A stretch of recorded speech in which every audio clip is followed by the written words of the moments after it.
Hello there. My name is James E. Wisher, and you're about to listen to The Master of Magic, Book 4 of the Portal War Saga. I'd like to take a moment to thank you for stopping by my YouTube channel.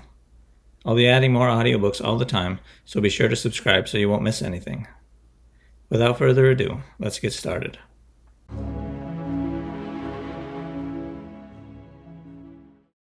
Chapter 1.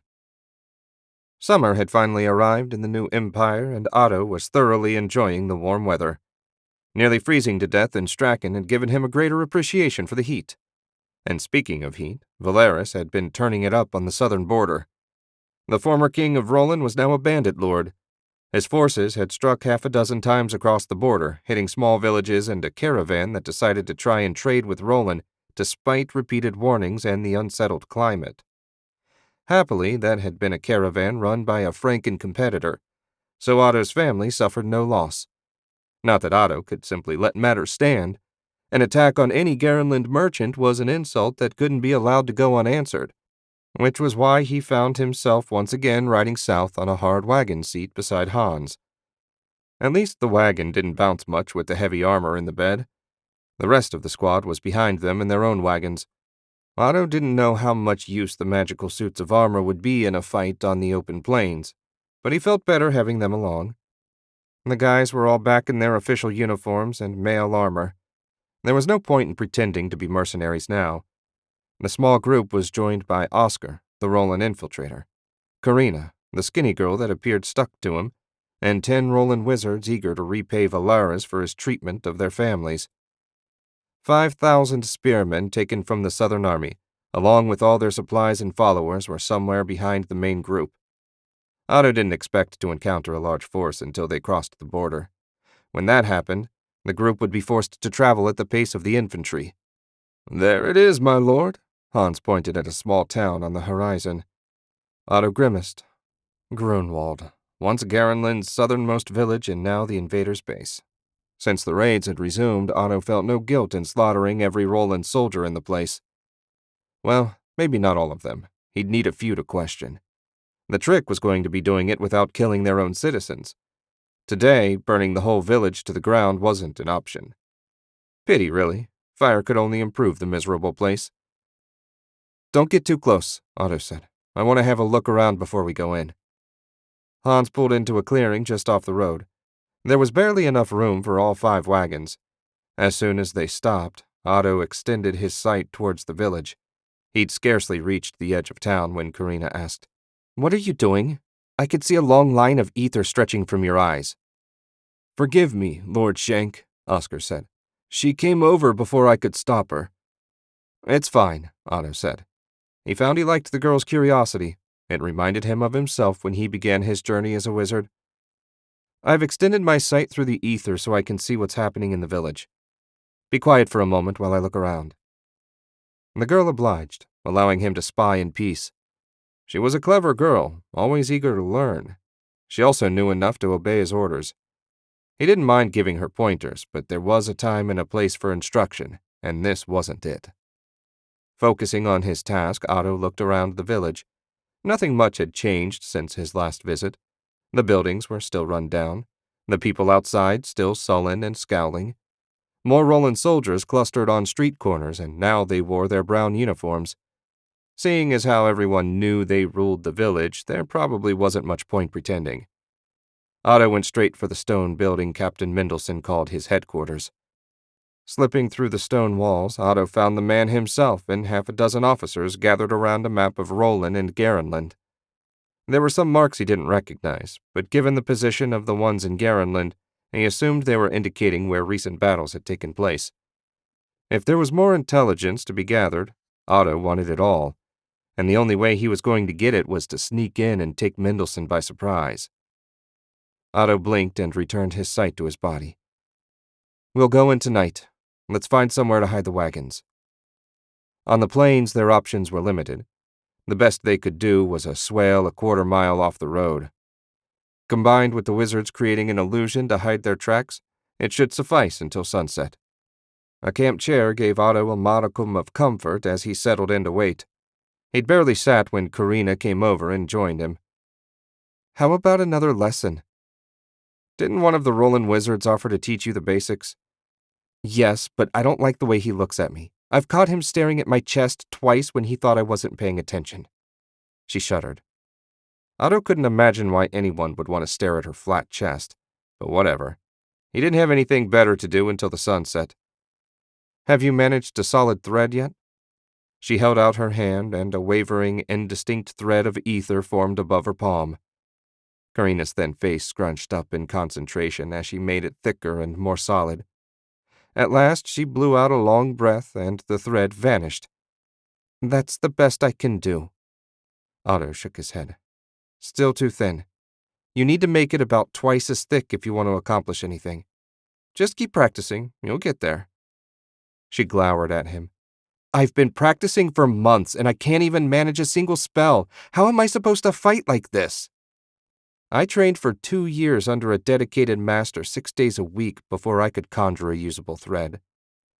Now, I'll grant you that my master was deliberately trying to hold me back, and I was only 8 years old at the time. But even so, mastering magic is a time-intensive thing. At the beginning, even the simplest task will exhaust you in seconds. It's no different from learning any new skill. You wouldn't expect to fight a duel after only a few months of sword training, would you? Of course not. It's just frustrating. I want to help hunt down King Valaras, and if I can't use magic, what use am I? Otto didn't have a good answer for her. If he was being honest, he would have gladly left her behind with Master Enoch to teach her. She had come with Oscar to the capital so he could make a report before they began the invasion.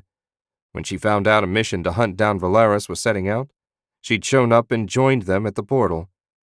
He understood how she was feeling and didn't send her away. Perhaps seeing Valaras lose his head would help her accept the death of her parents. As for her being useful in the hunt, there were plenty of things people wanted to do that they weren't capable of doing. Despite his best efforts, Otto had reached a ceiling in his own training.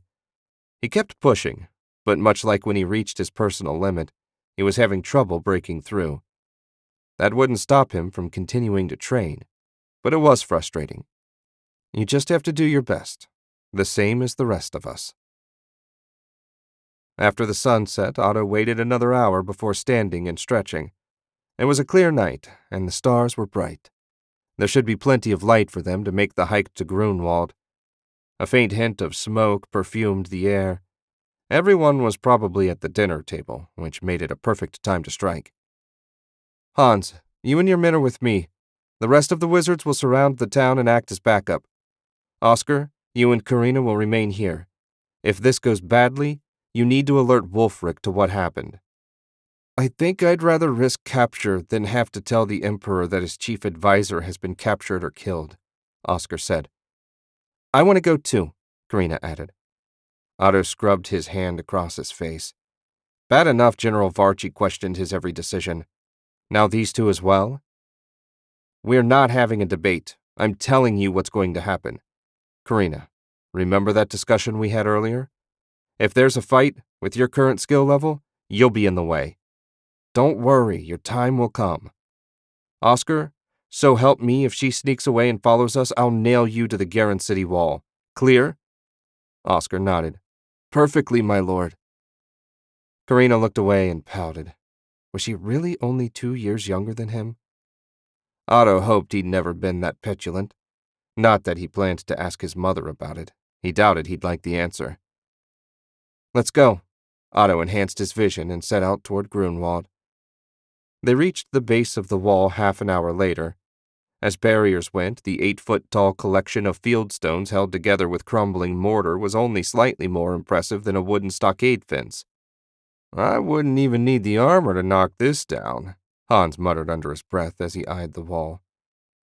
Otto smiled in the dark and motioned the wizards to fan out. He gave them 10 minutes to get into place, then checked the far side of the wall with his magical sight. The nearest guard was 50 feet away and looking in the opposite direction. Clearly Mendelssohn wasn't expecting trouble. So much the better for them. An ethereal platform lifted him and the others silently over the wall.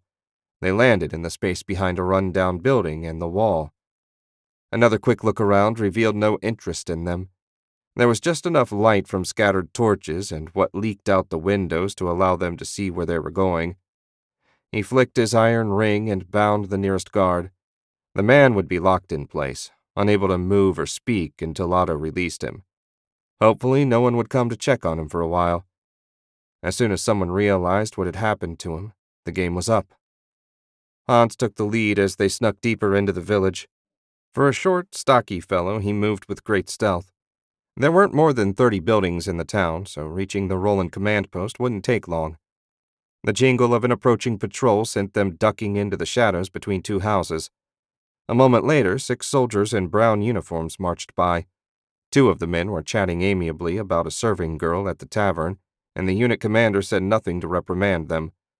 Clearly, the invaders had been having an easy time of it, easy enough that they could go on patrol without a fear in the world. When they were out of sight, Hans led them out of the alley and toward the village center. The stone building that served as Mendelssohn's base was directly ahead. A pair of soldiers were on duty out front, leaning on their spears and yawning. Perfect.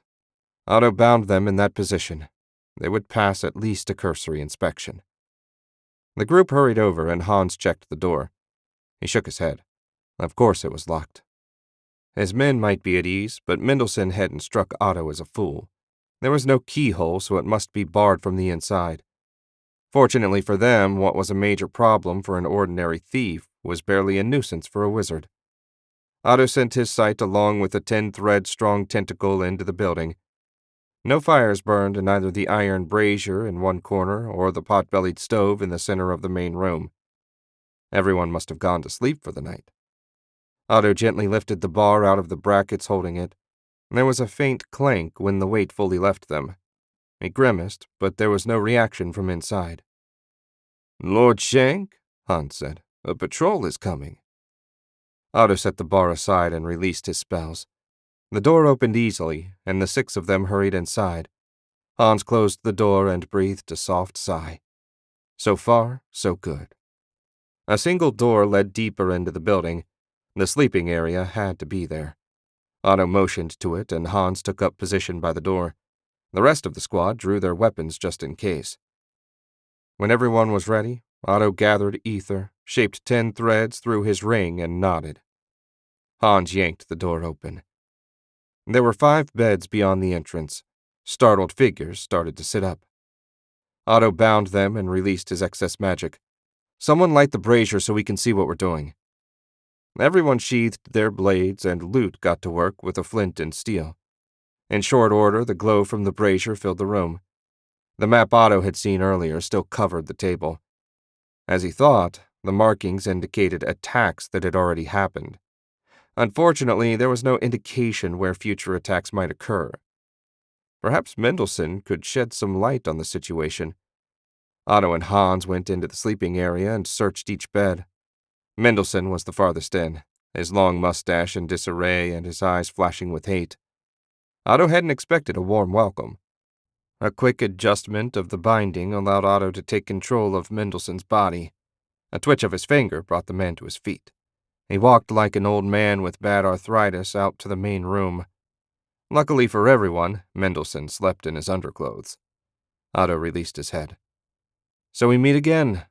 I warned you not to attack Garenland." "You lot broke the peace, not me," Mendelssohn snarled. Otto shrugged. Who did what first didn't matter much at this point. "Where's Valaris? What's Roland's next target?" "I have no idea on either subject. His Majesty is constantly on the move, and I only hear about the raids after the fact. Do you really think they'd tell me anything important living this close to your border?" Everything Otto could see in the ether indicated Mendelssohn was telling the truth. It made sense, too. When Garenland struck back, Grunwald was the most likely first target. Disappointing as it was, clearly Otto's questions weren't going to be answered here. On the plus side, this was an excellent place to send a message. "Is there anything you could tell me that would make it worthwhile not to kill you?" Otto asked. "Even if I could, I wouldn't." Mendelssohn looked like he wanted to spit in Otto's face. Luckily, the magic that controlled his body wouldn't allow him to. "I suppose there is some honor in that." Otto drew his mithril sword and sliced Mendelssohn's head off. "Hans, deal with the ones in the back, Everyone else, search for documents. We might find something of interest." Otto released his spell, and Mendelssohn's body crumpled to the floor. Half an hour later, a pile of paper that reached to Otto's knee had been gathered. He'd read them later, but for now they had a job to finish. "Time to wrap this up," Otto said. He went outside and sent up an invisible burst of ether so the wizards would know it was time to attack. The Grunwald garrison only numbered a few hundred, and most of them were asleep when Otto and his team struck. With 11 wizards on their side, the battle was more of a slaughter. Spells and steel cut down enemy fighters as fast as they appeared. When it was over, a single soldier from Roland knelt in the center of town, bound by magic and without a mark on him. Otto and Hans stood facing the man. Terror-filled eyes stared back. The soldier's voice trembled as he said, "Please, spare me, my lord. We did no harm to the people of this town." "You invade my country and claim our territory, yet say you did no harm?" Otto asked. "At the very least, you and your comrades are thieves. However, enough blood has been spilled tonight. I'm releasing you with a message for your king. Tell Valaris that he has until I reach the next Roland village to surrender. If he hasn't, I'll deal harshly with them. Is that clear?" "Yes, my lord, but I may not be able to find the king before you reach a village." "Well, I suggest you look hard. Now leave before I change my mind." The soldier scrambled to escape, running as fast as he could toward the main gate. Hopefully he'd locate his master quickly.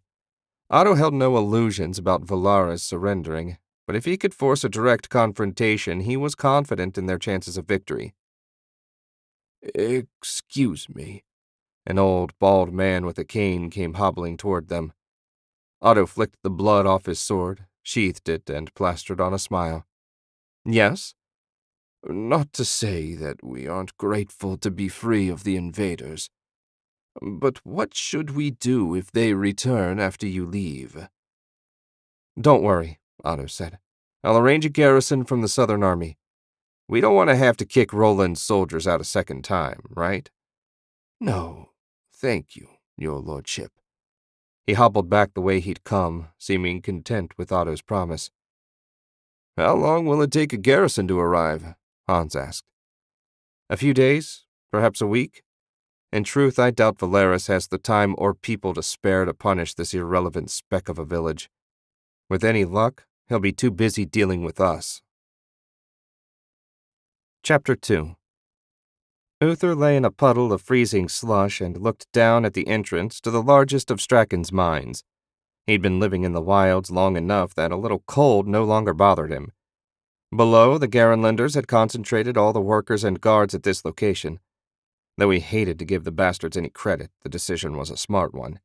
If they'd tried to work all the mines at once, he could have struck the less well-defended ones and freed soldiers to add to his meager force. Not that over 400 rangers couldn't do plenty of damage. They certainly could. But they couldn't defeat thousands of soldiers backed up by wizards. He grimaced. Wizards. Just thinking about the freaks left a bad taste in his mouth. He couldn't believe Garenland trusted the unnatural creatures for anything, much less trusted them to fight side by side with real soldiers.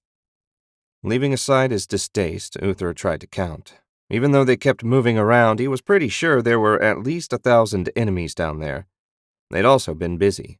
A rough stone wall had been built to control access to the mine entrance. Broken rock and tailings had been piled up to provide cover against archers. While it was far from a proper fortress, combined with their superior numbers, the crude defenses gave the Garenlanders a powerful advantage. With his current resources, Uther had no hope of defeating them. He inched back out of sight, then stood. He'd left the rest of the squad he brought a few hundred yards further down the slope where they wouldn't attract attention. Everyone else was back at their new camp. The better weather should make hunting and scrounging supplies easier, but what he really needed was more fighters. The problem was, most of the fighting-age men were in chains and working in the mine. He shook his head. Maybe the lady had a brilliant idea. At this point, he'd even take suggestions from her. Uther reached a small glade, and the moment he stepped into the grass, 10 rangers seemed to appear out of nowhere.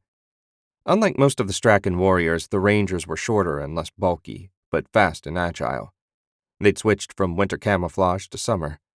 Garenland had decent scouts, he was honest enough to admit that, but none of them could hold a candle to his rangers. "Majesty, how does the mine look?" asked Dorn, his second-in-command. "Unassailable, at least for the moment. Much as I hate them, the Garenlanders know their business. Let's get back to camp. I need to think." The squad formed up around him, and they set out. From the glade, they followed a narrow path that curved around a steep mountain, then descended into a hidden valley about 3 miles from the mines. It was the sort of place no one was apt to stumble across. Their tents were set up in a random pattern and disguised by piles of brush, stones, and scraps of cloth. The camp wouldn't fool anyone that looked close, but if you just glanced down into the valley, it might convince someone less familiar with the wilds. He smiled to himself. What would someone unfamiliar with the wilds be doing out in the wildest part of Straken? Leaving his men to their own devices, he went straight to his tent. Not having to share was one of the few luxuries he allowed himself. Uther brushed the flap open and scowled when he found the lady in red sitting in his camp chair beside a rough, dirty young man barely in his teens. He took a breath to bawl them out, then caught himself. She knew better than anyone not to bother him unless it was important. If she was waiting for him with this kid, there must be a good reason. "To what do I owe the honor of your visit?" "We have a special guest. Olaf here is from Port White. Go ahead and tell Prince Uther what brings you so far from home." "Yes, miss." The boy's voice cracked and he winced. "Majesty, a ship from Marcane has arrived in Port White. Its master says he wants to help us defeat the Garenlanders. Mayor Landon heard you were in the mountains and sent me with a message. The merchant wouldn't deal with anyone but you." "How did you find me?" Uther asked. "He didn't," the lady answered for Olaf. "A patrol of rangers found him, half-starved and wandering the trails without a clue where he was. When he told them he had a message for you, they brought him here." "What do you think of this offer?" Uther hated asking for her opinion, but he'd had little to do with diplomacy. He'd only visited Marcane once and knew next to nothing about the people. "I think, unless you found some weakness in the enemy's position, turning down any offer of help would be foolhardy in the extreme. Talking to them costs us nothing and may gain us a great deal." She was right. Damn her. Uther turned his attention back to Olaf. "Did the man from Marcane have soldiers with him or anything else you recognized as valuable?" Olaf shook his head. "Frederick, that's his name, Majesty, came ashore with 6 sailors in a small boat. They anchored well out to sea. He could have anything on that ship, though if he brought soldiers, I doubt there could be more than 100 on board." Even 100 soldiers would do Uther little good, and from what he knew about Marcane, they lacked much in the way of an army. Still, it couldn't hurt to hear what their representative had to say. "We'll leave tomorrow at sunrise." After days of trudging through the wilderness, avoiding roads and towns, and generally sneaking through his own country like a common brigand, Uther and his companions reached Port White. Straken's Soulport wasn't terribly impressive. The docks could only accommodate local fishing ships. Their stone wall was 15 feet tall and crumbling. The stink of rotting fish lay over everything. One thing it had going for it was a complete lack of Garenland soldiers, for now at least. Uther assumed at some point a small garrison would be assigned to the town. The townsfolk, women, children, and old men, the same as everywhere else, bowed as he passed. Uther nodded back, trying to keep his expression even, regardless of the rage seething in his gut. How his people had been reduced.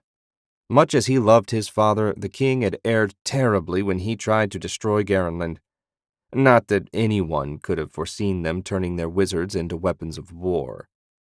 He shook his head and focused. Mistake or not, what was done couldn't be undone. Now it was up to Uther to make things right so he could hand a restored kingdom back to his father once they freed him from wherever Garenland was holding him. Waiting for him at the end of the town's main street was a well-dressed man in a blue tunic and white trousers. A gold pin on his breast was the only decoration he wore.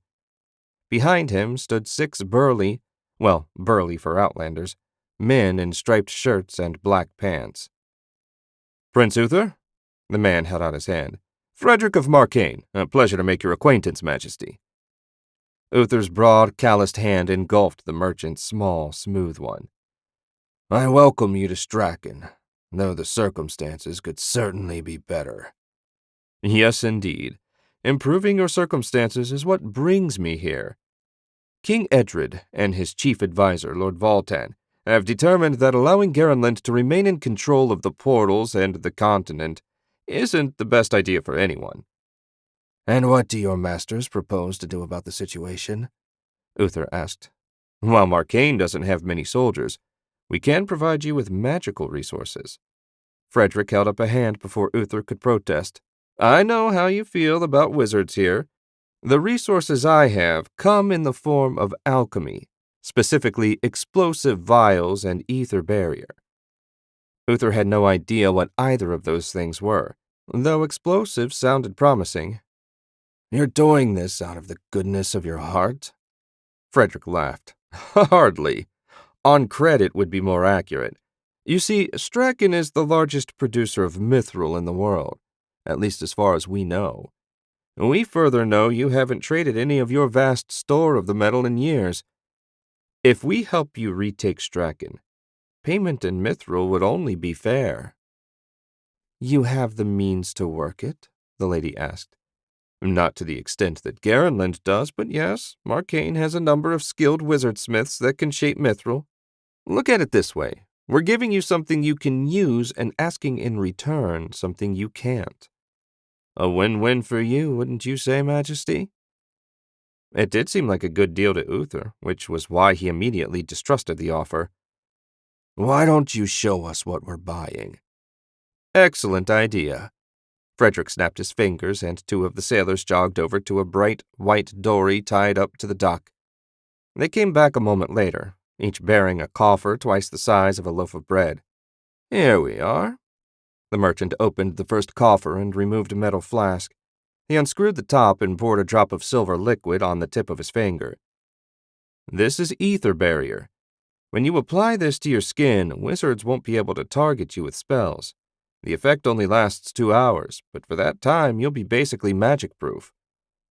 He opened the second coffer. Inside were 6 vials carefully swaddled in mounds of cotton. He took one out and held it up so Uther could see better. There were 2 liquids inside, one amber and the other blue. I think we best step outside the wall before I demonstrate this one. Frederick led the way out the main gate and toward a nearby stand of stubby pine trees. This is the explosive vial. When you mix the 2 liquids, they combine to form a volatile compound that explodes upon exposure to air. But perhaps it would be best if you saw it for yourself. Frederick shook the vial until the liquid turned green, then hurled it at the trees 20 yards away. The vial hit the largest trunk dead on and shattered. The resulting explosion nearly deafened Uther. When he looked back toward the trees, he found the smaller ones flattened and the big one blown nearly in half. A dozen of those vials would make swift work of the stone defenses Garenland had built around the mine. Shards of flying rock would no doubt whittle their numbers down as well. I hope you have more than one case of them, Uther said. Frederick smiled. Many more. Chapter 3. Cypher made his way through the dark streets of Garen. This close to the metalworking district, the stink of hot steel and coal smoke mingled to make the air nearly unbreathable. He preferred to avoid the area as much as possible, but for tonight's work there was no choice. The foundries had let out for the day, and the workers were headed home or to their favorite tavern. His target was a particular tavern where wizards were known to gather, the Spark and Flame. Since receiving the new emperor's permission to establish the Wizards Guild, he and his cohorts had been recruiting throughout the empire, with miserable results, he had to admit. Wizards and their skills were rare enough that few of them thought they needed help getting better pay. In fact, the guild's agent in Lux reported that most of the wizards had opened little crystal shops of their own and were doing quite well. On the one hand, it was good to see his fellow wizards succeeding. But on the other, if they succeeded on their own, convincing them to join the guild became nearly impossible. He smiled to himself and rounded a corner. It had been easier to convince wizards to join the underground. But now that they had all their rights and freedom, they thought they were home free. And maybe they were, for now, but he believed sooner or later they would face the same threat they always did: jealous humans that feared their magic. When that day arrived, all wizards would stand together or be killed and enslaved again. Cypher believed with all his heart in what the guildmaster was trying to build, and he'd do anything he could to make it a reality. Halfway down the street, the spark and flame was lit up, and the sound of laughter and music emerged from the open door. Sounded like the wizards were having a good time. Maybe if he caught a few of them drunk, he could convince them to join up. He shook his head as he stepped into the heat and noise of the tavern. How pathetic did that sound? A few soot-covered faces turned his way, but then quickly returned to their drinks and conversation. On a small, raised stage, a bard strumming a lute belted out a bawdy drinking song. Behind the bar, a pretty young woman poured drinks with threads of ether. She handled 6 with considerable skill, so he suspected 7 or 8 was her natural limit. That was a lot. Cypher was the 3rd most powerful wizard in the guild, and he could only wield 11. The bartender's cheeks dimpled when she smiled at him. "What can I get you?" "Wine, please." She poured without touching either glass or bottle, then set the drink in front of him. "Haven't seen you in here before. Are you new in town?" Cypher shook his head. "I'm with the Wizards Guild. We're looking for new members. With your skill, you could rise high." "Thanks, but I like it here. Helping Dad with the tavern keeps me plenty busy." A customer ambled up to the bar, and she left him alone for a moment. Once she'd served the new arrival, she added, "I don't think you have much luck. Everyone's pretty happy with the war winding down and all." "Is your father a wizard as well?" Cypher didn't know why he asked, since she clearly had no interest in the guild. "Nope, Mom and Dad are both regular people. They opened this place and made wizards welcome, so I'd have someone like me to talk to. Before His Majesty and Lord Shank changed the laws, most taverns wouldn't even let wizards in. We've got more competition now, but most of the regulars remember who treated them right when they didn't have to and stay with us." At least the wizards knew enough to stick together, even if they didn't do it through the guild. He sipped his wine and looked over the crowd. No one called on their magic, but they all had a faint glow in the ether. The bartender was easily the strongest one here. Not that he expected to find some hidden gem. Most of those with real power had answered the call when Otto began building his war wizards. Speaking of Otto, one of the universal truths he'd found since starting his recruiting drive was that most of the wizards' first loyalty was to Otto and the Emperor. They were the ones that had finally set them free, after all. If the guild were to have any hope of success, he needed to convince Otto to join. How he was going to do that was another matter altogether. He finished his wine and put the glass on the bar. "That'll be 2 silver pieces," the bartender said. Cypher set the coins beside the glass, and a thread of ether swept both away. She really did have talent. Pity she was wasting it here. He pushed away from the bar and strode into the common room. Even knowing he'd fail, he had to ask if anyone wanted to join. Lucky for Cypher, he didn't take rejection personally. After a miserable few hours' sleep, Cypher set out for the guild's office in Garen's business district. He had spoken to Otto about a place in Goldward, but the young nobleman had pointed out that most of the wizards lived in the business district, and would be apt to get turned away if they tried to enter Goldward. That, combined with the rent of a storefront, convinced Cypher to settle for what he had. He pulled his key out as he approached and unlocked the front door. The staff consisted of 3 underground wizards and him. He'd worked with them for years, helping wizards get settled in Garenland, and they were all loyal to the guild. He stepped inside and stretched his arms over his head. No one else had arrived yet, which suited him fine considering what he had to do. Just as Cypher had figured, every wizard he spoke to at the tavern the night before had turned him down cold. They were all polite, but firm in their indifference to what he was offering. None of the fools could see the dangers the future might hold. They were all drunk on their newfound freedom. Maybe they should have waited to establish the guild. It was only a matter of time before something happened between the wizards and normal people. Of course, if they waited, they risked losing what goodwill they'd earned by helping seize control of the portals. The situation was bleak, but it wasn't his place to decide their next move. That honor, dubious though it might be, belonged to the woman he was about to contact. The Guildmaster. Cypher didn't even know her real name. Neither he nor anyone he'd spoken to called her anything but Guildmaster. The front of the guild office held 2 tables and half a dozen chairs.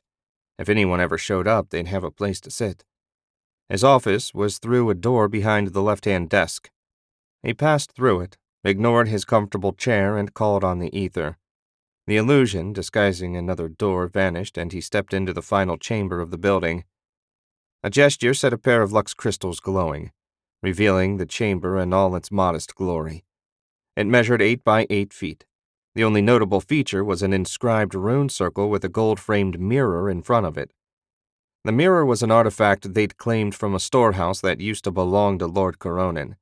Most of the items inside were beyond their ability to wield, but a few, like the mirror, had come in most handy. Cypher sat in the circle and sent ether into the mirror. Slowly, the mirror rose off the floor until it was even with his head. Clouds filled its smooth surface before quickly giving way to a cowled, shadowy face. "Good news, I hope, Cypher," the Guildmaster said. "I'm afraid not. So far, my efforts and the efforts of the others have come to little. The wizards see no value in joining us. I've spoken to many and always received the same response. We're free now. What do we have to worry about?" "And the upstart Shank, have you approached him about joining us again?" "Not yet. He spends little time in Garen, and I never know exactly when he might turn up. Speaking to him again is at the top of my list, just as soon as I get the chance." "Perhaps a few beatings will convince the wizards of the value of our organization. An angry mob of wizard-hating thugs shouldn't be too hard to assemble. See to it and spread the word. If the guild is going to get anywhere, we need to be more aggressive." A bead of sweat formed on Cypher's forehead, both from the strain of maintaining the connection and the thought of hiring thugs to assault fellow wizards. It went against everything he believed in, but in the end, she was the Guildmaster, not him. "I'll make the arrangements." Without another word, she severed the connection. Cypher slowly lowered the mirror back into its resting place and stood, his whole body trembling. He blew out a long sigh. He wasn't due to contact the other guild officers until this afternoon. After that, he'd need to go looking for leg breakers. He shook his head. The odds of this ending well didn't merit consideration. Chapter 4. Karina sat easily astride her horse as the army she'd ended up traveling with made its way down the wide trade route deeper into Roland. Above her palm, a thin, almost indistinct thread of ether wavered. It was getting thicker every time she tried, but she didn't think it was twice as thick yet. Lord Shank said that it needed to be stronger before she could learn to do something useful. After joining up with the Wizard Underground, she'd heard the members talk about the bliss, but she never dreamed how amazing it would feel. Since learning how to tap into her powers, she'd spent every moment practicing, as much to experience the pleasure it brought as to get stronger. Not that she didn't want to get stronger. If she was going to help pay back the people responsible for murdering her family, she'd need to get better with her magic. Killing the man that gave the order had been satisfying at the time, but there were so many more that went out of their way to make life miserable for wizards and their families, and all of them had to pay. Her horse wandered a bit toward the edge of the road, and she guided it back with only pressure from her knees. Like anyone born and raised in Roland, she could manage a horse without thinking about it. With a gasp, she released the thread she'd been holding. About 15 seconds. A new personal best. "Are you sure you don't want another lesson?" One of the wizards, Antonio, eased his horse up beside her. He made no effort to disguise his lustful gaze as he looked over her. "When we make camp tonight, I'd be happy to show you a few tricks." "No, thank you. Lord Shank has offered to teach me himself. If you'll excuse me, I need to talk to him." She urged her mount further up the line toward the wagon where their leader rode. Of course, he'd made no such offer, but she was happy to lie if it got Antonio to leave her alone. As she got closer, the outline of the giant armor riding in the bed of the wagon became clear. Karina hadn't seen the massive war machines at work, but she'd heard stories from the wizards that saw them in Strachan. The men's voices had trembled when they recounted the slaughter they wreaked. On the bench, Lord Shank sat beside his taciturn guard and read one of the ledgers they'd taken from Grunwald. From the scowl twisting his features, whatever he found hadn't pleased him. Finally, he slammed the cover shut and tossed the book in the back. Worthless. Every bit of intelligence we gathered was worthless. I could have burned it or donated it to the local outhouses for all I learned. The soldier remained silent, seeming content to focus on the reins and let his master rant. After a moment, Lord Shank looked her way. "Are you riding beside my wagon for some reason, or just on a whim?" "I thought if I rode beside you, Antonio wouldn't want to come too close. I told him you were teaching me magic. I'm sorry."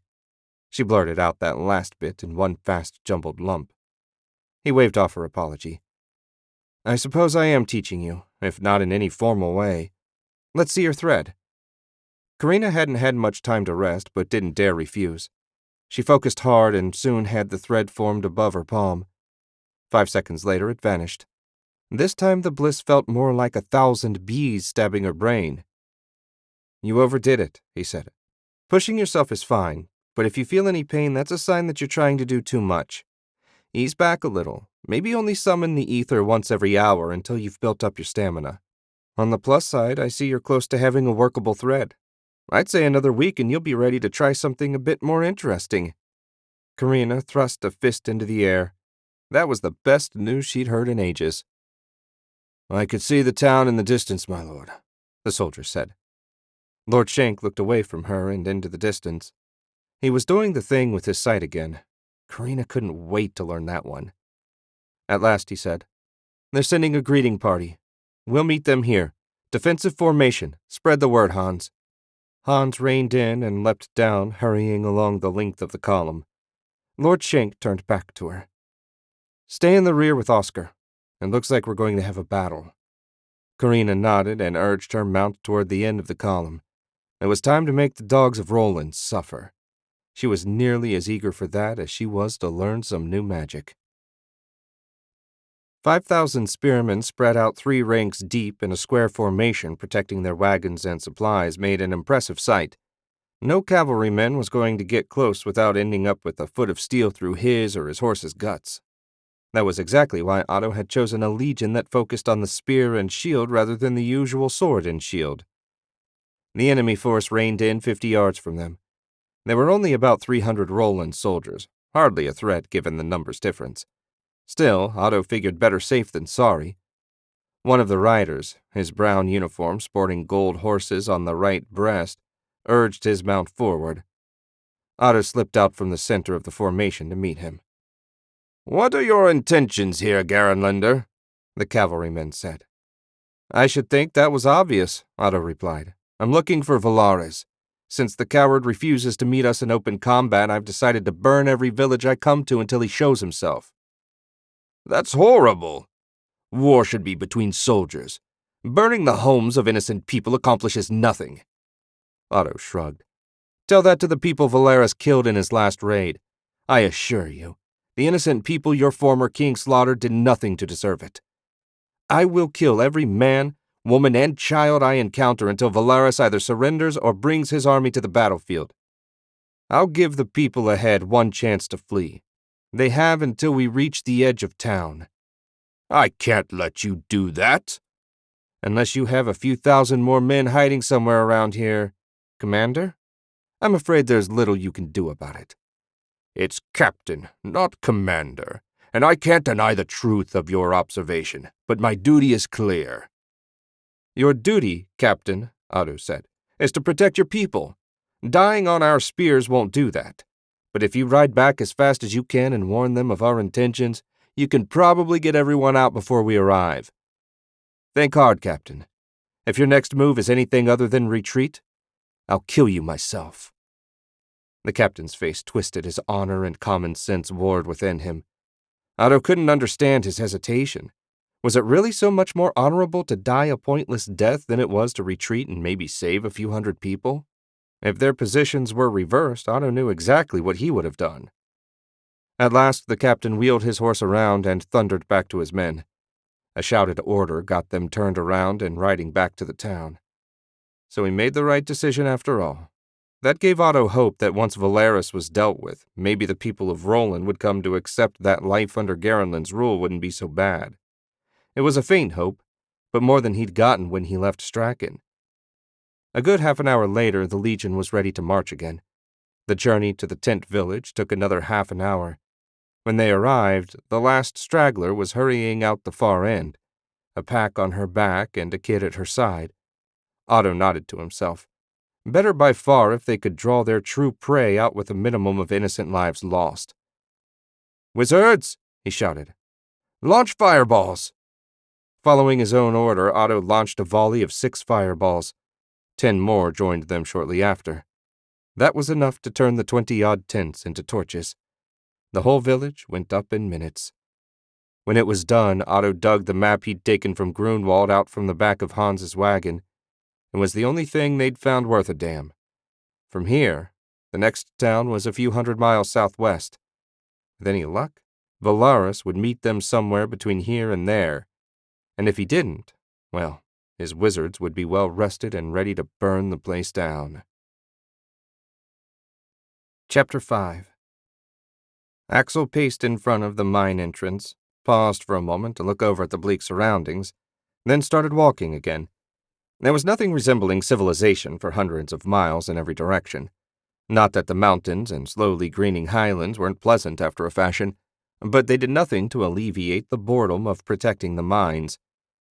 The several thousand prisoners they'd brought in to dig would occasionally riot, but that wasn't the sort of relief he was looking for. The former soldiers were kept in leg and wrist manacles at all times, so there was little enough they could do. Still, it disrupted production, which pleased no one in the capital. Thankfully that, at least, wasn't Axel's problem. His problem was finding Prince Uther and bringing him, or his head at least, back to Marduk. Axel assumed the best way to do that was to wait here for the prince to make his move, and he was going to make a move. There was simply no way Uther would let his father rot in the mines, assuming he actually knew they'd brought the former king here. Axel frowned and went to check on the fortification for the 1,000th time. The solid stone structures would provide excellent protection from incoming arrows. The guards were alert and watching every direction. Good. He'd caught one of them napping a week ago and put the man to watching the dig crews. After that, there had been no further issues. Uther had to know his father was here. They'd made a big show of bringing the former king in, chaining him up and dragging him into the darkness. But that didn't guarantee word had gotten back to the prince. One of the few things of value Axel had learned from his father, though no one would believe it if they'd met Arnwulf Schenk, was patience. Father might not have a great deal in most circumstances, but when it came to hunting, he could stay perfectly still and silent while waiting for his prey to appear. And so Axel waited. "Figure I'd find you out here." Axel turned to find Cobb emerging from the mine entrance. His scruffy second was covered in fine rock dust, making his dark beard appear gray. They had a fair barracks just inside the cave mouth, but it was still underground, and the air not terribly fresh. "Cobb, everything quiet?" "As a temple after the service. How long are we going to hang around here? We should be out hunting, not hiding in a hole like a bunch of damn moles." "If you have a suggestion more specific than wandering around the mountains in the hope that we get lucky, I'm all ears. Otherwise we wait." Cobb grumbled, but like Axel had no real idea where to even begin looking for Prince Uther. The mountains in northern Strachan covered an area the size of half of Garenland. They could literally wander for the rest of their lives and not cover 1/100th of the territory. "What's that?" Cobb asked. Axel followed his second's gaze out across the short grass that grew on the hillside above the mine. There was nothing interesting out there. A moment later, something flashed in the sun. That looked like the glint of steel. Axel shaded his eyes for a better look. When he did, 100 figures rose up from under camouflage cloaks. "Alarm!" Axel shouted just as 10 of the rangers hurled something down at their position. The first missile hit short of the low stone wall and exploded like a fireball. The heat and shockwave forced Axel and Cobb back, and a good thing, too. The next shots were more accurate. Chunks of stone went flying as the fortifications were blown apart. Reinforcements came boiling out of the mine. Axel waved his hands. Get back! Send out the wizards! The soldiers pulled up short as more explosions sounded, closer to the entrance. A small group broke off and ran toward those that had fallen. Axel clenched his jaw but remained silent. If those had been his scouts bleeding out there, he would have gone after them as well. Finally, a quartet of wizards shouldered their way to the mouth of the cave. Beyond the entrance, everything was smoke and dust. The wizards stared through the haze. Something moved, and one of the wizards raised a hand. Axel grabbed him before he could loose a spell. The group that had gone to rescue the wounded appeared a moment later. Pairs of them carried injured soldiers between them. "We got everyone still breathing, sir," one of the soldiers said. "Good. Make a path. Take them to the infirmary." As they passed, Axel grabbed one of the unburdened men. "Did you see the enemy?" "Couldn't see much of anything."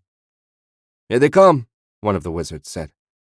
When they raised their hands this time, Axel did nothing to stop them. No lightning or fire shot out. "My threads won't connect," a wizard said. "Mine either," a second added. Shapes appeared through the haze. Their arms drew back. "Forget attacking and block whatever they're throwing," Axel said. The missiles, from closer up they looked like jam jars, came sailing in. Halfway to the entrance, the jars curved away, exploding to the left and right as the wizards guided them to safety. The rangers took out more jars and got ready to throw. This time, the wizards were ready. As soon as the rangers released the jars, they shattered, exploding in the attackers' faces. The nearest rangers went flying. Axel held his breath and waited. Slowly, the dust and smoke cleared, revealing the ruins of their fortifications and about 300 rangers. In the center of the group stood a tall, broad figure, small for a man of Strachan, but still plenty big. He stared at Axel with a cold, hard expression that more than made up for his lack of size. That had to be Prince Uther. "Surrender. Release our people and no harm will come to you," Uther said. Axel would have laughed had the situation been less grim. There was no way Uther would let them live even if they did surrender. "I won't ask again. Refuse and we'll bring the tunnel down on your heads." "If you had the power or intention to do that, you would have done it already," Axel said. "I hardly think you're going to kill your own father just to take out a few hundred Garanlan soldiers." "My father's here?" Uther took a step closer, then caught himself. "Liar!" Maybe word really hadn't reached him. Axel glanced at Cobb. "Bring His Royal Highness up here as fast as you can." Cobb nodded and hurried away. "I've sent one of my men to get your father," Axel said. "Make another move and you can watch me cut his throat." The prince stiffened but gave no orders. Axel had bought them a moment's reprieve at least. He turned to the nearest wizard and whispered, "Can you attack them now that the air is clear?" "The air isn't the problem." The wizard pitched his voice so no one else would overhear. "Our targeting threads can't reach them. Something disperses them before they make contact. You don't actually need to hit them to kill with a fireball, do you?" The wizard's eyes went wide. "We need to target something, but I suppose the ground at their feet would work just as well. When you give the order, we'll try." Axel nodded, only marginally encouraged. Relying on wizards that didn't seem to know just what they were doing didn't exactly fill him with confidence. For all that his brother had been a little crazy lately, Axel dearly wished Otto was here right now. After a tense few minutes, bodies began shifting behind him. Axel looked back in time to see Cobb approaching with a well-chained King Uther in tow. Filthy, bruised, and dressed in rags, the king was a far cry from looking noble. Axel took him by the arm and drew his dagger. "Here he is. If you want your father to remain breathing, take your rangers and leave." "Father?" Prince Uther asked. "What are you doing, boy?" King Uther said. "You know better than to let sentiment control you. If killing these pigs means I die in the process, so be it." Axel put his dagger to the king's throat. "Shut up. What's it going to be? Does he live? Or does he die?" Rage twisted Prince Uther's features. "We'll leave for now, but you will see me again." The prince and his rangers backed well out of range before breaking into a brisk trot. In a few minutes, they were out of sight. Axel let out a long breath, for now he was content to let the prince leave and cut their losses. Cobb, return the king to his work. Everyone else, let's get busy. I want this position rebuilt and reinforced. When the prince returns, we'll be ready for him. As Prince Uther led his rangers away from the mine, he couldn't help smiling. His father was alive. Rumors that he'd been taken to the mines had reached him, but until he saw his father with his own eyes, he hadn't truly believed. He clenched his jaw. The Garenlanders would pay for what they'd done to him, especially the one that dared put a blade to his throat. He would pay the most of all. On the plus side, the weapons they'd received from Marcane's merchant had worked to devastating effect, and the ointment had kept the cursed wizards from counterattacking. At least Uther assumed that was what had done it. He knew next to nothing about magic and had no desire to learn. Now, unfortunately, they were out of both ointment and explosives. Uther had only accepted a small allotment to start since he didn't want to make any promises before he'd tested them. Now that he knew how well they worked, he'd give the merchant whatever mithril he wanted for every bottle Marcane could supply. "Are we returning to camp, my lord?" one of the rangers asked. "No. Dorn and the rest should have everything packed up and ready to move to the secondary location. One of you take a message to the lady in red. Tell her to return to Port White and collect every weapon the merchant has. Dorn and his men can provide protection. She can use her best judgment as to payment. Be sure and cover your tracks. The Garenlanders might be pigs, but they're not stupid. The rest of us are going to look for recruits. There have to be at least some people left willing to fight the invaders." One of the rangers took off, but not directly toward their new camp. Uther put the man out of his mind. All his people knew what they were doing, and he trusted them to carry out his orders. He turned toward the lower slopes. Villages were few and far between in this part of Strachan, but they might still pick up a few volunteers. Chapter 6. Sin found herself sitting in the Thirsty Sprite's empty common room 2 hours before dawn. Only the glow from 2 lanterns dispelled the gloom. 2 of her subordinates were waiting to report while a third droned on about a slowdown at her best Gold Ward whorehouse. Mentioning Gold Ward did nothing to improve her mood. After Lord Shank stuck the former king of Tharanalt in her villa, the Crow's Nest, she'd been forced to run the guild through Allen's Tavern. While it wasn't a huge deal, having to wait until closing time was a pain. She also felt like she'd lost a little freedom. That, of course, was an illusion. She served at Lord Shank's pleasure and had ever since he spared her life, an act he could easily undo should she be less than useful. So she didn't complain, at least not to him. Allen might be sick of hearing about her problems, but she owed him nothing. Unable to stand the droning any longer, Sen waved the fat whoremaster off with the instruction to do whatever he thought best to increase business. She beckoned the next man, Sergen, a 6'6" bruiser built like a brick wall. He was in charge of her leg breakers, and since their business had shifted to serving the crown, he'd been getting little enough work. As he sat in front of her, the chair creaking when it took his weight, she made a note of the little frown creasing his brow. Usually Sergen was remarkably jolly for a man that made his living hurting people. "What's wrong?" Sen asked. "A request came in yesterday, a weird one. Figured you'd want to know. This guy reached out to one of my boys looking to get some wizards beaten up." The breath caught in Sen's throat. "Please tell me you didn't send anyone to attack a wizard." "Course not. I did order the stranger followed. Guess where he works?" Sen shook her head. She couldn't imagine anyone stupid enough to want to hire thugs to attack wizards. "The Wizards Guild. He went right in that new guild hall they rented." "That makes no sense," Sen said. "Why would one group of wizards want to assault another?" "I thought it was strange too. But when you think about it like it was any other guild having trouble recruiting, the move makes sense. Remember when the Mule Skinners had trouble a few years ago? They hired us to encourage the independents to join up. Didn't take long to convince them either." Sen looked at Sergen in a new light. Maybe she'd underestimated the big man. A promotion might be in order down the road. Whether it makes sense or not, spread the word that none of our people are to mess with any wizards, and if the unaffiliated think about taking up the job, deal with them, permanently. Sergen nodded. That's what I figured you'd say. Don't worry, I'll make double sure everyone gets the message. He'd better make sure. Their life expectancy, should Lord Shank find out one of her thieves attacked a wizard, would be measured in minutes. Sin tried to focus on the final report, but only got the gist. Her mind was fully occupied by the Wizards Guild matter. Maybe Alan had some way to get in touch with Lord Shank. Sin wanted to get ahead of the problem and let him know herself. She considered and immediately dismissed confronting the guild representative that sought out her people. Wizards were totally out of her area. Better to let them sort it out themselves.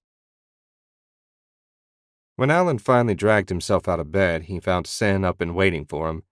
He'd been seeing a lot of the beautiful guildmaster, especially since Lord Shank took over her villa. That was no bad thing, but this morning she looked a little worse for wear. Her hair was matted and dark ridges shadowed her eyes. As soon as she spotted him, she hurried over. "Do you have some way of contacting Lord Shank?" "No? Why? Did you get any sleep last night?" "I couldn't sleep. One of my lieutenants informed me that the Wizards Guild tried to hire thugs to beat up wizards reluctant to join.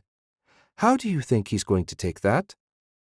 Alan didn't need to ask which he Sen meant. Their short-tempered employer would certainly not take this news well. What Lord Shank would do about the information was another matter altogether. With two groups of wizards involved, the last place Alan wanted to be was in the middle. "Maybe I can't contact him, but I bet I know someone who can." "The king?" Sen asked. Alan laughed. "No, someone that will actually talk to me. The wizard he left in charge of training new recruits. Lord Shank introduced me to him a while back in case I needed some magical help when he wasn't around. I don't know if the old man can talk to him over long distances, but even if he can't, he might have some idea what to do about the guild. After breakfast, I'll go talk to him. Why don't you try and sleep? You can use my room if you want." "Thanks. I think I will lie down. If you're still alive, join me later." She sauntered off toward his combination office and bedroom and closed the door. That was an offer he'd be happy to take her up on. But business before pleasure. He sniffed. Something was cooking in the kitchen. Alan went through the doors and found Ulf stirring a pan full of potatoes while a thick piece of ham sizzled on the griddle. Even better, a kettle was boiling. Alan badly needed a cup of tea.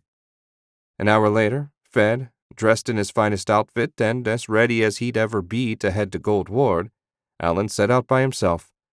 He'd considered bringing Ulf, but he felt better having someone keeping an eye on the tavern. He didn't expect trouble, but when you didn't expect it was when trouble tended to show up. The streets were quiet at mid-morning. Everyone had already gone to work and wouldn't be out until lunchtime. Hopefully he could finish his business and be back at the tavern before then. Outside Franken Manor, the guards asked a few questions, but he'd arrived with Lord Shank a few times, and they all remembered that. No one wanted to get on his bad side by holding up one of his people. Smiling to himself as he walked back across the perfectly manicured grounds, Alan was reminded why it was so useful to have a powerful patron. Silence from the training ground worried him. Maybe Enoch wasn't around. Alan went right to the barracks and found the door shut. He knocked. The door opened a moment later. Enoch stood there, looking just as Alan remembered in his gray robe and white beard. The old man smiled. "Good morning. Alan, wasn't it? Please, come in." He stepped aside and Alan entered the building. There wasn't another soul in sight. "Where is everyone?" "The recruits have all finished their training and been assigned to their new posts. Lord Shank requested I hang around here in case any new volunteers arrived. Frankly, I don't expect anyone." "You must be bored." "A little, but I'm far too old for the battlefield. I'm sure when he returns, Lord Shank will find something for me to do. But you didn't come all the way across the city to discuss my situation. How may I be of help?" Alan gave him the short version of what the Wizards Guild was trying. When he finished, Enoch said, "Have they lost their minds? The Guild's purpose is to protect wizards, not bully them." My guess is recruitment isn't going well. Can you get word to Lord Shank? No, long-distance communication isn't something I can manage. I can go to Cypher, he's in charge of the guild in Garen, and talk some sense into him. If I can't straighten him out, I shudder to think what Lord Shank might do when he finds out. Alan felt exactly the same way. I can leave this in your hands, then. If Lord Shank checks in with me, I'll have to tell him everything. Of course. Hopefully he'll have it sorted out before he returns. They shook hands, and Alan took his leave, content to leave wizard matters to wizards. Chapter 7. When Otto and his troops came within sight of the next tent village, no cavalry came out to threaten them. In fact, he couldn't see any signs of movement. A quick scout via his magical sight confirmed what he thought. The village was devoid of life. Every tent was empty of people and anything of value. That was in some ways a blessing and a curse. A blessing in that he could torch the place without having to kill any innocents, but a curse that there was no one to send word to the former king about what he was doing. Finally, he shrugged and said, "Send a unit to burn the place down. There are no defenders, so no reason to waste magic." The Legion commander saluted and barked orders. Soon enough, a detachment of spearmen outfitted with torches was quick marching toward the tents. "Are you going to burn every town we come to?" Karina had eased her horse up beside the wagon. "Until I can think of some better way to lure Valaris out, yes. Do you have any suggestions?" "Not me. War isn't my specialty. Anyway, check this out." She held out her hand and conjured a thread. It was thicker than the last one she showed him, almost thick enough to try some basic spells. "You're getting close," Otto said. "A few more days and I'll teach you a basic self-defense spell." She brightened. "Promise?" Otto made a little X over his heart. "Promise." Karina grinned and rode back to her place in line. In the distance, the tents were already burning and the soldiers were on their way back, two of them with a third person pinned between them. A messenger, perhaps? Otto hadn't seen whoever it was, but one individual wasn't a threat that concerned him, and he hadn't looked that closely. "You seem to enjoy the girl's company, my lord," Hans said. "She has potential. If it's encouraged properly, she'll make a fine wizard one day." "An apprentice for you, then?" Otto finally turned to look at Hans. "I hadn't really thought of it that way. Certainly there's no formal agreement between us. With all I have to do, I couldn't serve as a proper master anyway. No, I'll think of myself as more of a short-term mentor." "Is that how she thinks of you?" Hans asked. Otto frowned. He didn't know exactly how Karina saw their relationship. He had so much still to learn himself, the idea of teaching someone else seemed absurd. Yet he couldn't deny feeling a certain satisfaction from passing on what he knew. Perhaps when things quieted down, he could make the arrangement more formal. The soldiers arrived with their prisoner, ending the conversation. The group paused beside Otto's wagon. The lieutenant in charge bowed and said, "We found this one lurking about. He offered no resistance and claims to be a wizard." Otto narrowed his eyes and looked closer. His white shirt and tan trousers were patched, but clean. His lean build suggested he ate well enough. Clearly, he hadn't been mistreated. There was a very faint glow of ether around him, nothing Otto would have noticed in passing. Whoever he was, he had skill. "Leave him here, Lieutenant." "Yes, my lord." The lieutenant saluted and led his men back to their position in line. When they'd gone, Otto looked down at the new arrival. "And who might you be, then?" "Nicholas, sir. Rumors of your army traveling through Roland burning villages reached me. I've been hiding for years, but now I thought I could join you and stop pretending I wasn't a wizard." That would explain how he got so good at hiding his power. "You're not a member of the Wizard Underground? They're quite good at helping people in your situation." "No, sir. My father was a wizard and taught me how to hide the gift. Somehow I managed to evade detection." "Your father?" "Dead last year. I have no one left, so I thought why not take a chance. Better to live free than keep hiding." Otto hopped down, conjured a powerful barrier of ether, and put a hand on Nicholas's shoulder. "You have nothing to fear from us. Did your father teach you how to do anything else?" "Yes!" A dagger appeared in Nicholas's hand out of nowhere, and he slammed it into Otto's chest. The blade scraped across his barrier without penetrating. Otto sent lightning through his hand into the would-be assassin's body. careful to avoid any vital organs. He wanted the full incapacitated, but alive. Lord Shank! Hans landed beside him, sword drawn. Are you hurt? I'm fine. Otto looked down at the crumpled figure and shook his head. What a stupid cover story. 2 generations of wizards going undetected in a society dedicated to finding and enslaving them? What could be more unlikely? He probably figured such a story would garner your pity and get you to lower your defenses. Hans kept the tip of his sword at the assassin's throat. Shall I end him for you? No. I'm going to have a long talk with Nicholas, and when I'm finished, he'll beg me to kill him. A couple hours after that, I might grant his wish. Let's camp here tonight. Hans nodded and hurried off to spread the word.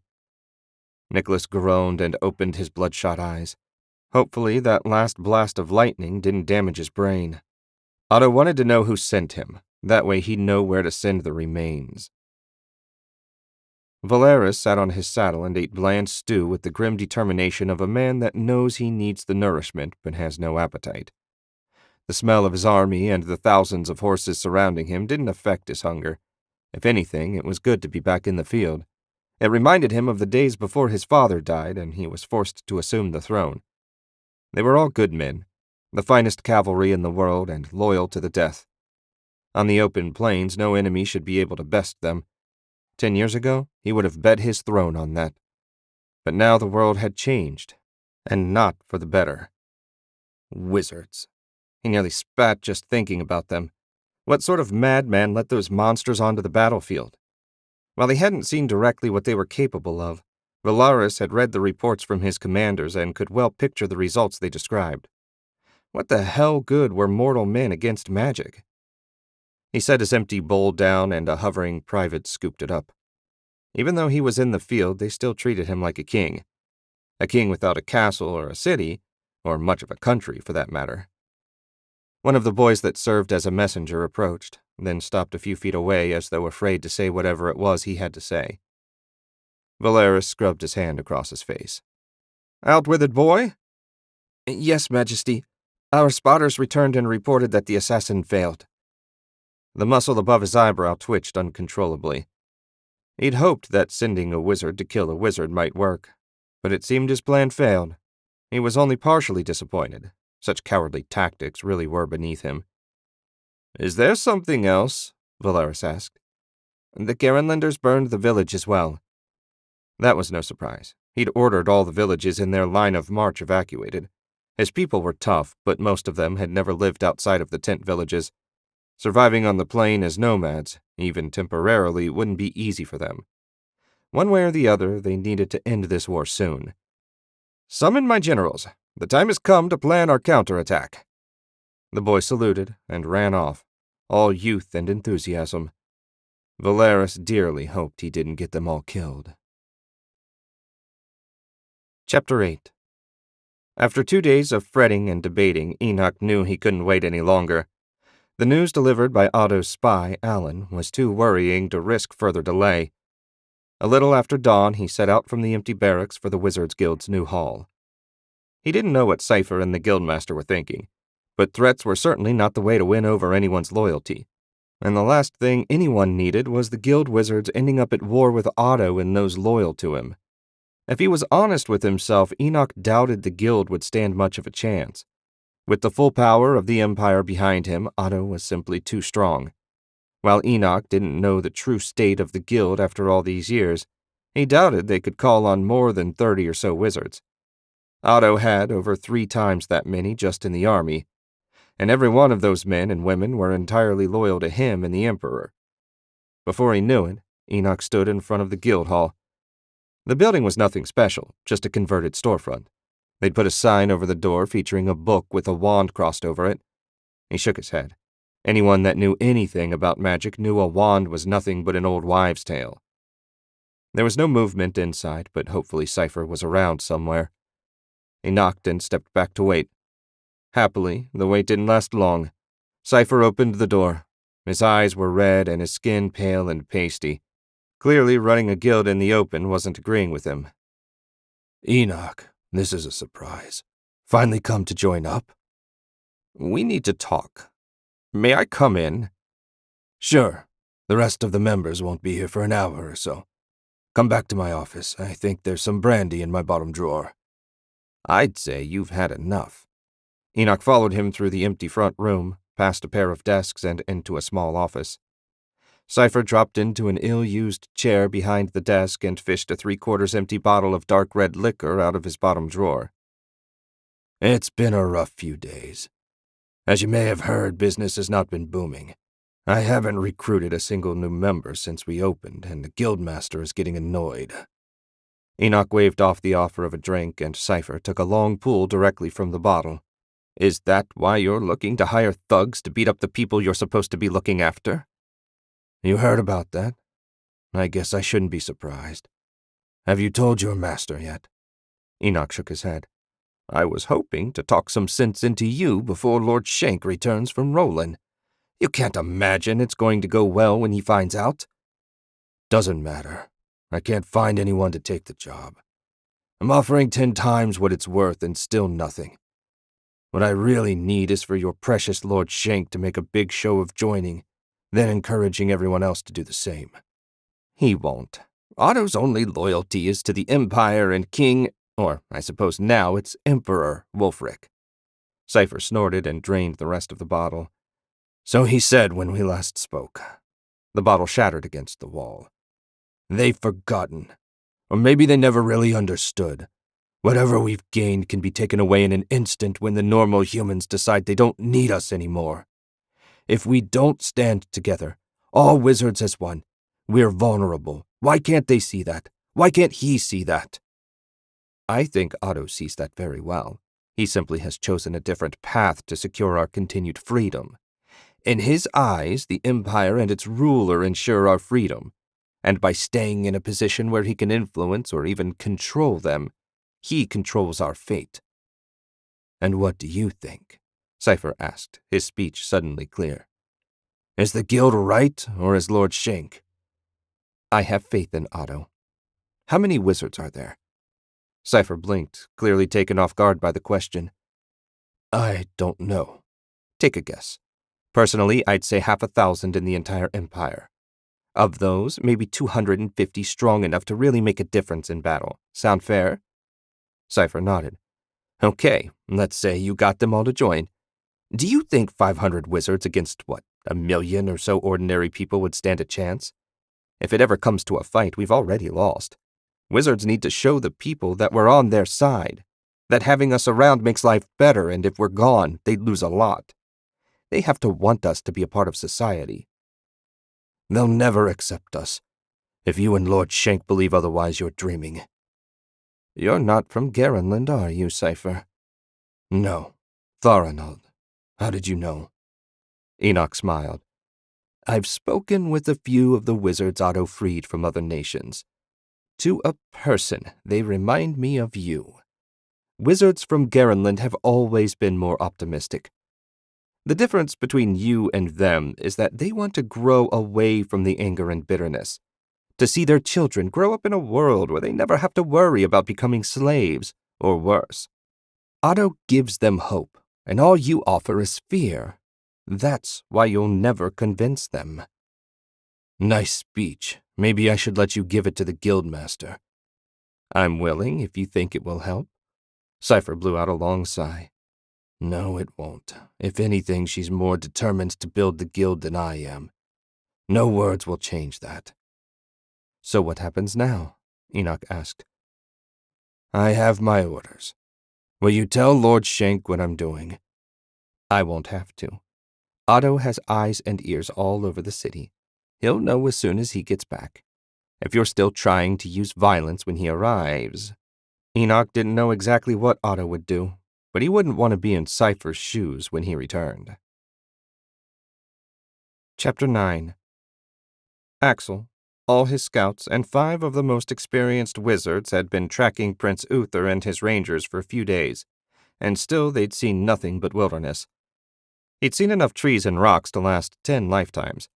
There had to be a camp around here somewhere, assuming the prince wasn't just leading them on a merry chase. At last, an hour before noon, one of the advanced parties came jogging back. Please tell me you found something, Axel said. Yes, sir. What? I'm less sure. Colton says you'll want to have a look yourself. Axel nodded, and the main group double-timed it to where the advance party waited. Colton and his men stood around a patch of dirt that, to Axel, looked exactly like all the other patches of dirt around here. Report. They stopped here, Colton said. The bulk of them turned south while one or two kept going west. Someone did a fair job of wiping out the tracks, but you could still just make out where their boots left impressions. Axel couldn't see any such thing, but he trusted the young scout. Cobb, where's that map? Here, my lord. Cobb fished a many times folded map out of his pack and handed it to Axel. After a moment of study, Axel pointed to an area of the mountains. We're about here. The mountains turn to forest about another day to the west. South is Strachan proper, where what's left of the population lives. My guess is the main group is Uther, and he's hoping for reinforcements. He won't find much, but he might pick up a few. The question is, where are the other two going? Maybe their new camp is in the forest, Cobb said. Beyond the forest was a circle marking a town labeled Port White. Axel seriously doubted anyone in Strachan had the know-how to fashion those exploding jars. However, there might be someone in Marcane that did. Port White would be the perfect place to meet with someone from the Island Kingdom. At the very least, they needed to check it out. 4th and 5th Squad returned to Marduk and warned General Varchi that the prince is headed south and may be planning to stir up trouble. The rest of us are heading west. I want to know what those two are about. You can follow them, Colton? As long as we don't get into rocky ground, yes. Then let's go. For 2 days, they followed a path visible only to Colton. Axel knew next to nothing about magic, but he suspected there had to be a little of it in the scout's uncanny tracking skills. On the afternoon of the 3rd day, as the group approached the crest of a ridge, Colton waved them down. Everyone crouched, and Axel worked his way to the front of the group. What is it? Colton pointed at the ground by his feet. There was a jumble of tracks so thick even an untrained soldier would have seen them. Our guys met some of their friends here, and they continued on over the ridge. We must be getting close to their camp, and I didn't want to barge into anything. Good thinking. Using hand signals, Axel dispatched Cobb to the left and another group to the right. The advance groups would check things out just to be sure. 10 minutes later, a piercing whistle filled the air. That was the all-clear signal. Axel stood and looked over the ridge. Cobb and the others were gathered in a clearing that had clearly once been a camp. There were fire pits, well-worn paths, and signs that tents had once dotted the area. It was a short walk down to the clearing.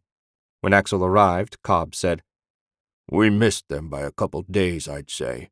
They cleaned up after themselves anyway. Other than a few scuffed-up patches of dirt and ash piles, you'd never know they were here. I wouldn't say that. Colton straightened, a green glass bottle in his hand. Axel took it and sniffed the mouth. Wine for sure. He studied the bottle, checking for anything that might tell where it came from.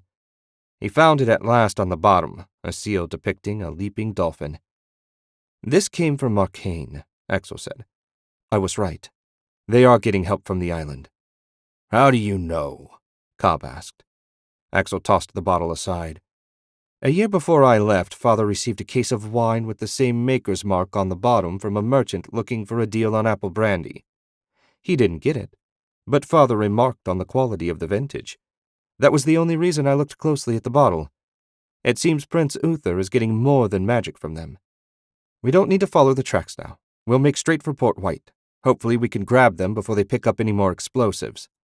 We may do just that, Colton said. They've got a wagon with them now.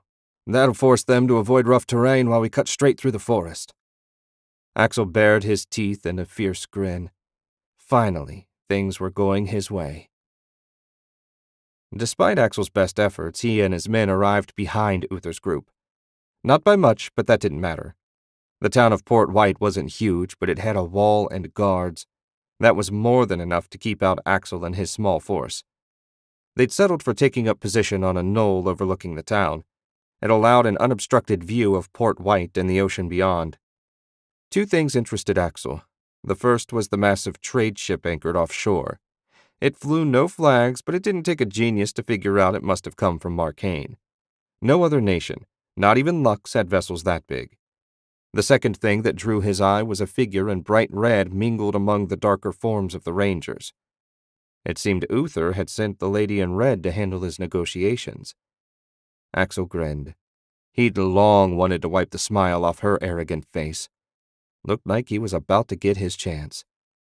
After the forced march, his scouts were huffing and puffing, and it was bound to take a while for the rebels and Marcaine's representative to finish up their discussions. This would be an excellent chance to get some rest. "We'll keep watch in shifts," Axel said. "One squad per shift. First squad and I will take the first 2-hour shift. Everyone else get some sleep."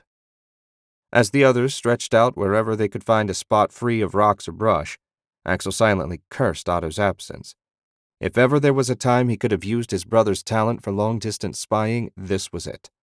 He doubted any of the wizards he had with him could pull the trick off. If they could, one of them certainly would have spoken up. Better safe than sorry.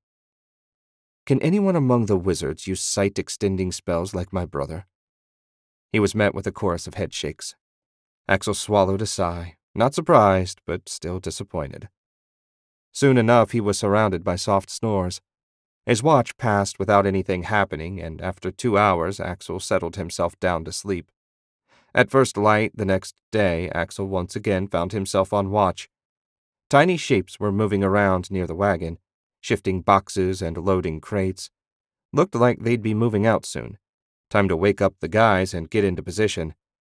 An hour later, they were hiding in the evergreens that lined the road out of Port White. Axel had chosen to set up on the southern branch of the road on the assumption that the targets would be going to meet Prince Uther. If he was wrong, they were going to have a hell of a time getting ahead of the wagon on the eastern branch. Axel said a silent prayer to any angel or demon that might be listening. He needed this ambush to work.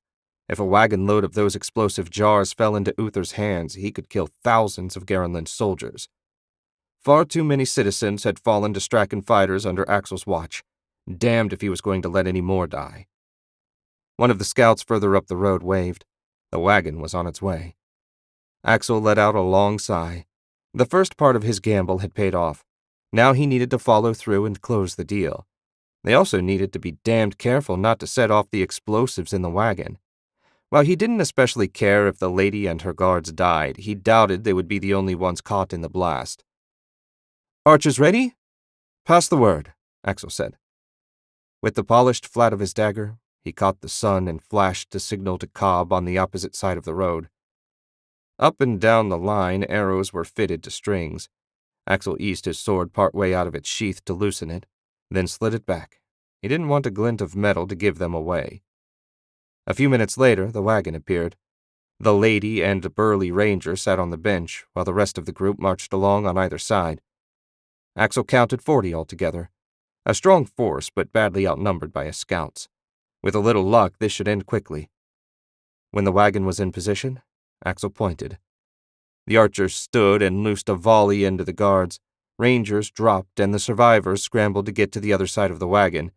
The moment they did, Cobb's team loosed, felling even more of them. Axel and the swordsmen leapt into the road. "Surrender!" The wagon driver reached around for one of the crates. He made it halfway before freezing in his tracks.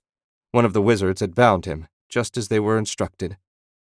The lady in red glared at Axel, but remained silent. The tension grew as those rangers, still free to move, looked at each other, clearly trying to decide if a quick death in battle would be better than prison and the mines. It didn't take them long to decide. With a roar, the rangers drew their curved blades and charged. They managed a few steps before the archers cut them down. If they had been anything but rangers, Axel might have felt bad. As it was, he'd had enough brawls with the bastards to be happy not to have to worry about guarding them had they surrendered. That left him with 2 prisoners, the lady and her driver. One of them was bound by magic, and the other remained as still as if she was as well. "Where's Uther?" Axel asked as he sheathed his sword. She remained silent. "You're going to have to talk eventually. Might as well do it now and save yourself some discomfort." "I'll never talk. Do your worst. You can't break me." She sounded so certain. Axel shook his head. "Maybe I can't. But if you won't talk to me, you'll talk to my brother when he arrives. I promise what Otto will do to you won't be pretty. Otto Schenk? Wulfric's pet wizard? He's your brother? Axel nodded. He's grown a lot more disagreeable over the last year.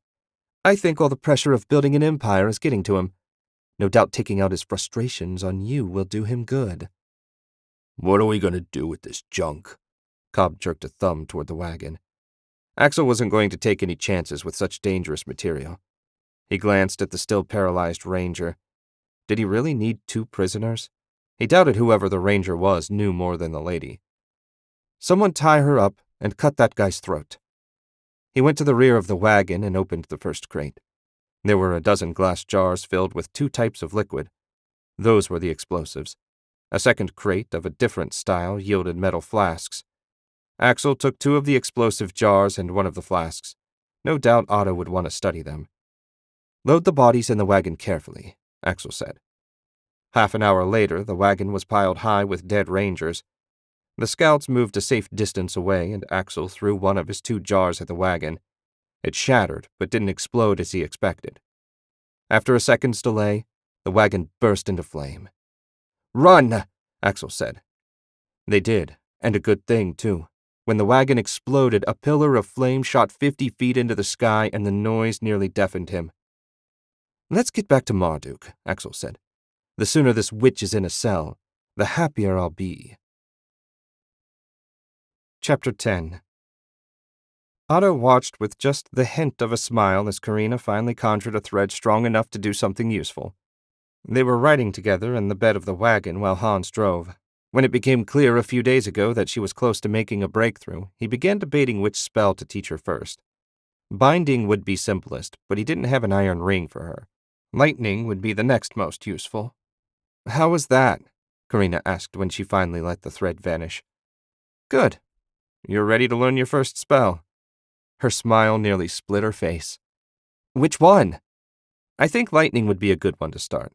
It won't be terribly strong, but if you get into trouble, you'll certainly be able to make someone think twice. If you can strike their head or heart, you might even kill them. Sound interesting?" "Everything about magic is interesting. What do I do?" "Let's see if you can get a spark. Conjure a short thread, not more than 1 inch long, and slide it into your index finger, just beyond the tip." She did as he said with only the slightest hesitation as the ether pierced her flesh. It was painless, but disconcerting. Otto's whole body shivered the first time he did it. "Good. Do you feel the energy there? Like a tingle?" Her forehead crinkled. "There's something, but it's really weak." "That's what you want. Will the energy to merge with the thread and follow it out of your finger."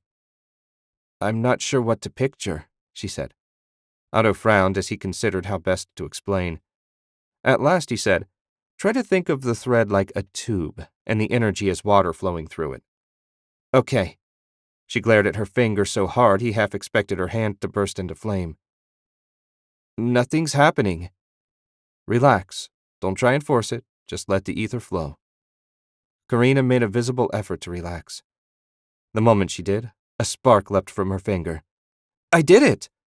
"Yes, very good. Now—" Before he could continue his instruction, the girl wrapped her arms around his neck and hugged him. Otto gave her an awkward pat on the back. From the front of the wagon, he would have sworn he heard Hans chuckle. He let it pass without comment. There was little enough for amusement out here. After a moment, Karina got herself under control and let go. "Sorry, that was my first real magic and I got excited. What were you going to say?" "I was going to say that now you need to practice creating the spark as quickly as you can. Under a second would be ideal, but I don't expect that right away. And don't forget to keep practicing your threads. Now that you can make one, try and make a second." She stared at him.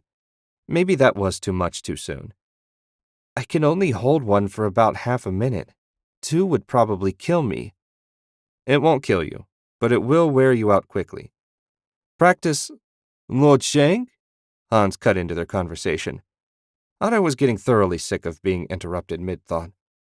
"What?" "There's something coming. A huge cloud of dust is on the horizon." He stood, and sure enough, a brown cloud hung over the plains. Quick as thought, Otto sent his sight soaring out. What he found did little to improve his mood. He blinked and said, "Valeris is driving a massive herd of cattle toward us. His cavalry is following in its wake." "They mean to trample us," Hans said, "and break our formation. Stop the wagons, power up your armor, and form a wedge in front of the army. Karina, find Oscar and stay with him." Otto leapt out of the wagon as soon as they stopped. While Hans organized his squad, Otto went to the Legion commander and explained the situation. When he finished, the commander said, "My men are strong, but they can't stand against a charge of cattle." "I'm aware. Don't worry, get everyone in position behind Hans in the armor and be ready to engage the enemy cavalry. My wizards and I will make certain to turn the cattle." The commander saluted and set about getting his people into position. Otto's next stop was the group of wizards he brought. They all looked a bit nervous as he approached. Combat on the open plains was quite a bit different than fighting a siege. On the plus side, the enemy only had cattle, not other magicians. "We need to make a wall of fire," Otto said. "That'll turn the cattle and protect the Legion." "Master Enoch didn't teach us how to make a firewall," one of the Garenland wizards said. "Don't worry, I'll handle the spell. You just fuse your ether to mine and extend it. Hurry, there isn't much time." Indeed, as they rushed to their places in the center of the formation, the ground was already shaking from the approaching herd. Hans's squad in their magical armor knelt in a wedge in front of the spearmen, swords drawn and driven into the earth for extra balance. "How long, Hans?" Otto shouted. 15 seconds. Otto grimaced. He wasn't going to get more than one shot at this. He drew his mithril sword and sent 30 threads through it before forming them into 2 thick tubes, one on either side of the Legion. Finally, he rubbed his fingers to generate heat and sent it through. 10-foot-high walls of fire sprang up. They ran half the length of the gathered men. The roar of the cattle was like thunder. Otto coughed as the dust rose, but didn't lose focus. One by one, the other wizards extended the wall until it ran the full length of the battle line, and not a moment too soon. The herd broke around the massive armor, saw the flames, and shied away. Otto could barely see them through the blaze. Sweat broke out on his forehead, and not from the heat. Maintaining the flames took everything he had. "Clear!" Hans shouted. Otto and the other wizards immediately released their spells. The armored men stood and wrenched their swords free of the earth. A horrid crash of steel on steel was mingled with the screams of men and horses. The spearmen shifted left and right, forming a phalanx and stabbing into the enemy horsemen. Otto knew he needed to lend a hand, but right now it took all he had just to stand. A few of the others hurled weak spells into the enemy formation, but they hardly made a dent. This fight, at least, was going to be settled by muscle instead of magic. The fight dragged on for nearly 15 minutes before the noise died to nothing. Otto's breathing and heart rate were back to normal as he stepped around the wall of spearmen. Hundreds of men and horses lay dying on the ground. Thankfully, most were wearing Roland uniforms. Most, but not all. The soldiers trained in first aid hastened to help their comrades, binding wounds and preparing to carry them back to the healers in the supply train a few hours behind them. Hans climbed down from his armor, seeming none the worse for the fight. "I swear, my lord, kneeling there with a few hundred cattle rushing at me is the strangest and most terrifying thing I've ever faced on the battlefield." "Let's hope it stays that way. Gather your men, and let's see if we can find Valeris." A few minutes later, they were knee-deep in bodies. It was easy to tell which ones were killed by the armor, since they were all in multiple pieces. Hans kicked over a corpse, but found only an ordinary soldier. "You didn't see him during the fight?" Otto asked. Hans shook his head. "I only focused on uniforms. Slice brown and avoid black and gold. The fight moved too fast for anything else." Otto nodded, disappointed but not surprised. A pained shout drew him to the left. 2 wounded Roland soldiers were attempting to shift a dead horse off a pinned third man. They noticed Otto and the others coming and drew their sabers. "Hans, my magic is still a little under the weather. Would you mind?" "Certainly, my lord." Hans drew his own sword, and the others followed suit. The fight ended as quickly as it started. Hans and his men weren't considered the best for no reason. They sheathed their blades, and Hans looked down at the trapped man. "I found him, Lord Shank." Otto let out a sigh of relief and hurried over. Sure enough, Valeris had his right leg trapped under the dead horse. He appeared unharmed otherwise. Whether that was good luck or not, Otto wasn't sure. "Spare me your gloating and finish it," Valeris said. "You're hardly in a position to make demands. Someone fetch Karina up here, please." Hans gave a nod and one of the guys ran off. "Who's Karina?" Valeris asked.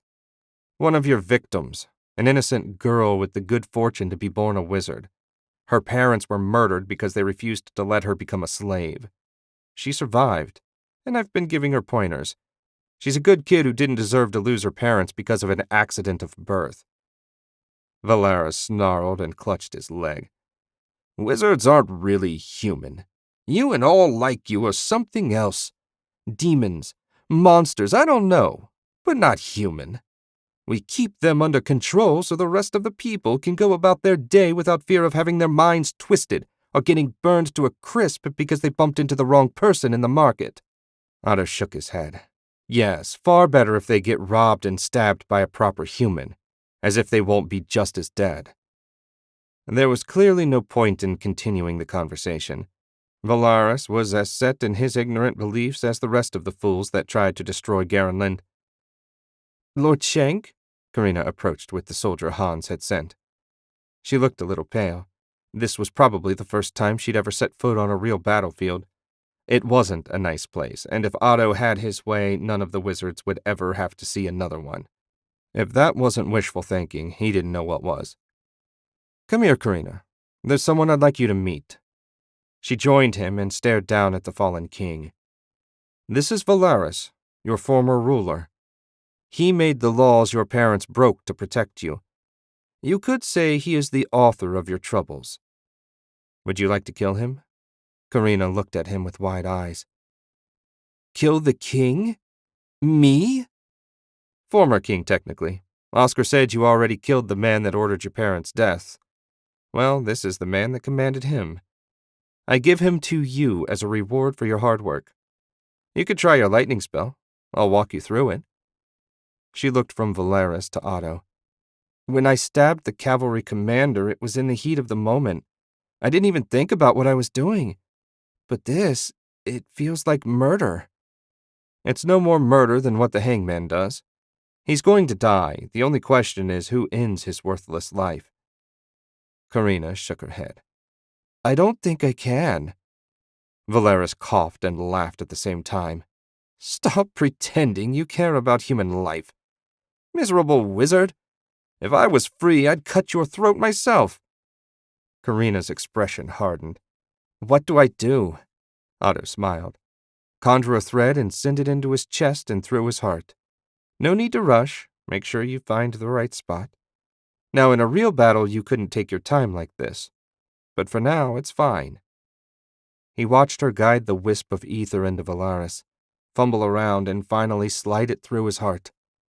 The magic was so fine, Valeris's natural defenses didn't even register it as a threat. "Good. Now connect the thread to the spark in your finger like we practiced earlier." Karina did as he said, and a moment later a weak bolt of lightning streaked out and into Valeris, who howled and thrashed. She started to pull back, but Otto said, "Don't stop until he's dead. You'll feel it when the life is burned out of him." Karina kept the lightning going for another 5 seconds.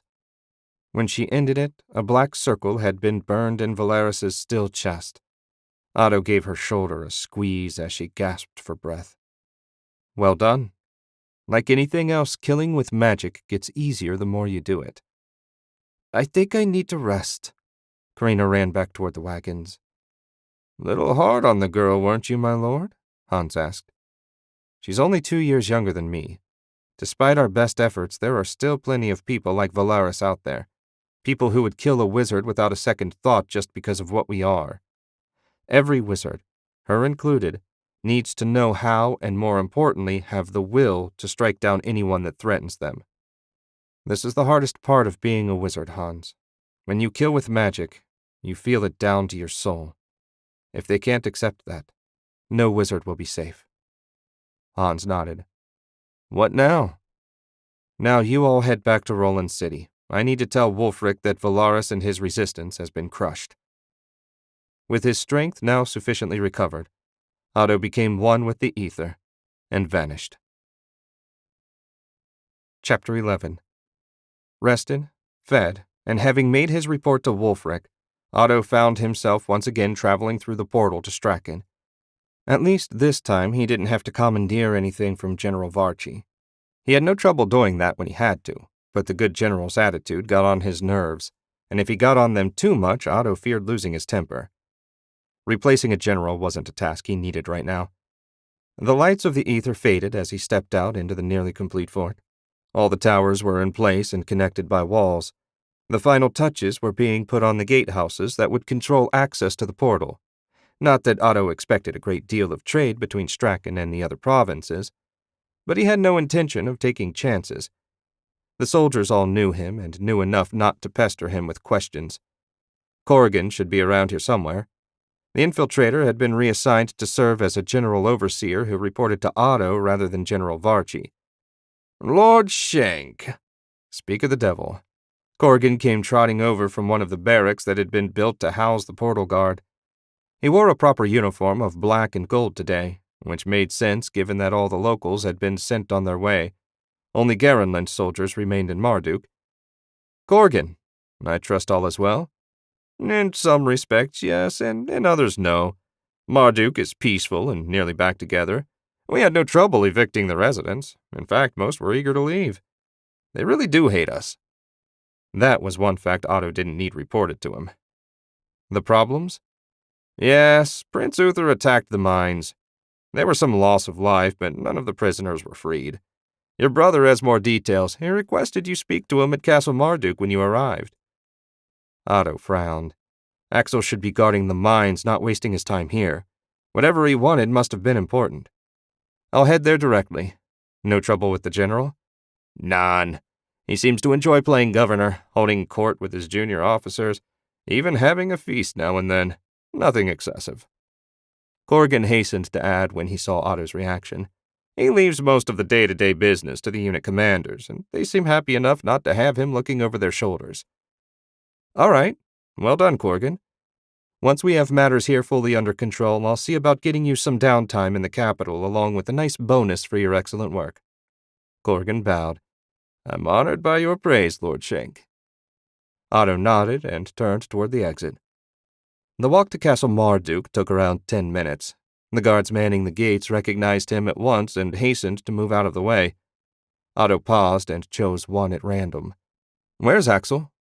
I believe Commander Shank and his scouts have moved into the old guard barracks, my lord. The nervous soldier pointed at a low, single-story structure built along the eastern wall. Thank you. Otto marched directly to the barracks door and knocked. The door opened a moment later, and Axel's surly second-in-command appeared in the gap. His eyes widened just a fraction when he found Otto waiting. Lord Shank, he said you'd be by eventually. Where is my brother? In the dungeon, questioning our prisoner. Not that he's having much luck. The bitch is tougher than I would have believed. We've tried everything, and she hasn't said a word. Your brother believed only magic would loosen her tongue. Loosen whose tongue? I assumed you knew. We captured the lady in red about a week ago. She's been in the dungeon for the last 2 days and has so far resisted every trick we tried. Didn't dare go too hard. She can't answer if she's dead after all. Otto took a moment to process the news. How did you manage that? Long story. Probably better if I let the commander tell you himself. Follow me. Cobb turned and shouted to one of his men that he'd be back shortly. They entered through a side door and followed a curving hall to a set of stairs that led to the basement. Otto vaguely remembered the passage from his brief scouting run when they first arrived, but was glad to have someone show him the way. As they started down the steps, Otto asked, There was no structural damage from the collapsing tunnel? No, none. Whoever dug that trap knew what they were doing. Other than cleaning up some broken rock that slid into a storage room, everything was fine. They stopped outside a heavy, iron-banded door. A muffled scream came from deeper in. Sounds like he's still at it. You can go on in. Cobb held the door, then closed it behind Otto. A short walk past half a dozen empty cells brought Otto to the torture chamber. It was every bit as well equipped as Father's. The only light came from a glowing brazier. Axel stood over a prisoner bound to the rack. He turned as Otto approached. "I didn't really expect you so soon. Things must have settled down in Roland. Valeris died yesterday and his army is broken. There'll be some cleanup work, but nothing that requires my full attention. I see you've caught quite a prize." "She might be a prize, but I can't crack her open. Want to take a shot?" Otto stood beside his brother and looked down at the lady. All the haughty confidence was gone now. Her famous red dress was little more than rags, and burn marks marred her smooth skin. She made a pitiful sight, not that he felt any pity for her. "Time flies, doesn't it?" Otto said. "I don't imagine you thought the next time we met would be under these circumstances." She glared in sullen silence. "No advice to offer me today?" "Shame. I suppose we should get started." Otto flicked his iron ring and bound her with her eyes open. The magic he was going to try wouldn't work if she couldn't see. Drawing on the ether, he conjured a spinning multicolored wheel. As she stared at it, he sent threads into her brain, activating the section that controlled relaxation and pleasure. Pain was a fine thing, but it had many limits. Pleasure, on the other hand, was so much more versatile. Moment by moment, the tension left her, and after 10 minutes, she was calm and fully relaxed. "Uther's in trouble," Otto spoke softly, gently, like a lover whispering in her ear. "We have to find him. Only you can save him." "Split Rock. I have to meet him with the weapons at Split Rock."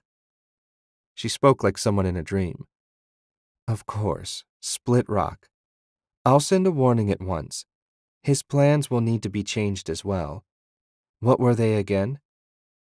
"Find more fighters, then free his father and the other prisoners." Otto smiled and nodded. "Thank you. That was wonderfully helpful. You should go to sleep now. Poor thing, you look exhausted." A thread of ether slipped into the part of her brain that controlled sleep, and soon she was out. Otto nodded toward the door. Once they were outside the dungeon, he asked, "Did that mean anything to you?" "I've never heard of Split Rock, but this is one of the weapons she was talking about."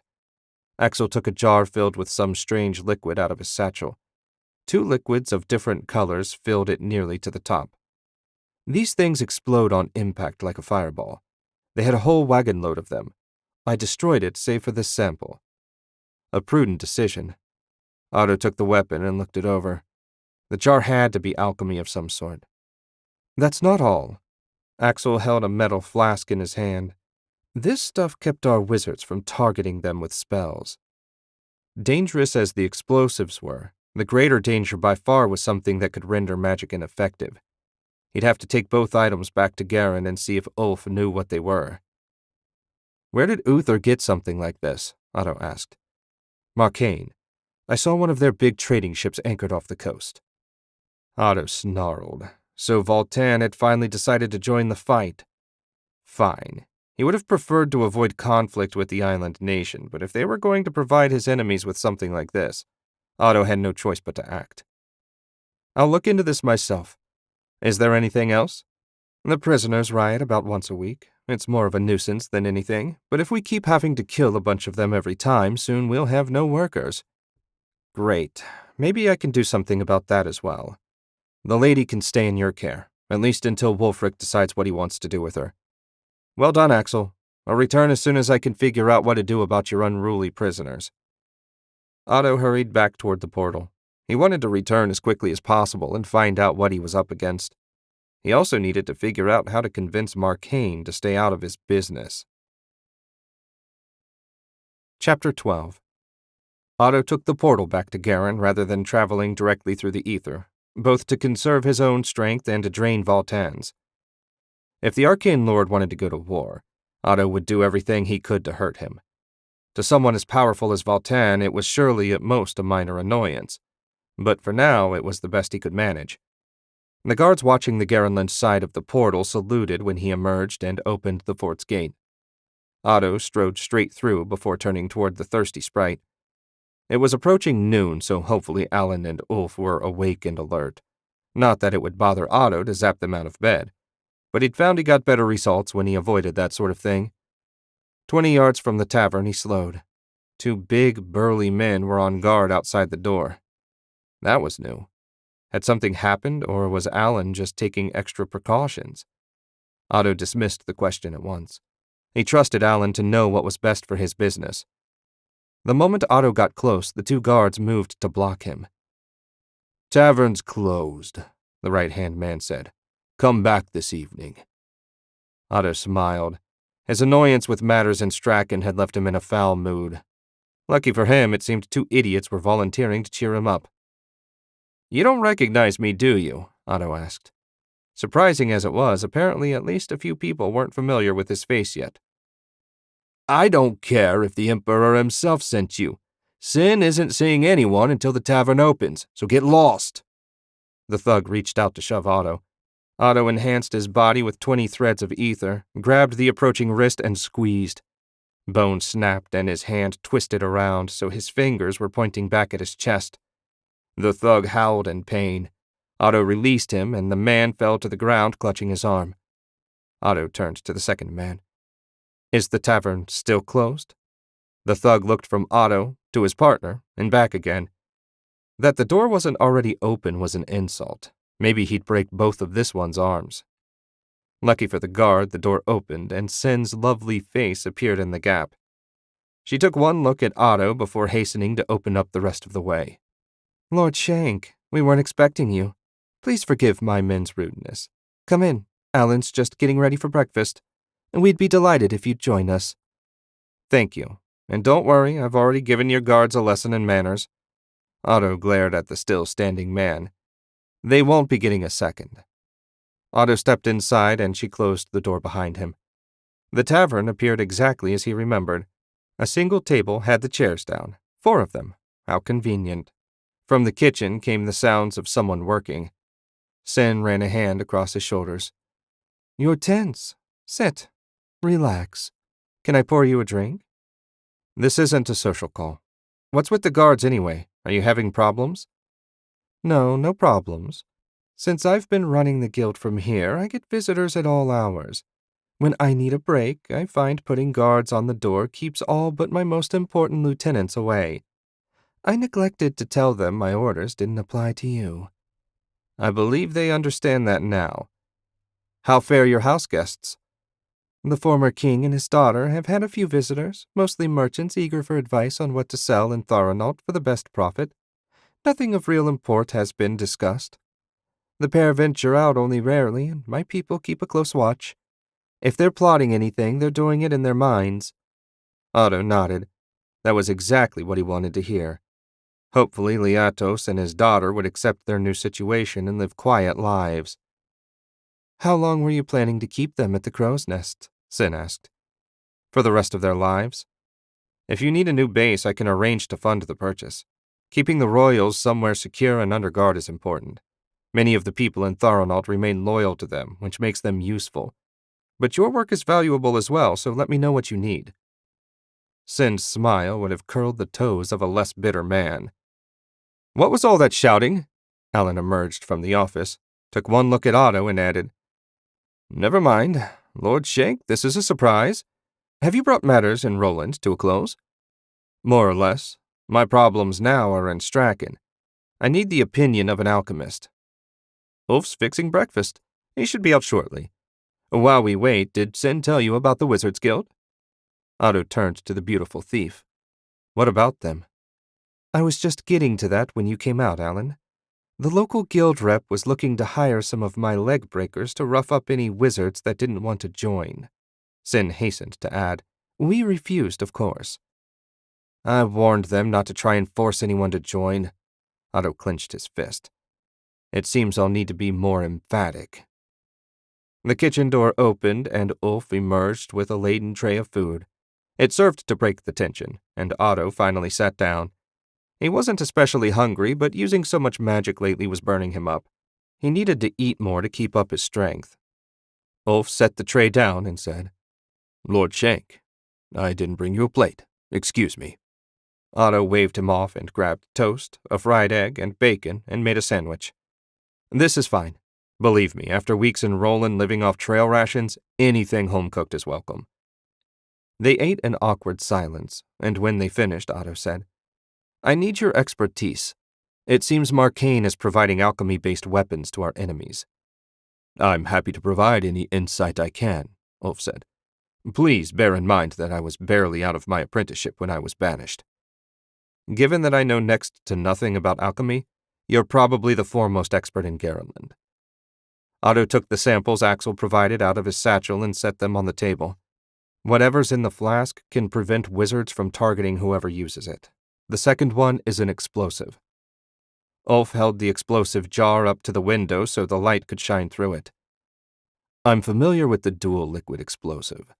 As long as you have the ingredients, it's easy to make. You just shake the jar to mix them, then throw. This sample is highly refined and very powerful. Whoever made it knows their business. Unfortunately, there's no way to counteract it beyond killing the person about to throw the missile or using magic to redirect it away from the target. And the other? Otto asked. Ulf unscrewed the flask's lid and poured a drop of the silvery liquid that looked like mercury onto his hand. He rubbed the potion into both hands, then held them up. Try to attach a thread to my fingers. Otto obliged, but the instant his thread got close, it vanished like smoke in the wind. He tried a heavier thread, one that should allow him to take Ulf's fingers off, and that one was destroyed as well. That substance is a nightmare, Otto said. Yes, Ulf agreed. I've heard of mirror shine, but I've never seen it. The anti-magic potion is very difficult to make. I wouldn't be surprised if this was made by Lord Voltan himself. The potion's only weakness is that the effects are temporary, a few hours at most. You can also target the space around the enemy and use the spell's secondary effects. Otto was disappointed that there wasn't a way to directly counter the effects of the alchemical weapons, but at least there was a way to overcome them. Hold your hands up again. Ulf did as he asked, and Otto spent a minute figuring out how close a thread could get before it dissolved. 4 inches was plenty close enough to detonate a fireball and still blow someone's face off. Thanks for the information, Otto said. Now I just need to figure out how to stop the prisoners from rioting. There I believe I can be of more help, Ulf said. You can? Alan spoke for the first time since they finished breakfast. Yes. The item I was working on when I was banished is a drug that is highly addictive and causes tremendous pain during withdrawal. Should you get the miners hooked, they will be much easier to control. If you dose the evening meal, they'll be lethargic all night, and should anyone misbehave, you can deny them the drug. Their screams will convince the others not to cause trouble. Otto grinned. That was exactly what he needed. How soon can you make a batch? I'll need a day to prepare and supplies. Fairly expensive supplies. Otto pulled a heavy purse out of his satchel and thunked it down on the table.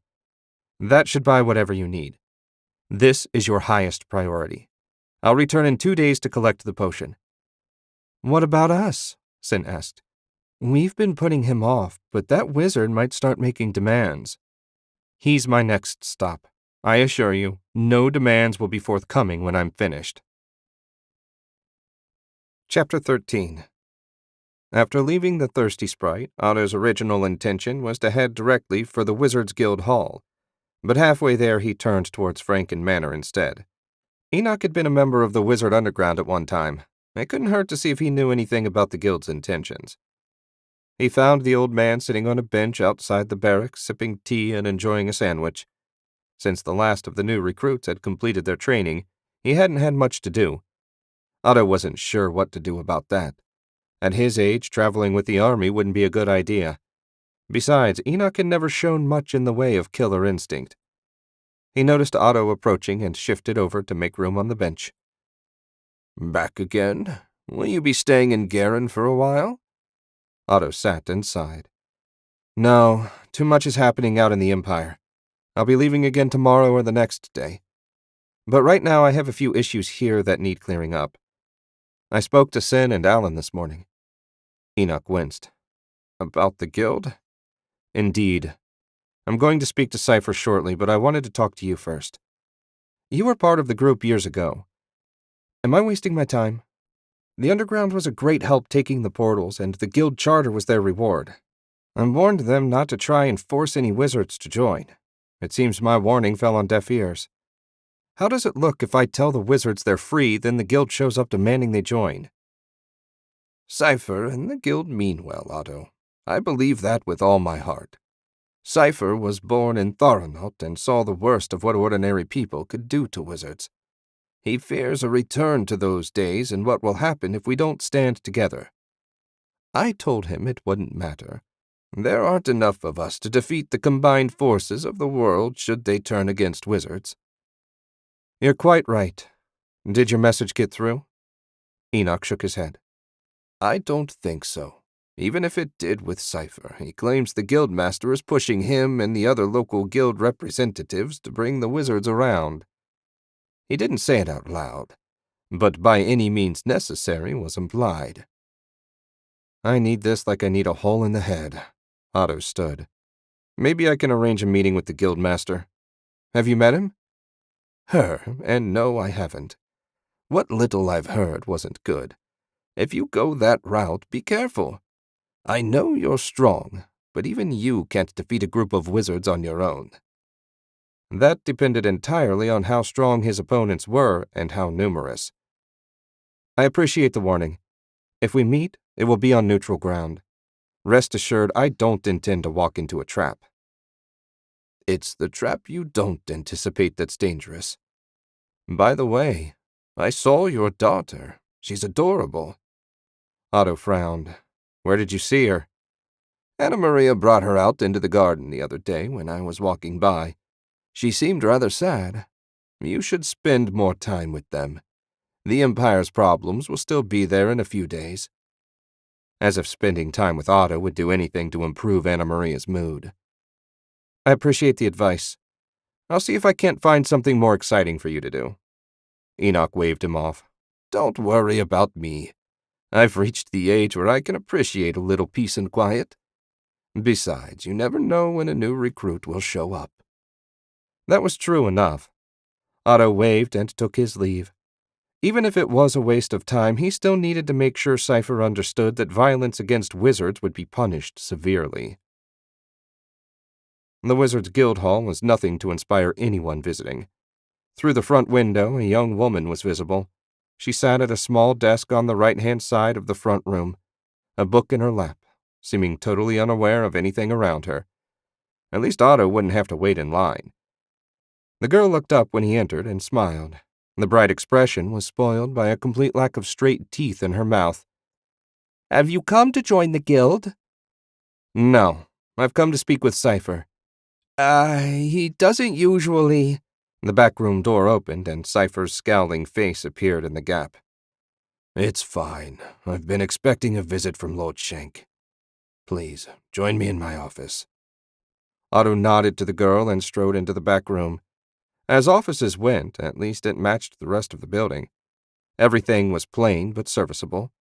Cypher sat behind his desk and gestured to one of the guest chairs.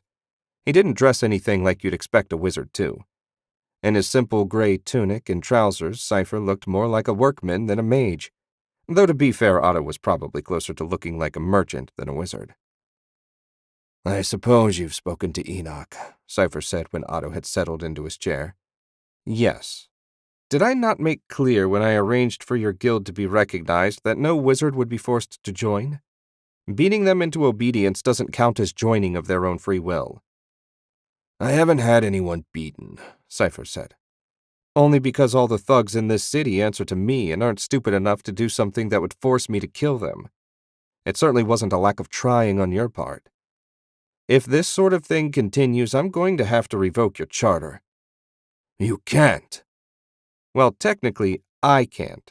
But once I inform the Emperor what you've been up to, I doubt he'll need much convincing to order the charter revoked. Wait, please. I explained to Enoch why the guild is so important. Ultimately, wizards can only trust each other.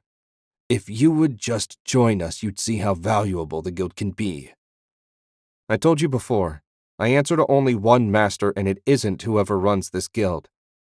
I'm giving you one last chance. Tell your master and your fellow members that, from this day forward, If any wizard is troubled by your hand, directly or indirectly, you're done. Do I make myself clear?" "Perfectly. I will relay your message to the guildmaster." Cypher's face twisted in a pleading look. "Won't you at least meet with her? Maybe the two of you could come to an understanding." Otto smiled. He'd been hoping Cypher would make the offer. "Perhaps when I finish with other matters. For now, though, I feel I've been more than generous. Ignore this warning at your peril. You won't get another." Chapter 14. Uther reached Split Rock late in the afternoon, 3 days later than scheduled. The giant stone, with a huge crack running down the center, was a well-known place in Straken, but he doubted anyone outside the country knew about it. That was why he'd chosen it as their meeting place. Despite his late arrival, there was no sign of the lady, or more importantly, the Marcane weapons. During his travels around Straken, he'd picked up 24 volunteers, little more than boys, really, who were eager to fight the enemy. He'd taken them on more out of desperation than because he thought they'd be much use in battle. At the very least, they could throw an explosive jar, or they would have been able to if the weapons had been here like they were supposed to be. Where the hell could she be? He assumed they'd be here waiting and worrying. Instead, nothing. Something must have happened to them. Maybe they ran into a Garenland patrol. If she lost the weapons, Uther swore he'd kill her himself. "We'll camp here tonight. Maybe the others will show up tomorrow." Uther caught the eye of one of the rangers and nodded off to the side. "Majesty?" the ranger asked. "Take a squad and look around. See if there's any signs the wagon made it this far. If they haven't, we'll need to backtrack toward Port White." "As you command, Majesty." He collected 9 men and they disappeared into the evening. Uther would have complained some more if he thought it would help, but of course it wouldn't. Nothing had gone right since his father was taken.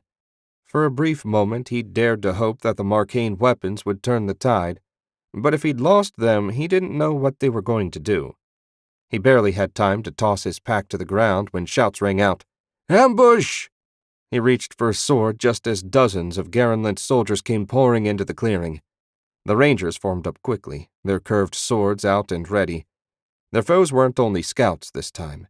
Heavy infantry armed with spears and protected by mail armor and shields marched forward in their hundreds.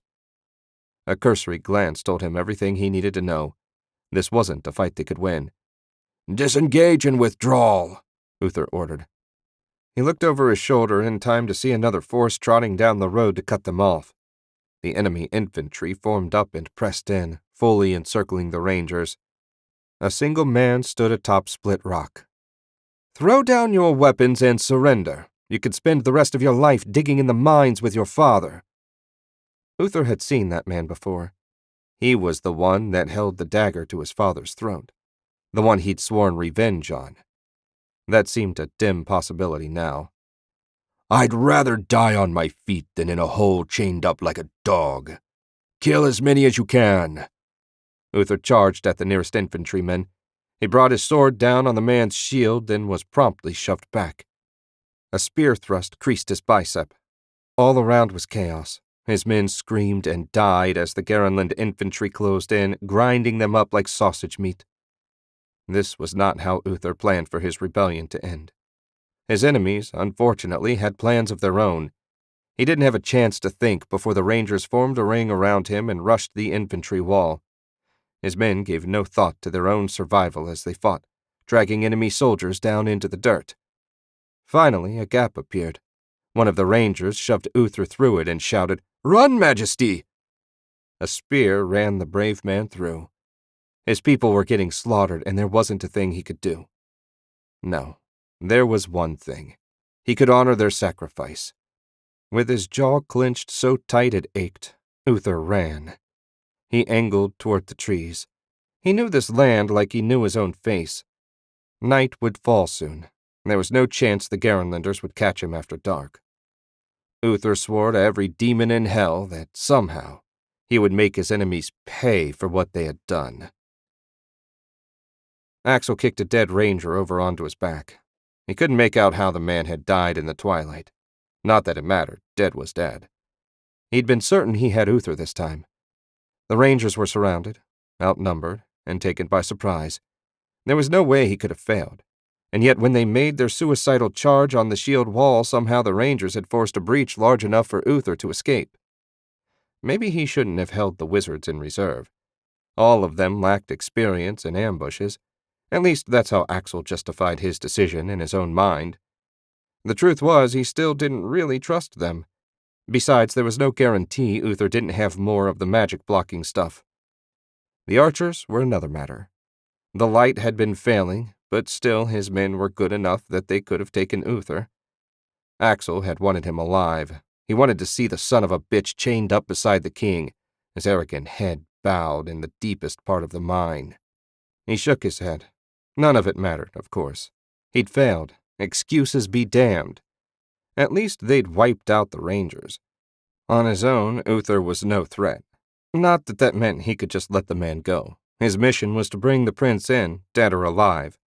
They'd never get redeployed somewhere, anywhere, but Strachan, until that mission was complete. His lips twisted in a bitter smile. When he found out, Otto would never let him hear the end of this. "Sir?" Axel turned at the sound of Colton's voice. "Give me good news." "Sorry, sir. He reached the forest and it was too dark to see his tracks. I can easily pick up where he left off tomorrow if you want." Axel nodded. The scouts would keep after him, at least for a few more days. He'd send the regulars back to Marduk. They'd done their job and done it well. 6 dead and 20 wounded wasn't bad considering they'd taken down several hundred Rangers. "Let's make camp away from these corpses," Axel said. "We move at first light." Uther leapt from one tree to the next as he tried to throw the hunters off his trail. He couldn't see them or hear them yet, but he could feel the Garenland dogs nipping at his heels. They were back there somewhere, now that the sun had risen.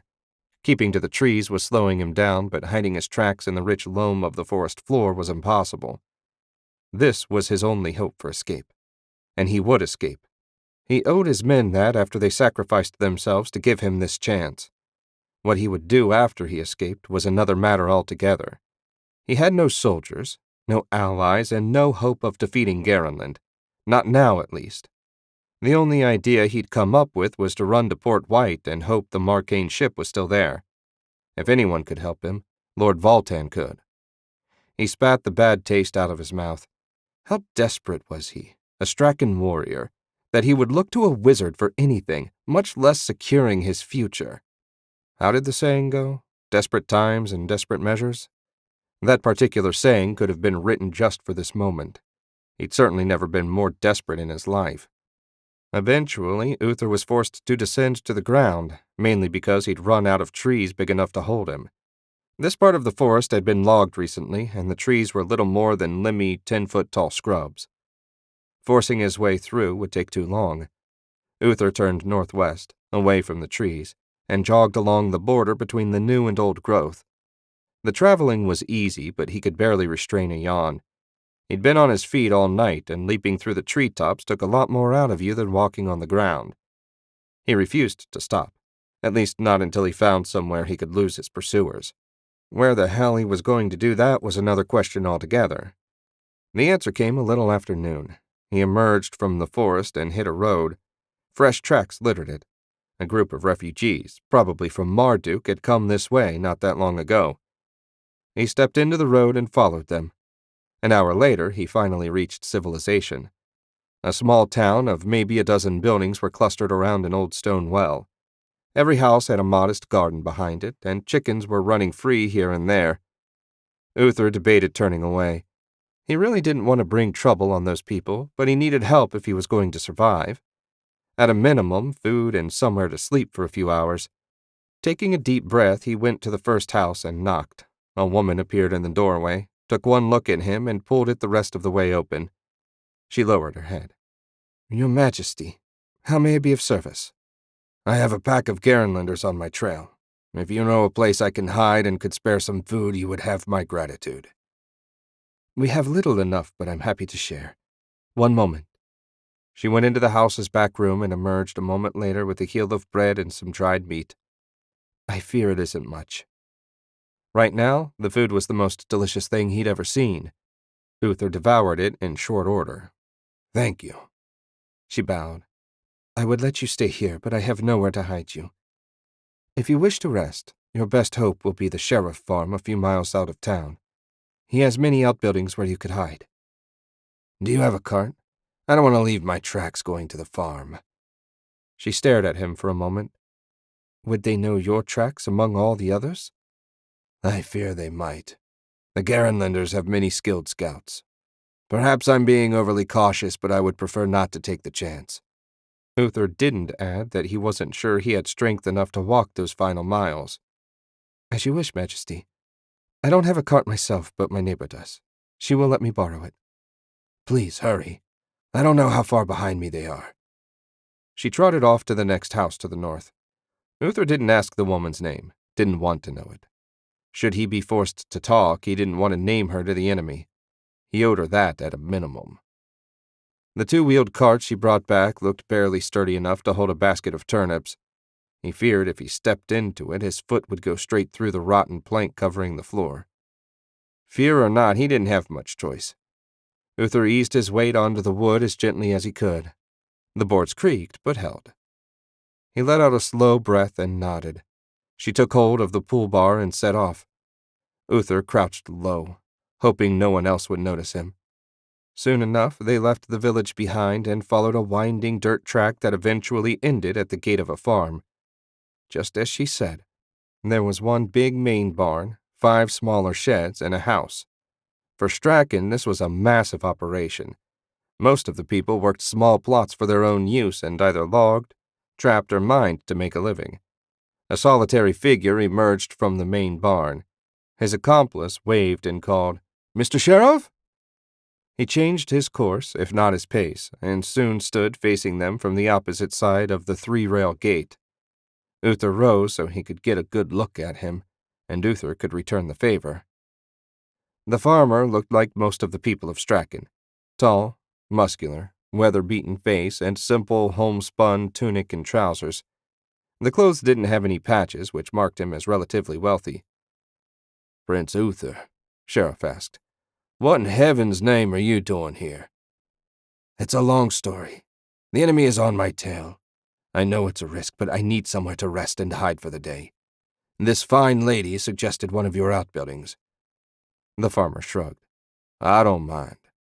The curing shed is half full of bacon, but there's room for you in the back. It's not fancy by any means, but anywhere out of sight is perfect, thank you. Tired as I am, I could sleep on a bed of rocks." "Okay."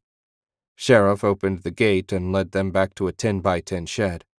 The smell of curing meat made Uther's mouth water and reminded him that he'd only had a few bites of food in over a day. Uther ducked into the shed, turned back, and said, "Thank you both. I won't forget what you've done when we retake the kingdom." Sheriff closed the door and Uther worked his way to the back. There was a small clear area, and he lay down. If he was found, there was no chance he could fight his way free of a large force. He found that oddly freeing, and soon fell fast asleep. Chapter 15. To say that Wulfric hadn't taken it well when Otto informed him of Marcaine's interference would be a vast understatement. He still held them partly responsible for his father's descent into perhaps not madness, but something like it. He'd leapt at Otto's suggestion of a raiding force to keep them too busy to cause more trouble. Wulfric had even provided the names of several ship captains that were citizens of Garenland, even though they sailed out of Lux. With royal permission in hand, Otto had become one with the ether and traveled to Shank Barony. The regular army was spread too thin to take even more soldiers away from their duties. Hopefully his father would see the benefit of providing troops in exchange for a share of the loot. Otto didn't care if they were garrison soldiers or mercenaries, as long as they had no compunction about killing. He emerged from the ether 50 feet from the castle's front gate. With so many of his relatives inside, Otto could hardly fail to arrive where he wanted to. He'd found that as long as he could get close to his target, he could shift the point where he appeared with no trouble. Lord Coronan hadn't mentioned being able to do that, but he assumed she considered it so obvious that it didn't need to be said outright. He shook his head. That was the problem with dealing with someone that knew so much. They always assumed you knew more than you did. Either that, or it was a test to see if he could figure out what to do on his own. Speaking of his master, He should probably stop in and update her on his progress. He felt like he'd accomplished all of her demands, so she should be willing to reveal the next step to him becoming an arcane lord. If only there weren't a million other demands on his time, he'd be doing exactly that. Unfortunately, the Empire was far too fragile right now to take however much time he'd need to complete the task. As he strode up to the gate, the guards on duty snapped to attention. They all showed him a good deal more respect than they had when he was a child, which made things considerably easier. As the portcullis clanked up, Otto asked, "Is father in?" "Everyone is, my lord. Your brother returned only yesterday from a patrol. We've had hardly any trouble from bandits, thank heaven."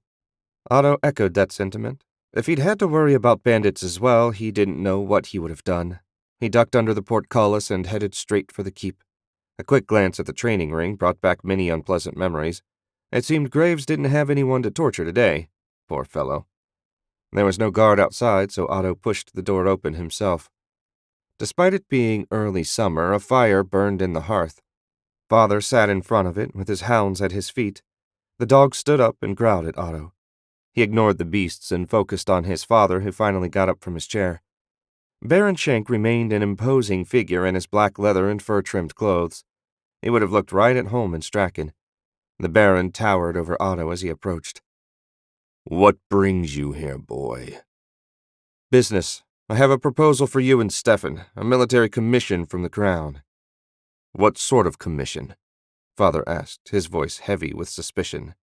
Otto would have been offended, but his father was suspicious of everyone, so he didn't take it personally. "A raid on Marcane. You provide the manpower, I provide the ships.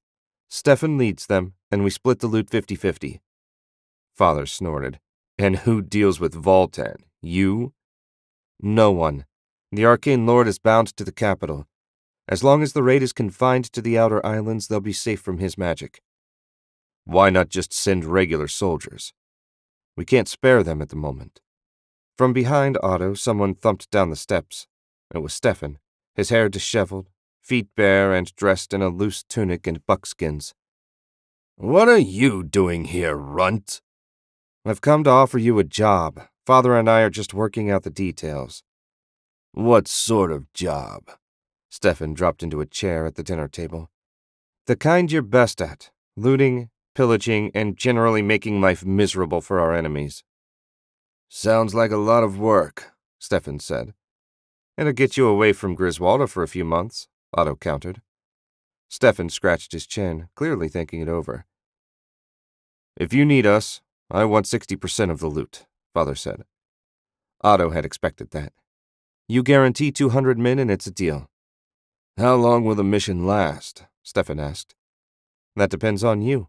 It'll last until either you get enough loot to fill the ships or Marcane decides to make a deal with us to get you off their island. If you give it your all, I'd say 3 months at most." "Deal," Father said, not looking at Stefan. "I can spare 1 unit from the garrison, and I know a mercenary captain who will jump at the chance." "Good. Gather your people and meet me at the portal. Shall we say in 10 days? "Agreed." Father's stern expression cracked, and he almost smiled. "I thought you'd be the most worthless of my sons. And yet, thanks to you, Schenk Barony will be richer than ever. I knew arranging your marriage was a good decision." Stefan licked his lips at the mention of Anna Maria. Otto didn't bother getting upset. In fact, he would have happily given her to his brother if it wouldn't have destroyed the fiction he strove to maintain. "Your mother is in her sewing room if you wish to speak to her before you leave." After that final pronouncement, Father strode out of the dining hall and turned toward his office. With the prospect of wealth in his eyes, Father would do his utmost to live up to the deal. Otto took a step toward the stairs, but Stefan stopped him. "I never thought I'd see the day you'd ask anything from me. Don't think just because you threw this deal in Father's lap I've forgotten about what you did to me. I still plan to find that old wizard and cut his heart out." So many changes in his life, yet Stefan remained the same. He found that oddly reassuring. "If you find Master Enoch, he'll kill you. You should thank me for saving your life that day in the basement." Otto stalked off before his brother could reply. He took the steps 2 at a time and soon stood in front of the door to his mother's sewing room.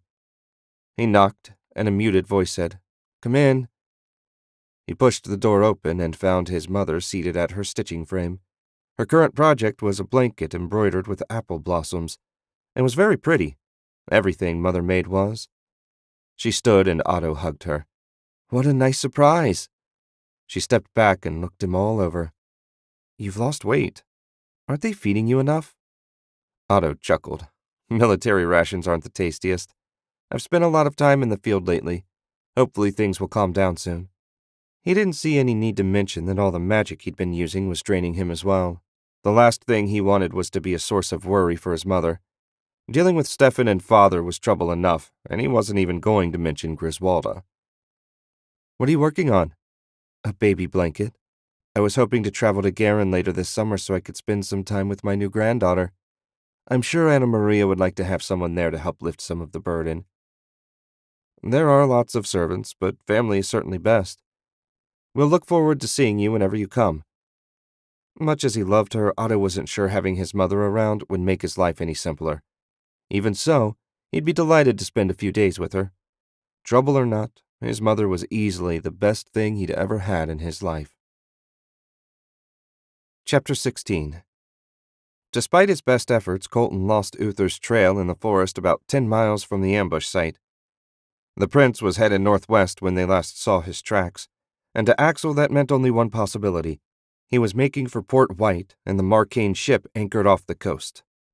Maybe Axel was right, and maybe he was wrong, but either way he pointed his scouts in that direction, and they marched hard. Now they faced the wall surrounding Port White and happily found Garenland's soldiers guarding it. General Varchi had taken Axel's advice and sent a garrison to occupy the town. Other than Marduk, Port White was the most important settlement in the kingdom, or province, now that Strachan was part of the new empire. They really should have seized control of the town long before now. But done was done. Now that Garenland had control, there would be no more magical weapons coming through this way. Axel marched up to the gate, and a sergeant met him on the opposite side of the heavy door. Has anyone come or gone from this city in the past several days, Sergeant? No, sir. The locals have been quiet as mice. We all figured this was going to be a tough post, but so far so good. Don't let your guard down. No matter how well behaved the locals are now, this is still Strachan, and any one of them would cut your throat without a second thought. What about the Marcane ship? She sailed south a few hours after we arrived. Not very friendly of them, but hardly surprising. Axel scratched his chin. If the ship was gone, Uther would find no escape here, especially with the new garrison. But did Marcane's vessel head for home, or did they just find a new place to cause trouble? There were no more ports, but that meant nothing.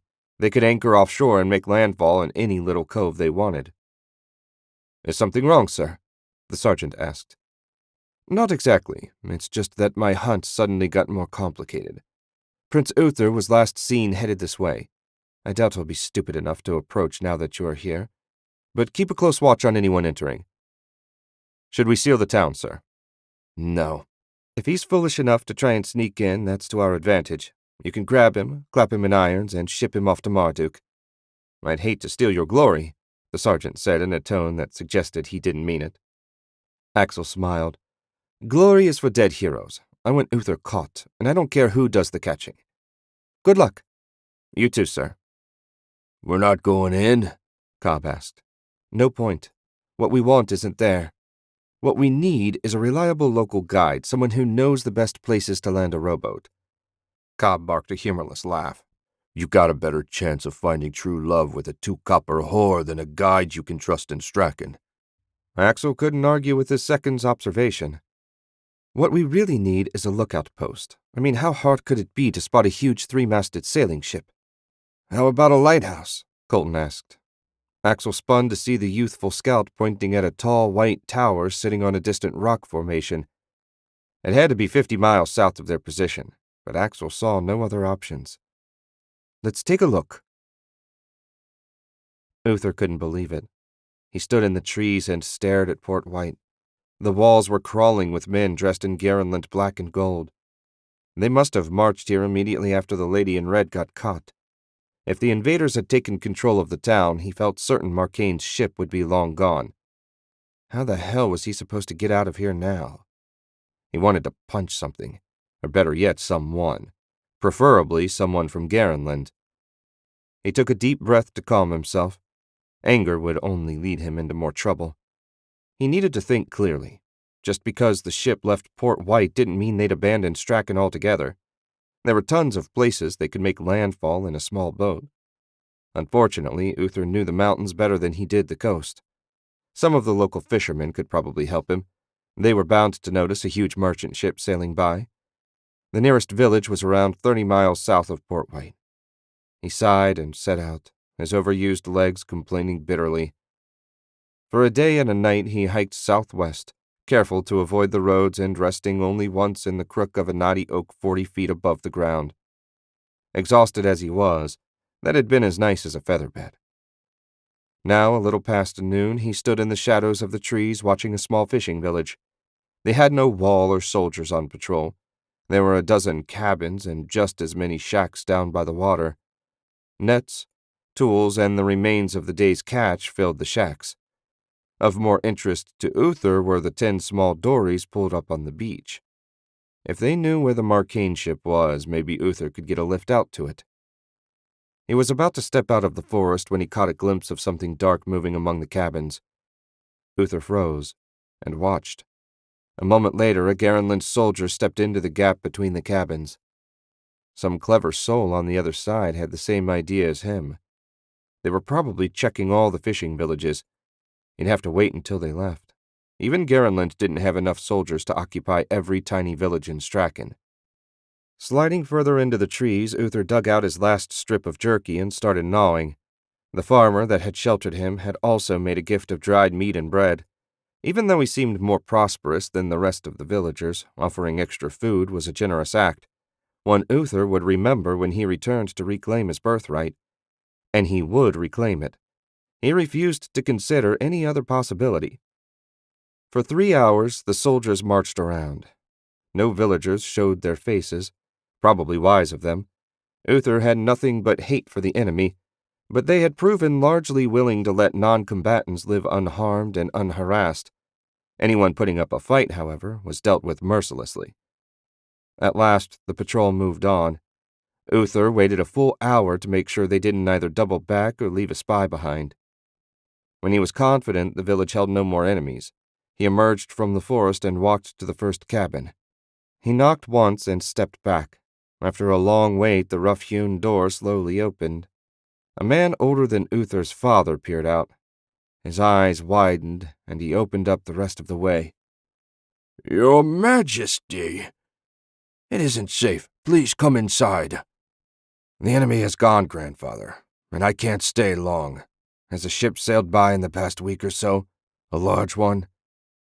Oh, yes, I saw the monster with my own eyes. Cursed thing nearly capsized me without so much as a how fare you. Do you know where it is now? Aye. They anchored up 100 yards off one of my favorite spots. Scared the mackerel all off. Bloody merchants. Uther smiled at the old man. Time had done nothing to harm his spirit. I must ask a great favor. Though they may be rude, that ship is my only hope of escaping the men hunting me. Can you take me to where they're waiting? Certainly, Majesty, though I can't promise they're still where I saw them. Uther waved a hand. We'll deal with that should it become necessary. When can we leave? Have to wait until first light. We'll never make it in the dark. Uther's first instinct was to argue, but he knew next to nothing about the water. Best to trust in someone that had been doing this sort of thing for longer than he'd been alive. The march to reach the lighthouse Colton spotted left Axel exhausted. They'd arrived 10 minutes ago, just in time to watch the sunrise. The lighthouse itself was abandoned and falling apart. Whoever ran the place had given up long before Garenland invaded. Axel considered himself to be in pretty good shape, but 2 days of non-stop marching combined with only 4 hours sleep had pushed him and the rest of his men to the brink of collapse. Had they been hunting a force of rangers, he would have ordered them to stop and rest. But even exhausted, the scouts should be able to handle Uther by himself. At this point, the prince had to be as worn out as they were. There she is, Cobb said. Axel forced himself to look. Sure enough, maybe half a mile off the coast, the Marcane trader had anchored up. They hadn't even sailed that far from Port White. Arrogant bastards. Not that he could blame them. Marcaine was the only real sea power. The few warships Lux fielded were no match for them, and the other kingdoms had even smaller fleets. Now that they'd found the ship, Axel needed to figure out exactly what they were going to do about it. Their bows had no hope of reaching that far, and he didn't know where Uther was going to meet them. Axel felt helpless, and he hated that feeling. "Anyone have any suggestions about how we might stop them?" Axel asked. Never a wizard around when you actually need one, Cobb muttered. While Cobb grumbled, Colton eyed the ship and pulled his longbow. He couldn't possibly think he could hit it. "I think I can hit it," Colton said. "We've got the advantage of height, so if I aim high, I think I might just reach it." Axel had no better ideas, and it couldn't hurt to try. "Light your arrows and aim for the sails. Even all bunched up, they should still catch. If we can burn those, it might give us time to get a wizard out here to sink them." Colton strung his bow while one of the other scouts prepared a flaming arrow. Flint and steel clicked, and soon the rag was burning. Colton knocked the arrow and drew, aiming high. When he'd gotten the string drawn as far back as he could, he loosed. Axel held his breath as the arrow arced out over the water. It slipped right between the masts, overshot the deck, and splashed into the water. Somehow he'd reached the ship, but missed the target. "Another boat, my lord," Cobb said. Sure enough, a fishing dory was making its way out to the Marcaine ship. Axel couldn't see any detail, but he refused to believe it was a coincidence. That had to be Uther. "All archers, break out your bows and fire at will. I want whoever's in that little boat dead. Colton, keep trying to light the big one on fire." In short order, arrows were arcing out toward the dory, all of them missing. Lacking a bow of his own, Axel could only watch and grimace at every missed shot. One arrow finally looked like it was going to take out the man at the tiller. A moment before impact, it hit an invisible barrier and bounced into the sea. Axel turned to stare at the Marcaine ship. A solitary figure stood at the rear of the ship, hand raised. Demons take them. They had a wizard on that ship. 2 more accurate shots were turned away by magic. At last, the dory reached the merchant ship and a ladder was dropped. The person in the front of the boat, Axel assumed it was Uther, though he couldn't prove it, climbed quickly up on the deck. "Save your arrows, men," Axel said. "They won this round." All that time and chasing for nothing. Maybe it counted for a little that Uther was no longer in Strachan to cause trouble. But that was cold comfort, and Axel doubted the Emperor would be pleased. Not to mention Otto. "Let's pack it in, get some rest, and head to Marduk. For better or worse, this mission is finished." Chapter 17. Otto emerged from the portal and was greeted immediately by a chorus of salutes from the guards. Everyone understood now that the portal would only open off schedule if he opened it. That was most helpful, and assured no accidents from an overzealous archer. He waved them back to their positions and took a moment to look around. The fort was complete. 15-foot walls with a single gate controlled access to the portal. Watchtowers manned by archers marked each corner of the fort. A barracks had been built for the soldiers along with the storage building. Everything looked exactly as he expected, which was a pleasant change of pace given what he'd walked into lately. Satisfied with his brief inspection, Otto started for the gate. He made it halfway before Henry, the infiltrator he'd assigned to Lux, came jogging out of the barracks. More of a spy than an actual member of the garrison, he was dressed in plain civilian clothes. He waved at Otto and said, "A moment, please, Lord Shank." "Henry, what do you need?" "There've been some minor issues with the wizards. 2 of them came to the fort to report being assaulted and their new shops vandalized. The criminals responsible made it clear that they needed to join the Wizards Guild unless they wanted more trouble." Otto's jaw clenched. So they had started here as well. If that were the case, no doubt the guild would be up to similar tricks in the other provinces as well. He'd made the situation clear to Cypher, but perhaps he needed to be a bit more forceful. "Do you know where the guild is based in, Lux?" "They have a building right here in Crystal City. I can show you." "Excellent. Lead the way." Henry took off with Otto at his side. As they walked, Otto asked, "Why didn't the wizards go to the City Watch?" I can't say for certain, but I suspect the way they've been treated in Lux made them wary of the local law. And to be fair, Garenland is the true power here now. It makes sense that they'd reach out to us. Otto couldn't argue that. May I ask what brought you to Lux, Lord Shank? Ships. I need 2 of them. The Emperor mentioned that a handful of Garenland's citizens moved here when relations were better and set up shipping businesses. Otto shook his head. I can't imagine there was much call for that sort of thing when the portals were in full operation. Actually, Henry said, for some of the coastal towns, it's faster to sail there directly rather than go through the portal, then travel over land, especially in Roland and Strachan given their size. Otto raised an eyebrow. Henry cleared his throat. I've been trying to talk to as many people as I can to try and get a feel for the country. I spent a couple days down at the docks chatting with the merchants. Admirable. I wish all my subordinates were as conscientious in their work. When I'm finished at the guild, you'll have to guide me to the right people. It would be my pleasure. Henry pointed at a building across the street with a sign featuring an open book and wand. That's the guild. The door was closed and there wasn't a person in sight. Clearly their attempts at intimidation had failed to drum up any business. Good. Otto would have hated to see them benefit from such horrible behavior. Wait here. Otto crossed the street and knocked on the open door. As he waited, he charged his body with ether. It finally opened, and a man in his early 30s looked out. His eyes widened when he saw Otto. And that was the last thing he saw. Otto's fist crashed into the man's face and sent him staggering back before he collapsed on the floor. The noise drew the attention of someone in the back room. A second door opened, and a woman demanded, "What's going on out here?" I was giving your associate an explanation as to why violence is a bad way to convince people to do what you want. For example, it's hard to negotiate with someone who's unconscious. Since you're awake, I'll talk to you. Who the hell do you think you are? She sent 5 threads charged with lightning at him. Otto brushed them aside and moved closer. My name is Otto Schenk. I've already had this conversation with Cypher and Garen. It seems he neglected to pass the warning on, so I'll tell you what I told him. Leave the wizards alone. If they want to join your guild, fine. I don't care one way or the other. But if I hear any more of them have been attacked, I'm going to come back here and rip your head off. I suggest you pass this warning on to your fellow guild leaders. If I hear one more complaint, someone's going to die. You think you could come in here, threaten us, and just walk away? She had guts. Otto had to give her that.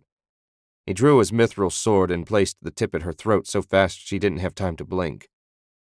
I don't have to walk away. And neither do you. You people in your precious guild are causing me trouble I don't need. The only reason I don't wipe you out is because you were helpful in seizing the portals. Whatever goodwill you earned is gone. Tell me, do I walk away, or do we finish this fight? She swallowed hard. Perhaps I was rash. If Cypher hasn't spoken to the guildmaster, I will. I will also send messages to the other halls. Rest assured, there will be no more trouble. Good. That's exactly what I wanted to hear. Otto sheathed his blade and, without another word, marched back out of the guild hall. Is all well, my lord? Henry asked when he rejoined the spy outside. Time will tell. Withdraw whatever you need from the portal guard's funds to pay for the wizard's damaged shops. I'll replace the money when I get back to Garen. Now, let's head to the docks. I have ships to hire. Happily, the docks were only a 10-minute walk from the guild hall, and the streets were quiet save for the occasional well-dressed person on their way here or there. 6 ships waited at the end of the wharfs, none of them huge, but all big enough to carry 100 men to Marcaine, and plenty of treasure back. Still, he thought there'd be more. Is this all? Most of the fleet is out fishing, Henry said. Another handful are delivering merchandise. This is actually a pretty good selection for this time of year. The 2 you want are over there. Both captains were born in Garenland, and I suspect that's where their true loyalty lies. Otto strode over to the first ship he indicated and stopped in front of the gangplank. Hello? Anyone on board? A few seconds later, a bearded, scowling man in a blue canvas outfit stalked up to the railing. Who wants to know? Otto Schenk. I'm looking to hire a pair of ships on Crown business. My companion tells me the captain of this ship is a Garenlander by birth. Would that be you? Yup. What's the job? Troop transport, from here to one of the Marcane outer islands and back. We'll pay a 10% cut of the loot for the ship. How soon do you want to set sail? Depends on how long it takes to gather our soldiers. 2 weeks or so? I have no pressing business. I accept your commission. Name's Captain Wainwright, and we'll be ready when you are. Otto nodded, pleased to have secured his first ship. Rare as it was, things did occasionally go right. He didn't trust that for a moment. Chapter 18. No thugs waited outside the Thirsty Sprite when Otto approached in the early afternoon. Sin probably couldn't get anyone to stand guard anymore. It was a pity he'd had to move the former king and his daughter into the crow's nest, but he needed somewhere safe to keep them under close watch and in reasonable comfort. He knew of nowhere else that fit the bill. What they really needed was a proper base for the intelligence network, somewhere big enough for a real alchemy lab, a dungeon, an armory, and space to store the magical armor. Otto shook his head. He'd add finding such a place to the list of a million other things he needed to do. When Otto knocked today, Alan opened the door promptly. Lord Shank, I assume you're here to pick up that horrible concoction Ulf's been cooking in my kitchen. Come in. Otto entered the nearly empty tavern. There was no sign of Sin. No doubt the acrid stench filling the place had driven her out. Hard to believe anything that smelled like that could be good for causing euphoria. Maybe finding a new base needed to move up the priority list. Where's your lovely comrade in arms? Sin took off 10 minutes after Ulf got started. She said she'd find somewhere else to work until he finished. I shut the tavern down as well. We told everyone there were rats and the stink was poison. I imagine that'd do wonders for your business. Alan shrugged. My regulars aren't the fussy sort. They'll just be happy there are no rats. No troubles to report? None. According to Sen, the Wizards Guild hasn't made any further attempts to hire muscle. I've heard nothing about spies or sabotage. Garen is enjoying a rare quiet spell, and I'm not complaining. Nor me, Otto nodded to himself. If we have some quiet, this might be a good time to properly set up. A tavern was fine when we were getting started, but now we need more. I want you to find a space, something in the industrial area where the stench won't draw attention. It needs to be big enough for you, Sin, and Ulf to operate out of with room for storage. Lots of storage. What's my budget? Alan asked. Find the right building. Price is irrelevant. I'll get the money from the crown if I can't get it from my father-in-law. If you can't convince the current owner to sell, I'll talk with them. Got it. Timeline? As soon as possible. If Ulf's stuff works, I want him set up to produce more quickly. I'll start looking today. Before Alan could say anything else, the kitchen door opened and Ulf emerged along with a cloud of steam. The first batch is ready. Otto left Alan and joined Ulf in the doorway. Let's see. The kitchen had been transformed into a lab, complete with scorched glass beakers, tubes, and burners. Turning it back into a kitchen wasn't going to be quick or easy. Not that Otto cared. At this point, they didn't need a cover. Alan could close the tavern altogether for all it mattered. On the counter sat a steel container shaped like a small bucket with a heavy lid tightly clamped on top. Ulf placed a hand on the container. Here it is. Enough of the drug to enslave thousands for a month. Mix 1 teaspoon to 5 gallons of liquid. Water, alcohol, even super stew will work. Just make sure whoever is preparing the mix doesn't get any of the raw drug on bare skin. The result would be bad. How bad? Raving madness followed by massive heart failure within 30 minutes. That's certainly bad, though Otto could also imagine plenty of uses for it as a poison. Alan's going to get you set up in a proper lab away from here. As soon as you're ready, get the next batch started. Do you need money? I have enough with what you gave me for a second batch. After that, I'll need more. Otto nodded. He needed to set up a steady source of funds for their operation, though given his resources, that should pose no problem. Lord Shank, I can't tell you how wonderful it feels to be doing the work I was trained for. Mixing drinks is a poor substitute for true alchemy. Otto grinned. If I can ever scare up an afternoon off, I'd very much like to observe the process. My understanding of alchemy is limited, and I'd like to fix that. Anytime. I would be delighted to show you what little I know. Ulf offered a deep bow. Otto collected the drug, and turned to leave. The sooner he delivered the drug, the better. Dead prisoners didn't produce, after all. Traveling through the ether had spoiled Otto. After arriving in Marduk, he spent a day and a half riding north to the mines along with a group of soldiers headed that way to relieve the guards on duty. Axel, unfortunately, was off somewhere hunting Prince Uther, so Otto couldn't just use their connection to appear at the mine. Maybe he should make a safe room and rune mark it to save time. He dismissed the idea as quickly as it appeared. Rune marking the mine implied that he would be visiting often, and that was the last thing he wanted. Otto could easily find scores of better uses for his time than dealing with the mines. Speaking of the mines, the exterior fortifications had been rebuilt and reinforced since the attack. The stone walls were now over 10 feet high and nearly that thick. A pair of towers allowed the archers a good field of fire. All in all, Otto was impressed.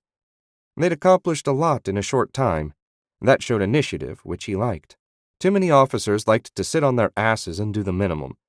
Whoever took over from Axel clearly wasn't that sort. Otto dismounted in the courtyard inside the wall. The mine entrance resembled a tunnel into hell, the darkness broken only by a red lux crystal. A group of soldiers emerged from the tunnel, along with an officer with lieutenant's symbols on his black and gold uniform. He spotted Otto and hurried over. Lord Shank, we didn't have word you were coming. My name is Baldwin, and I currently command this post. No need for any fuss. I've brought what I hope will be a solution to your rioting problem. Heaven's blessing on you, sir. If you have some way to keep these savages in line, I would welcome it, and so would my men. Otto pulled the container out of his mount's saddlebag. This is filled with a magical concoction that will induce a state of euphoria in the prisoners. Mix it with their food at night and they'll give you no trouble before morning. Should there be a problem, withdraw the potion and tell them the offenders are to blame. The pain will quickly remind them why they should do as they're told. It might take a few weeks to get them properly trained, but after that, I doubt you'll have any more trouble. We'll try anything, Baldwin said. The prisoners riot several times a week. It's as if they want us to kill them. Given that your prisoners are from Strachan, that might be the truth. If you'll escort me to your cook, I'll instruct him on how to prepare the dose. Otto followed his guide down into the darkness. It was a short walk to the side chamber that served as a barracks for the soldiers on duty. Behind it was a simple kitchen with a huge kettle bubbling over the fire. A surly-looking bearded man in a stained white short-sleeved tunic looked up as they entered. He offered a half-hearted salute. Sir, Lord Shank has a special ingredient you'll be adding to the prisoner's food. Pay close attention to his instructions. Otto passed on the directions Ulf had given him. When he finished, he added, Make sure not to get any in the soldiers' food, as it is highly addictive. The cook accepted the drug container. If it keeps those slobs from complaining about my stew, it'll be worthwhile. Otto was about to take his leave when a gong sounded deeper in the mine. Not again, Baldwin muttered. It's a riot. Excuse me, Lord Shank, but I need to deal with this. Perhaps I can be of assistance, Otto said. Lead the way. Baldwin thankfully saw no need to try and dissuade him, and the two men made their way quickly down a sloping tunnel. It branched first to the left, then the right. They went right, and Otto soon heard shouts and the clash of steel. Ah! A man dressed in rags and manacled hand and foot shuffled toward them, a pickaxe raised above his head. Baldwin went for his sword, but Otto struck first. A weak bolt of lightning set the prisoner on his backside. He wouldn't be getting up again for a while. Well struck, my lord. I wish we had more ways to put them down without killing them. They hurried on and soon reached a wall of soldiers armed with shields and batons facing a gang of prisoners armed with pickaxes. Both sides flailed at each other to little effect. The prisoners' bindings worked with the narrowness of the tunnel to limit their attack options. Otto sent 30 targeting threads into the first 2 rows of prisoners. A weak pulse of lightning dropped them in one go. The prisoners behind them stopped cold. No doubt seeing so many of their fellows taken down with a single shot knocked the fight out of them. Back to your work or you can join them, Baldwin shouted. At the rear of the group, Otto spotted King Uther watching closely. Looked like the old man had some spirit left. That wouldn't do at all. Lieutenant, kindly grab the former king and bring him somewhere he and I can have a private chat. I have a strong suspicion that he's the cause of at least some of your problems." "As you command, Lord Shank." The private location Baldwin brought him to was basically a cave just off the main tunnel. A few crates of supplies sat in one corner, but otherwise it was empty. Uther glared at him across the empty space. His hands were manacled behind his back to keep him from trying anything. Not that Otto was overly concerned about a single old man whose best days were behind him, but he appreciated Baldwin's thoroughness. "I don't know what you have to say, but I'm not interested," Uther said. "Kill me or send me back to my men." "I am going to send you back," Otto said, "but first I need to make a few modifications to your behavior. The constant riots are a bother, and I'm certain you're responsible. Not that it takes much agitating, you are men of Straken after all. I expect you to act like savages." "And you are an arrogant, condescending Garenland fop. If you think you can modify my behavior, you're dreaming." Otto flicked his ring and bound Uther in place, eyes open. "I never considered myself much of a fop. I prefer comfort to fashion. Now bear with me. I've gotten better at this, but I still have a long way to go." He conjured the wheel of color in front of Uther and started it spinning. Once he was fully entranced, Otto said, "Whenever you think of lashing out at your captors, you will instead pinch the side of your right arm. Whenever one of your men suggests something violent, you will be struck with a blinding headache that won't go away until you convince them to stand down."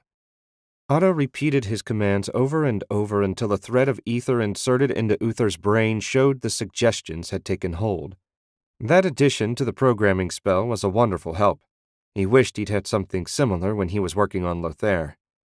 When the task was completed, Otto released Uther and stepped back. "I told you," Uther said. "You won't control me with your cheap magic." Otto waited a moment, then Uther reached down and pinched the side of his arm.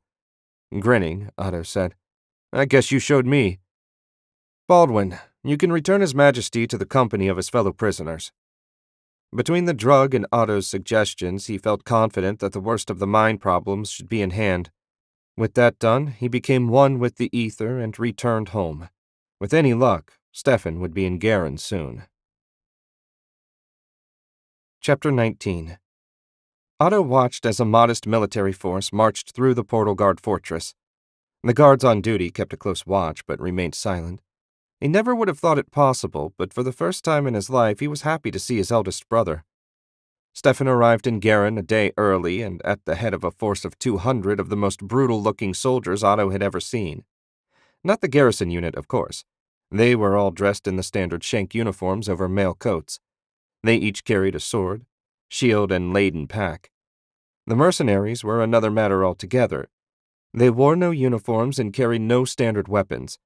Each person, both men and women, carried whatever weapon they liked, from axes to short swords to longbows and crossbows. Stefan stood at the head of the procession, his thin blonde hair corralled by a steel helm. A solid steel chest plate augmented his mail coat, and a longsword hung at his hip. Beside him, a shorter man with a darker complexion and greasy hair chewed a wad of tobacco. He wore only heavy leather armor and carried a pair of hand axes tucked into his belt. Otto tried not to let his distaste show. These people were going to slay his enemies, not spend the night at Franken Manor. As long as they could fight, nothing else mattered. Stefan took a deep breath and looked up at the portal. "It's been too long since I visited the city. Pity there's no time to visit the whorehouses." "Charming as always, Stefan. I've arranged your ships and supplies. If you're ready, we can head directly to Lux." Stefan eyed the portal with a good deal less enthusiasm. "This is safe, isn't it?" "I keep forgetting this is your first time traveling by portal. Rest assured, thousands of people have come and gone through here." Unable to resist, Otto asked, "You're not afraid, are you? Axel didn't even flinch when he went through." "I'm not afraid of anything," Stefan snarled. "But if you wanted to get rid of me and make it look like an accident, this might be a good way." Otto shook his head. Did Stefan have any idea how much power he'd have to give up to become a baron? Probably not. Knowing Stefan, he probably figured whatever he had was the best thing around and everyone else was jealous and wanted to take it. "If it makes you feel better," Otto pulled out the control rod and charged it with ether, "you can go last. He touched the portal and ether roared through it. When the opening was filled, Otto gestured. "After you." Stefan bared his teeth and stomped through, followed quickly by the rest of the soldiers. Otto followed them. The ether streamed around him, and an instant later he stepped out into the Lux fort. Otto had sent a message earlier in the week letting them know the force was coming. He didn't want anyone panicking and doing something stupid. Otto deactivated the portal and led the way through the fort's gate. It was a few minutes' walk to the docks, and when they arrived, they found Henry and Captain Wainwright standing at the foot of one of the two vessels' gangplanks. Henry hurried over and bowed.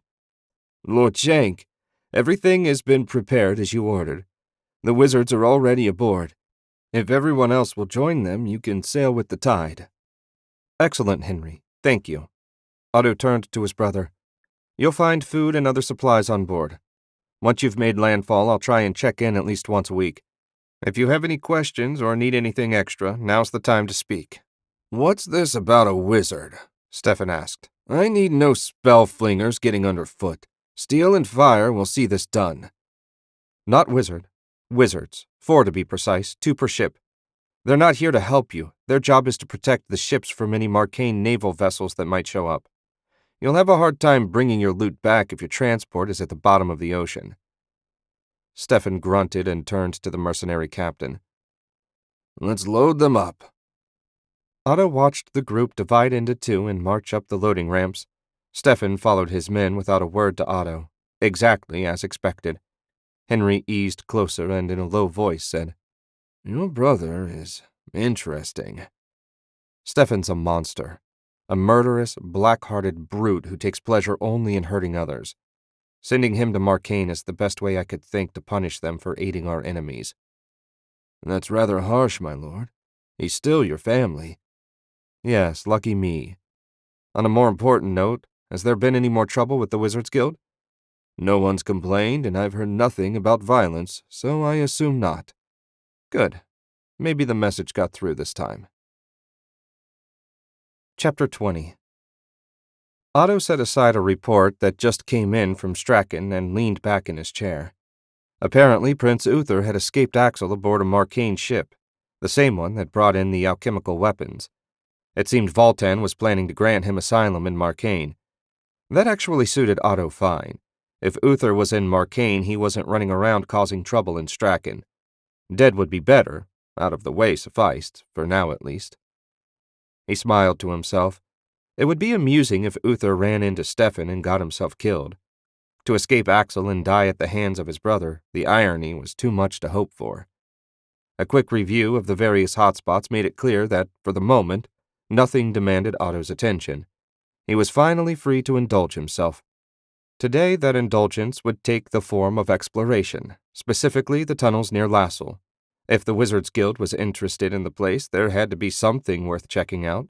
Besides, maybe he could get some kind of an idea about their intentions, assuming they had any beyond representing all the Empire's wizards. That was one plan that was never going to come to fruition. Not while Otto was alive, anyway. He stood, collected his mithril sword, belted it on, and became one with the ether. Otto shifted south, keeping his awareness focused on Lord Coronan's magical signature. If she made those tunnels and used them with any frequency, there had to be a rune mark allowing her to come and go. At first he was dragged toward the armory, but he fought the pull and soon felt another energy source. This one was at least in the correct direction. Otto willed himself to it and an instant later appeared in a pitch-black, silent space. He concentrated, trying to detect anything that might be a threat. He could have been alone in the world for all he could tell. Otto agitated the ether to create a light and got his first look at the chamber where he appeared. He stood on a raised platform with one of Lord Coronan's runes carved into the surface. The rest of the cavern was nothing but smooth rock with a single tunnel leading out. At the end of the exit tunnel was a massive cavern. It had to be at least a quarter-mile across and 100 yards to the ceiling. This must be the Nexus chamber his agent mentioned. Otto stared in awe for a moment. He couldn't even imagine the power and time it must have taken to carve something like this out of solid stone under the ocean. It reminded him once more how far he had to go to equal his master. Just to be on the safe side, he extended his sight for a quick look around. If some of the guild members were here, he didn't want to stumble into them. The nearest tunnel to his right led to another nearly empty cavern. Only some broken wood and debris covered the floor. The next chamber was filled with light, and a trio of figures dressed in tan robes stood around a hole in the floor surrounded by runes. It looked very much like the flesh-warping chamber he found in Strachan. Perhaps Lord Coronin conducted more dangerous experiments down here. That would explain the location. One of the wizards, a woman with pale eyes, looked up and stared at Otto's ethereal eye. He dissolved it at once and started walking toward the tunnel leading to the wizards. They knew he was here, so he saw no reason to hide. Better to make it clear who was master of this place. He didn't even make it to the tunnel entrance before the guild wizards appeared at the entrance. "Who are you and what are you doing here?" the woman asked. "This complex is the property of the Wizards Guild. I don't know how you found your way down here, but you can find your way back out. Now!" "My name is Otto Schenk, and this complex belongs to the Empire, as does everything else on or under the continent. Barring orders from my Emperor, I go where I like, when I like, within it. Now, that pit you three were staring at in bewilderment seemed interesting. I believe I'll take a closer look." The three wizards made no move to get out of his way. Disappointed, but hardly surprised, Otto put a hand on his sword and infused his body with ether. Next, he formed a shield around himself. Not a moment too soon. 2 targeting threads and a binding enchantment streaked out and shattered on his shield. Since they made the first aggressive move, he felt free to counterattack. In the blink of an eye, he closed on the right-hand wizard. A hard blow to the stomach doubled him over and collapsed his knees. A straight right to the jaw dropped the second man like a sledge-hammered steer. Otto spun and rested the edge of his sword on the woman's neck. Whatever spell she was attempting died half-formed. "Now, what do you say we end this foolishness while you're all still breathing?" "Very well," she said with a faint tremor in her voice. "I'll ignore your intrusion this once, but if you wish to return, please get the guild's permission first." Otto smiled as he returned his sword to its sheath.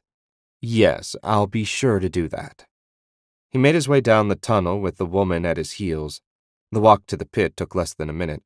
When he arrived, there was no musty odor like he remembered from the Strachan pit. Perhaps Lord Coronin didn't work on furry animals here. The pit itself was empty and totally clean. The runes around the rim looked very similar to the ones at the first sight. He'd have to check his notes to be sure, but Otto was confident there wasn't much difference. "We can't make heads or tails of those markings," the woman admitted. Otto didn't know exactly what they meant, even though he understood the pit's function. His master had yet to teach him about flesh shaping. He assumed when she did, the rune's purpose would be part of the lesson. When he'd satisfied his curiosity, Otto retreated back the way he'd come past the male wizards, one of whom was still unconscious, and the other who was trying to make it to his feet and failing miserably. As he turned toward the next tunnel, the woman said, "What are you doing?" Without breaking stride, he said, "Continuing my tour. What does it look like?" "Did you not understand? This is our territory. You're neither wanted nor welcome." Otto glanced back. "I understand perfectly. I simply don't care. If you're not going to try and stop me, I'd appreciate it if you'd shut up so I can concentrate." He sensed no attack coming, so at least she was smart enough to recognize she was outclassed. The woman hurried up to walk beside him. "If you're going to do this, I at least need to keep an eye on you." He had no idea what she hoped to accomplish by that, but her presence didn't bother him either way. "What's your name?" "Esme. I've been studying this complex for over a year, and I don't appreciate you poking your nose in." "Have you learned anything useful?" Otto asked. That's none of your business." "I'll take that as a no." Otto turned down the next tunnel. The tunnel ran about the same distance as the last one and ended in a chamber filled with tables, chairs, 4 cots, and matching footlockers. "Our living quarters," Esme said. "Hardly a groundbreaking discovery." She was a spunky thing, he had to give her that. The way she acted made him think she was younger than him, even though he guessed her age to be at least 5 years his senior. Given all Otto had done, he often felt older than his 18 years. At this point, he at least had everyone in Garenland trained to treat him with the respect he deserved. Mostly, anyway. He spent the next couple hours checking the rest of the tunnels but found nothing interesting. The shaping pit was the only thing of note in the complex. Otto couldn't imagine his master had built this place for something so small, but he was certain she had her reasons. Esme guided him to the tunnel that led up to Lassel. "You know the way out. Feel free never to return." With that final goodbye, she turned and marched off. Otto shook his head. He so seldom ran into pleasant, agreeable women in his travels. He actually found he was missing Karina. At least she had been keen to learn and didn't insult him. Maybe he'd pay a visit to Roland and see how things were going. There hadn't been any reports of further attacks, but that didn't necessarily mean all was well. Chapter 21. Stefan had never traveled by ship before, and he hoped to only have to do it one more time. The rolling and heaving left him sickened for 3 days before he finally got used to the motion. That wasn't as bad as some of his been, but it was bad enough. Now, at least, he could stand at the rail and not want to empty his stomach into the sea. On the horizon, the westernmost of Marcane's outer islands was getting bigger by the moment. After the miserable trip, Stefan was ready to kill someone, preferably several someones. "My lord," Captain Wainwright said, "if you wish to prepare your men, we'll be at the anchorage in about an hour and a half." "We're not going right to their docks?" Stefan asked. "They're not deep enough for a ship our size. The only place we could dock is the capital, and none of us wants to go anywhere near there. We put on extra-large longboats for this trip. We can land you all in 4 trips. I've selected a secluded beach a mile west of the nearest town. It'll be an easy mark once you're ready." Stefan didn't care for the idea of being out on the water exposed to enemy arrows with no protection. But if they were far enough away from any people, it should be okay. Besides, it didn't seem like he had much choice. "Do what you must, Captain. The sooner I'm off this ship, the happier I'll be." Captain Wainwright nodded and returned to his place at the ship's wheel. Stefan pushed away from the rail and clattered down the narrow steps to the lower deck. A pair of Lux crystals illuminated the hold, which had been converted to carry people rather than cargo. Not that anyone did much beyond hanging up hammocks, but whatever, they made the trip safely, and that was what mattered. Most of the mercenaries were sitting on the deck in small groups, playing dice or cards. Stefan's own troops were polishing their swords and armor. The moment they spotted him, the guards leapt to their feet. "We'll be making landfall soon," Stefan said. "Whatever preparation you need to make, I suggest you make them. I want everyone on deck and ready for battle in 1 hour." He caught the eye of the mercenary captain, Jost, and nodded off to one side. The scarred warrior joined him and raised a bushy eyebrow. "My lord," Stefan told him the captain's intention, then said, "I was thinking we should have everyone keep a shield handy. I doubt there'll be trouble, but better to take precautions." Jost nodded. "I'll spread the word. Do we march on the town immediately or wait until morning?" "Immediately. If they have lookouts posted, someone is bound to see our ship. I don't want to give them a chance to set a trap. Besides, a warm bed with a warm woman in it would suit me very well after all this time at sea." Jost smiled. "Likewise. I assume the Havoc order still stands?" "Of course. My brother wants the islanders to suffer, and I'm happy to oblige. Try to keep your men from burning too much. We want roofs over our heads for the night, and torched loot isn't worth much." "No need to worry. My men know their business. That's why your father hired us, after all." Stefan assumed his father hired them because they were the cheapest mercenaries around, but if they knew what they were doing, that was a nice bonus. Stefan wasn't sure if the people of Marcane were arrogant or just stupid. As he and his mercenaries approached the nearest town, he couldn't help noticing that they didn't even have a low palisade or watchtowers to offer archers a vantage point. Had they really been at peace for so long they couldn't even imagine being attacked? He shrugged and eased his sword out of its sheath. People were visible outside.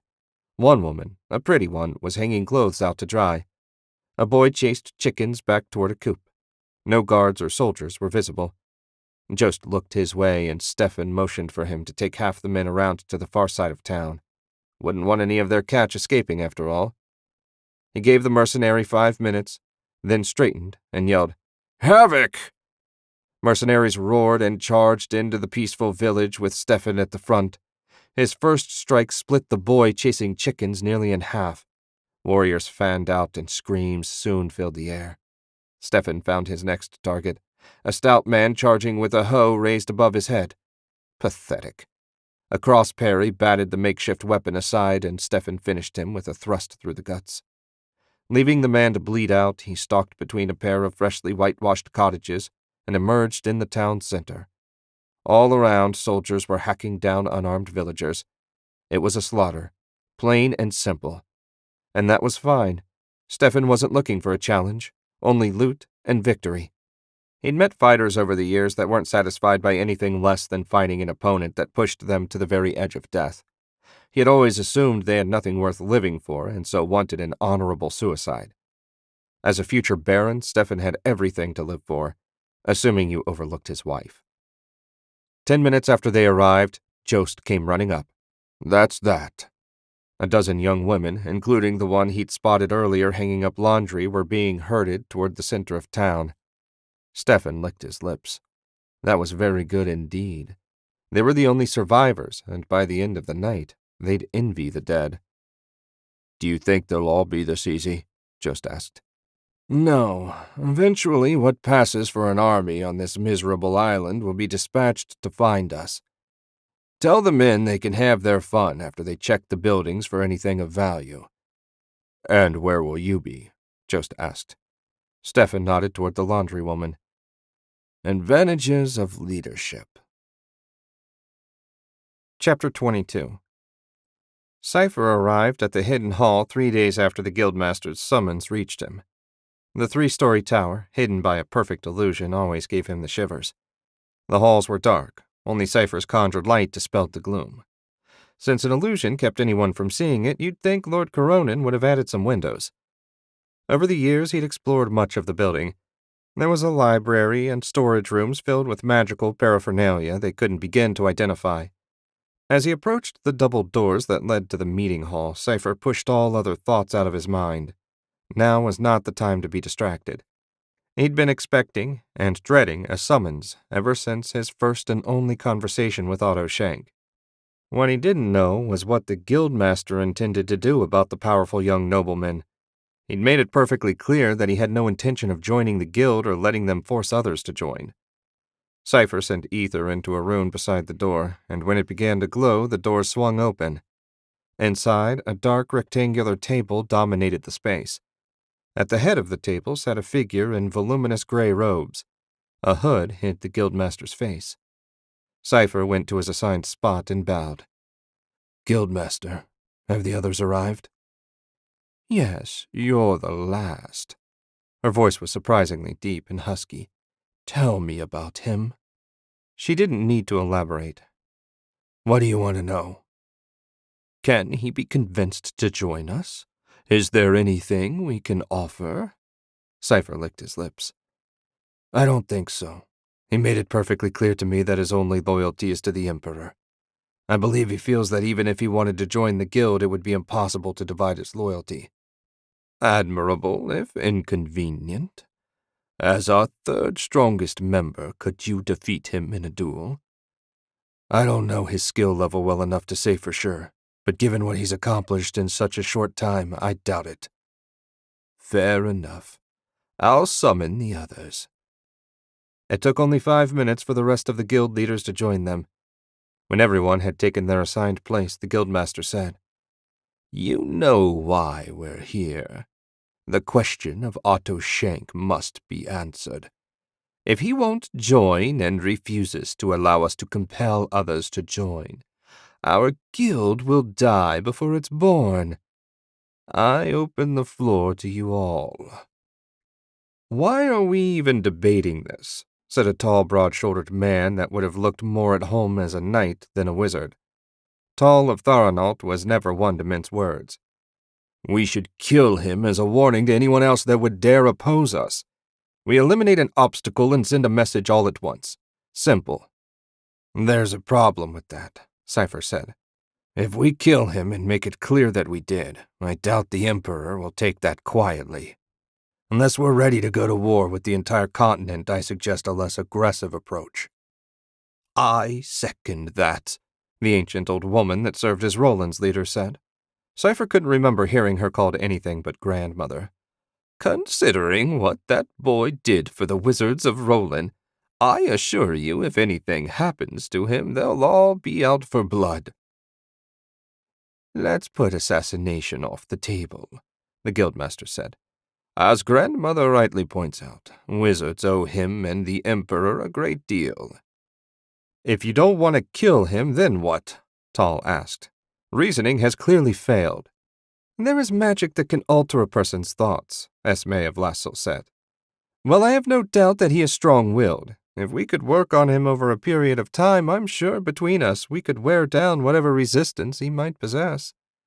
When the job was finished, we'd have a willing ally instead of a corpse or an enemy. I second Esme's plan, Cypher said. If they could make it work, it would eliminate the problem without starting a war they couldn't win. Are there any objections? The guildmaster asked. Tal looked like he wanted to smash something, but he held his tongue, as did everyone else. Very well. We will attempt Esme's suggestion. Capturing Otto will be the biggest challenge. A large enough group could certainly suppress his magic, but getting him to show up will be the challenge. Certainly, if any of us suggest it, he will be on guard and likely not alone.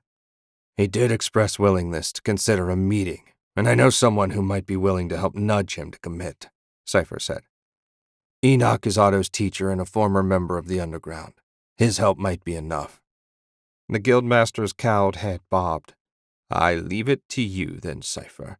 A team will be ready as soon as you have a time and place for the meeting. This meeting is ended. The other guild leaders headed for the exit. Cypher brought up the rear, his mind busy. Convincing Enoch to lead his prize pupil into a trap wasn't going to be easy, but somehow he'd do it. The alternative didn't bear thinking about. Otto watched as Karina wove a pair of threads together, then ran lightning through them. Sparks flew, but did no damage. They were practicing in the yard outside the portal fort. Her skills had improved since he last saw her. She could now cast Lightning Bolt in under 2 seconds. Still too slow for a real fight, but far better than when he first showed her the spell. When she finally let the threads vanish, and with them the sparks, all the guards that had been watching clapped in appreciation. Portal duty was boring, and the men no doubt appreciated a bit of entertainment. Karina bowed, then smiled at Otto. How was that? Much better. I think it's time you learned a new spell. Her eyes gleamed in anticipation. Which one? Resonant Binding. Otto dug the gift he'd made for her out of his pocket. The simple iron ring was smooth and polished on the outside and marked with runes on the inside. The markings wouldn't affect her magic, but would allow him to track her should she get into trouble. Much as he hated to invest too much in any one person, he had high hopes for Karina. And on top of that, he just liked talking to the girl. All she wanted was to learn magic, unlike many of the other people he had to deal with every day. She held the ring in one hand and ran a finger over it. This is for me? Yes. You can't use this spell without an iron ring. Try it on. I had to guess the size, but if it doesn't fit, alterations are simple enough. Karina tried her right ring finger, scowled, and moved on to the middle finger. She brightened. That'll work. What now? Now? Otto looked around for a test subject. Oscar had the bad luck to emerge from the fort just as he did. Oscar, come here a moment. The spy hurried over. Lord Shank, how may I be of service? Karina needs a test target. You just volunteered. Oscar blanched, no doubt thinking about their last test subject, the late King of Roland. Relax, the spell is both harmless and painless. You'll be fine. Otto turned to Karina.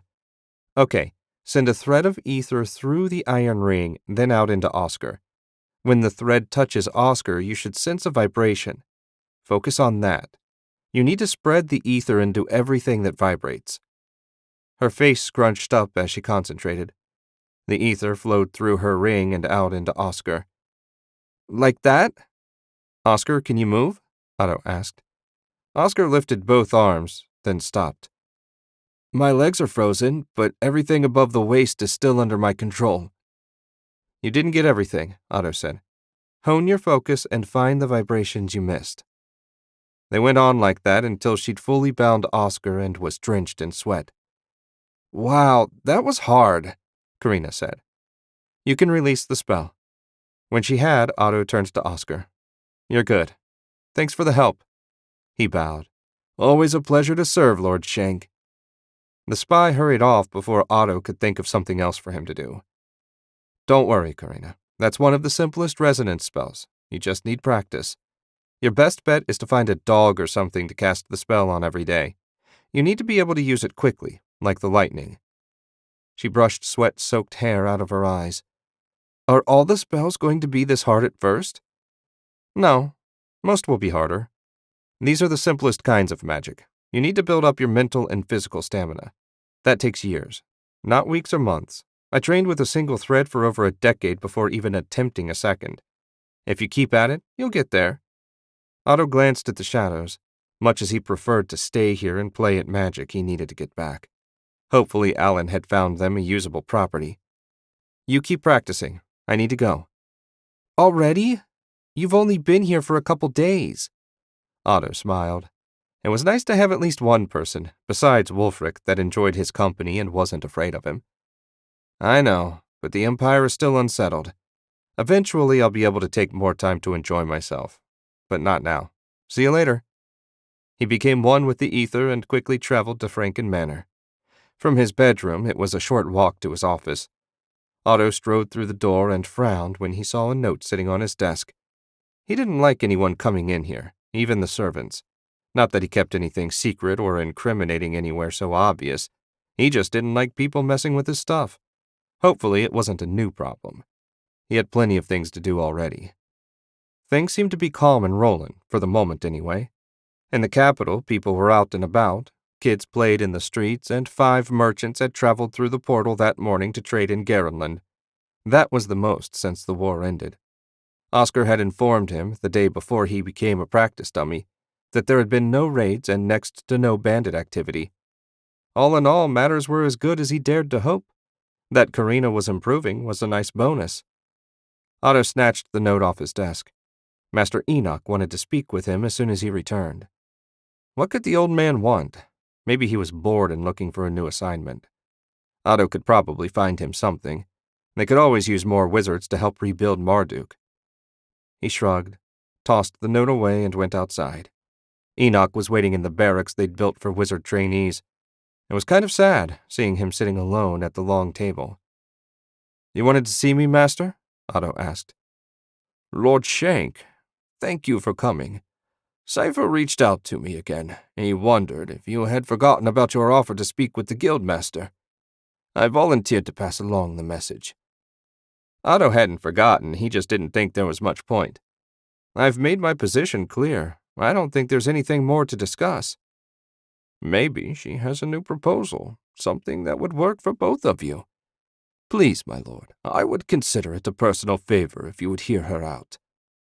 Otto figured it was more likely a trap than an honest meeting. But on the off chance it wasn't, maybe a short chat with the person actually in charge would be worthwhile. I'll consider it. I suppose I'll need to speak with Cypher to arrange the details? That was his request, and thank you for considering it. The underground helped a lot of wizards. If you can make some sort of peace with them, it would be good for everyone. Otto would make peace with them, all right. Whether they were dead or alive to enjoy it was another matter altogether. Chapter 23. Uther was relieved to see Marcane's harbor in the distance. The trip had been smooth and calm, but still, he'd be glad to get off this bloody ship. He was very much a creature of the mountains and forests. Being stuck in a space 60 paces long was making him stir-crazy. He took a deep breath of the salty air and tried to focus. When he met with Voltan, he couldn't show any weakness. The fact that he'd been driven from his home and rescued by Marcane agents was bad enough. Damned if he was going to give anyone any other reasons to think he was weak. The ship sailed between a pair of towers into the harbor. Uther looked up and saw ballistae and catapults ready to rain death down on anyone that didn't belong. Even without Voltan's magic, trying to take the city would be nearly impossible, at least from the ocean side. A couple dozen ships of all sizes were tied up in the harbor. The captain guided them with an expert hand to one of the farthest out berths. Ropes were tossed and tied off in intricate knots. The whole process took about 10 minutes. Then the gangplank was lowered. Uther couldn't get down it fast enough. Waiting for him was King Edred, the so-called ruler of Marcaine. Of course, everyone knew the truth. He was little more than a puppet for the Arcane Lord, as had been all of his ancestors for centuries. Seeing as how he was the only king still nominally in charge of his country, rather than dead or a Garenland lackey, maybe he'd made a wise choice after all. Edred offered a polite nod. "Uther, welcome to Marcaine." Thank you. I appreciate your hospitality. Uther nearly choked on his gratitude, but he wasn't such a savage that he'd ignore what had been done to help him. How fares the war against Garenland? Edred's smile held no humor. There is no war. Not really. Valeris is dead. Leatos a prisoner in Garen, and Philippa and Casimir both agreed to become governors. You were our best hope, but that didn't work out. I'm sure Lord Voltan will think of some other plan. Come on, I'll show you to the palace. Uther's mind reeled as he walked along beside Edred. Could there truly be no active resistance to Garenland's rule? He couldn't believe it. When did Valeris fall? Uther asked. Last I heard, he still had a large force under his command and was fighting a running battle with the enemy. A couple weeks ago, I believe. Garenland forced him into a decisive battle. Our spies say they burned every village they came to, turning the people out to live in the wild. The Garenlanders swore they'd keep burning until Valeris surrendered. He couldn't, of course, too proud. But he did go down fighting. He even took a few of the enemy with him, for all the good it did. Uther doubted Edred knew much about a warrior's pride. Not that he was in any position to criticize, having fled rather than die with his men. He envied Valeris his end. They reached the palace without incident, and Edred guided him through tapestry-lined halls to a war room where Voltan waited. The Arcane Lord turned his almost electric gaze on Uther. "Congratulations on your survival. What happened?" The weapons you provided were destroyed by a Garenland patrol, and the Lady in Red gave up the location of our meeting place. Curse her spineless soul. We marched into a trap, and only I escaped. If not for your ship, I'd likely be dead or chained in the mines with my father right now. The alchemical weapons didn't give you a big enough advantage? Voltan asked. They worked wonderfully for the first minute or so. Then the cursed wizards figured out that they could redirect the exploding jars often right back into the face of the man throwing it. Uther shrugged. He couldn't very well get angry with Voltan. The weapons worked fine. They just couldn't replace a wizard. Given the haste with which they were trained, I had hoped they only knew basic attack and defense spells. If they can do telekinesis as well, hand-thrown weapons will be useless. Voltan nodded, more to himself it seemed than to Uther. Thank you. When it comes time to counterattack, that information will be invaluable. I'm glad I could offer something of value for my life. The war room door burst open, and a soldier staggered in, gasping for air. The Garenlanders. What about them? Voltan demanded. They're here, on West Barrier Island. The soldier straightened, but couldn't meet Voltan's gaze. They've burned 2 villages at least. A survivor arrived only moments ago. They dare attack Marcaine directly? Voltan roared. Of all the stupid, arrogant acts, I will see their nation burned to ash for this insult. Will you counterattack with your magic? Uther asked. When the furious gaze turned on him, he'd wished he'd kept quiet. But instead of striking him down, Voltan seemed to regain his composure. I can't. My magic doesn't reach beyond the main island, and I can't leave the city. Somehow they knew it. That's why the attacks are on the barrier islands. Otto Schenk must have sent them, Edred said. That young man is entirely too sharp for our own good. He's the one you mentioned before, that spoke to you in Lux and warned us not to interfere? Voltan asked. Yes, and he was here at the conclave, Edred said. You must remember him. Otto was the only other wizard. I vaguely remember a piddling excuse for a wizard that day, but I hardly took note of him. Perhaps I should have. If he was perceptive enough to understand my limitations, that argues for more training than anyone living could provide. Voltan stroked his chin and made a circle around the map table. Dispatch 2 ships loaded with soldiers. They can't have a very large force. Once we've dealt with them, I will consider how best to repay Otto Schenk for this insult. Can I be of some help? Uther asked. Not at the moment, Voltan said. You've had a long, difficult journey. Rest. Recover. When the time is right, you'll get your chance. Stefan tore a strip of meat from a joint of roasted pork and sighed as the savory juice filled his mouth. It had been far too long since he'd enjoyed fresh pork. The last boar hunt he went on came up empty. Then he had to listen to Griswalda complain that he'd been gone for 3 days.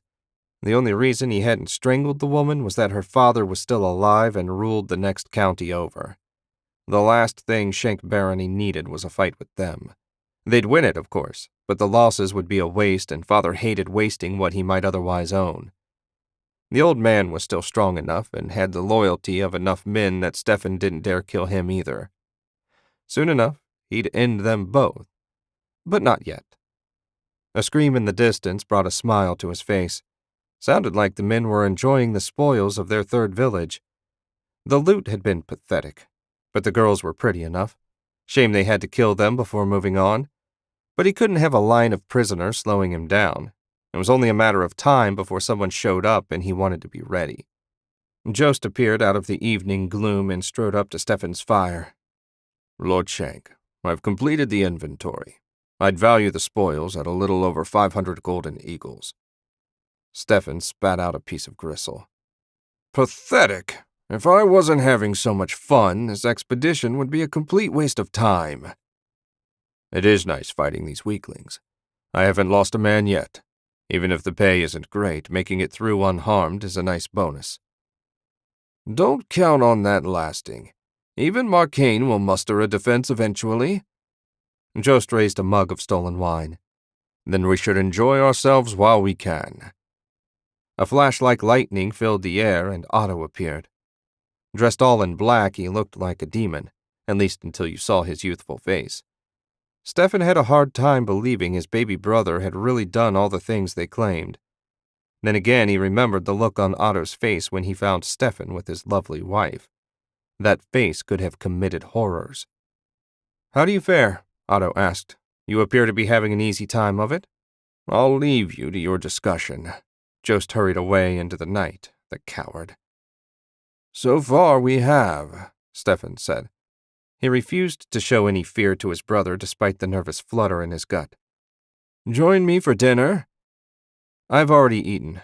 I only wanted to warn you that Prince Uther escaped Axel and is, I believe, headed to Marcaine. I doubt he'll leave the capital, but if you should by some chance encounter him, his head will bring you a nice bonus. Say 100 double eagles." Stefan grinned. "So now I need to clean up Axel's mess. Wouldn't be the first time. Maybe this prince can put up a decent fight. No one else on this miserable island can." "Don't underestimate Uther. He evaded capture for months and even did a little damage. It was impressive considering his limited resources. Anyway, that's all I wanted to tell you. I'll check in again in a week or so." As quickly as he appeared, Otto vanished. A shiver ran up Stefan's spine. The days of anyone, him included, bullying Otto were long gone. And should anyone think otherwise, heaven help them. Chapter 24. Otto had barely become one with the ether and left his brother behind when a powerful force dragged him off his intended course. He tried to fight it, but he would have had a better chance of fighting a bear off with a toothpick. When the movement finally stopped, he found himself facing another person, their ethereal body glowing like the sun. It could only be Lord Voltan. Otto didn't think he'd gotten close enough for him to reach out like this. Actually, Otto didn't know someone could grab his ethereal body at all. Calm yourself. Voltan's voice sounded exactly as Otto remembered from their previous meeting. We cannot harm each other here. Then what do you want? Otto asked. To understand. Why have you chosen this path? If you are here, then you have already overcome the first of your natural limitations. You and I may well be the only two living beings able to come to this place. It is only natural that I wished to greet you properly. You didn't think much of me the first time we met. When you looked at me with such disdain, I swore to myself that one day we would stand face to face again, and you would acknowledge me as your equal. That day is not today, but I will get there. Voltan shook his head. You wish to become an arcane lord? Don't. It isn't worth giving up your humanity. What are you talking about? You seemed as human as any other man I've met. My outer form may appear human, but it is only an appearance. I assume you found a book or scroll my former apprentice left lying about that taught you how to break through the first barrier. Did it not explain what doing so meant? Otto doubted mentioning that he'd spoken directly to Lord Coronan's spirit would be wise. No, it only said that if I wished to grow stronger, I had to find a way through the pain. I did, excruciating though it was. I've grown stronger than I ever dreamed possible. What more do I need to know? You need to know why it hurts so much. The pain is a warning. What you've done is replace most of your soul with pure ether. Surely you've noticed some changes. The bliss now comes less readily and only when you perform especially powerful magic. Your emotions have grown stunted. Things that once would have turned your stomach now barely elicit a passing thought. Love and hate, fear and joy, none of them move you the way they used to. This change is what led my former comrades to commit acts of carnage in the quest for power that no sane human would. Otto couldn't deny that hurting others had become far easier. He'd assumed it was a result of all the pain he'd suffered, but maybe the magic had changed him. Then again, maybe Voltan was trying to scare him off before he could become a true rival. You mentioned a first barrier. That implies that there's at least a second? Yes. The first is the limit of the mortal soul. The second is a limit of mortal flesh. At a certain point, your body simply can't control the amount of ether you want to use and keep its physical form. The magic will literally blow you apart. The pain before you reach that will make your earlier efforts seem like a tickle. You've reached that point, haven't you? I'm close, Otto admitted. That's why I need to make the transformation. Until I become like you, I'll never reach my full potential.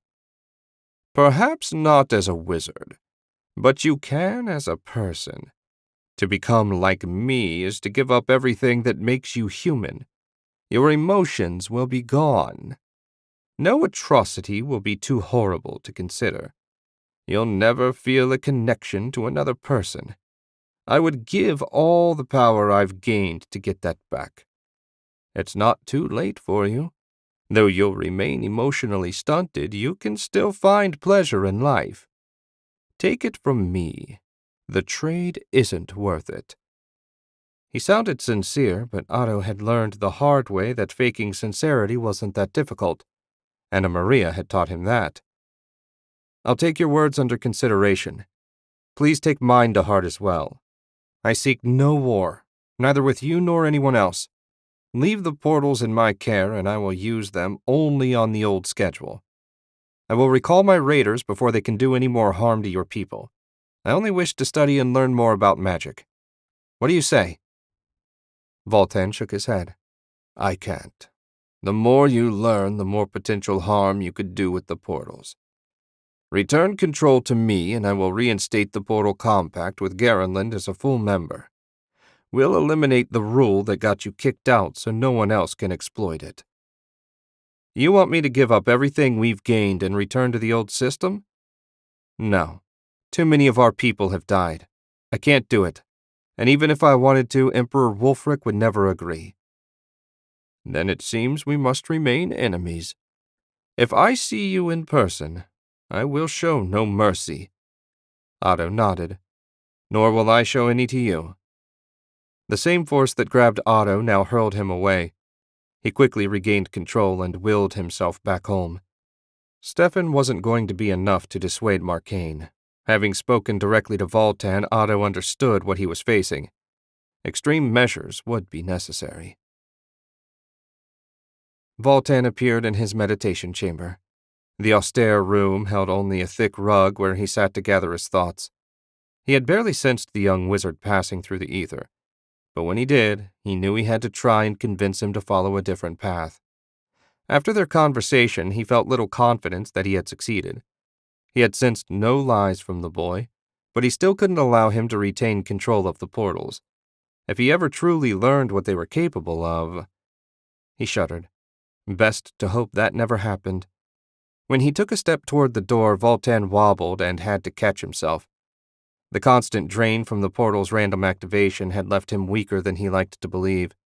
There was a part of him that was tempted to accept Otto's offer of a truce and to hell with the risks. But the portals were his responsibility, and he couldn't shirk that. It just pained him to see another wizard committing the same folly that he and the others did so long ago.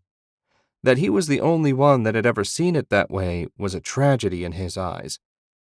The Voltan had said he would defeat Otto and his armies. The truth was, he had limited resources with which to do that. Marcaine had never been especially populous, and the idea of them invading even a small country was laughable. On top of that, their few wizards weren't trained to fight, only protect. It was a necessary precaution. The last thing he wanted was another Otto Schenk rising up right under his nose. Chapter 25. Captain Wainwright stood at the helm of his ship and eased the wheel around. He'd been patrolling the area around West Barrier Island for over a week while the raiders did their thing. He was happy to be rid of them, truth be told.